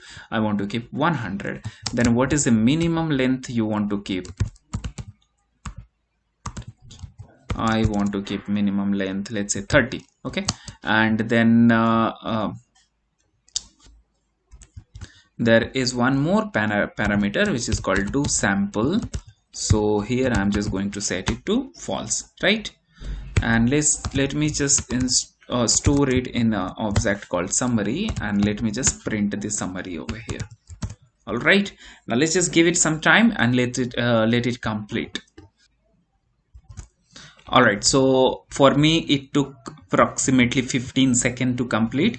It depends on the machine capacity, and then it is done, right? So like you can see here, you have this you got a summary of this whole big document. Same way, if you want to do it for some sort of news, that can also be done. Let's say here I'm taking this patch of text. Okay, let's take this patch of text, and let's go back to our Jupyter over here, and let's just delete this and put this. Okay, and let's just try it again. All right, so like you can see over here, we have the next summary created and ready. So here we had a big article over here. So what I did is I took a patch of this article. This is a news, random news from any of the news website that you can also find, right?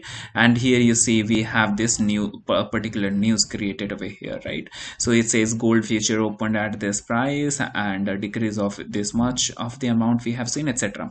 Right? So like you can see how simple is it, to create the summary. Now if you want to grab the text and if you want to check the length whether it is falling in between 100 to 30 or not, so what you can do is you just say summary, and then first we need to fetch this part. Okay, this part, you see this is an array, and that is stored inside a list, right? So first we need to fetch that array, and then after that what you can do is you can put this key over here, and now here you have the complete text. Next thing which we need to do is we need to split it, which is also called the tokenization, right? So we just did this. Now you can simply take account of it, right? And then you get the length. So you see it is 55, so it is falling between 100 to 30. All right, so this is how you can do the summarization of your document. I would highly encourage you to try this at your own, and do let me know into the comment section if it was difficult for you or simple for you, and in case if you face any challenge, put that into the comment section. I'll definitely try to help you out. In the previous video, we had this big document and we learned how to summarize this into this small piece of text, and this was called summarization. Now consider a situation where you have been given a heading and you have to write a whole big article. However, if you just supply the heading something like this and you get this kind of big article, Python gives you this kind of big article. Isn't it exciting? Yeah, I can hear you. You're saying it's exciting. Don't worry, over here what I have done is I have just copied pasted the same paragraph multiple times, but it will not happen when you do it in Python, right? You will get a big article which includes the number of words what you specify, right? So here what I did is just because of the time scarcity. All right, so let's jump to the Jupyter notebook. To start with doing this kind of activity, you require two things to have in your machine. Number one, PyTorch, and then transformers. So how do you get to know that this is the syntax to install the PyTorch? So here's the answer. You go to the PyTorch website, which is nothing but just simply pytorch.org, and over here you have been given the option to choose the specification of your machine, right? So here I have this, then I have Windows, I have pip, and then I want to have it for Python, and compute platform I'm gonna use CPU. So you see exactly this is exactly what I got, right, which I have used over here. The only difference is here it says pip3 and here I have used is pip because I have pip. And do not forget to put note of exclamation at the beginning. Okay, same way you can install the transformer. This is Hugging Face transformer which you require to install. Now once you are done with this, the next step comes is importing the pipeline from transformers, right? So after importing the pipeline, then you need to create an object for this, and in the pipeline, this pipeline asks you what sort of work that you want to perform over here. All right, so here I'm saying simply, you see over here it is simply asking what task that you need to perform. So for that I'm saying, you see over here task. Now let's just have a look if we have the details about many other kind of tasks. You see over here all these kind of tasks you can perform: audio classification, automatic speech recognition, conversational depth estimation, all these sort of things you can do. Isn't it amazing? Awesome. All right, so here currently we are concerned about the text generation, and this is the model which I'm going to use over here. So this model is something when you run for the first time, it's gonna take approximately 20-30 minutes. It's used in size, okay, approximately 10 GB the size of this model is. Okay, so now when you execute this particular text generator will be created. After that, what you need to do is you just use that text generator, provide the topic on which you want to generate the text, then the length of article which you want. Here I'm just trying to generate 50 words article. Okay, then after that you need to specify these two parameters. Default, you can just specify this, and after that this blog post will be created. And over here what you can do is you can simply print that and you can see it. Let me try checking out blog post. All right, so you see over here, I just want to explain you what is it that I have done. So you see in this, it's a list of dictionaries, right? So first we have to slice the first dictionary. So here we got that, right? Now after this we need to take out this generated text. So that's what I'm going to say over here, right? So now you see you got the things. Now if you want, you can print this over here and you got the answer, right? So same way, if you want to write really a big article, let's say 5,000, 500, 10,000, so you can just put the number of words over here and it will generate that. It depends, the speed will depend on the size or on the number of words which you are expecting to have in your article. If it is 5,000, it might take somewhere 20-30 minutes again, right, depending on your machine capability. All right, so I just hope that it was simple for you to understand. I'll upload this code on the GitHub and the link will be provided into the description. Do not forget to give it a try. You can just check that out from there.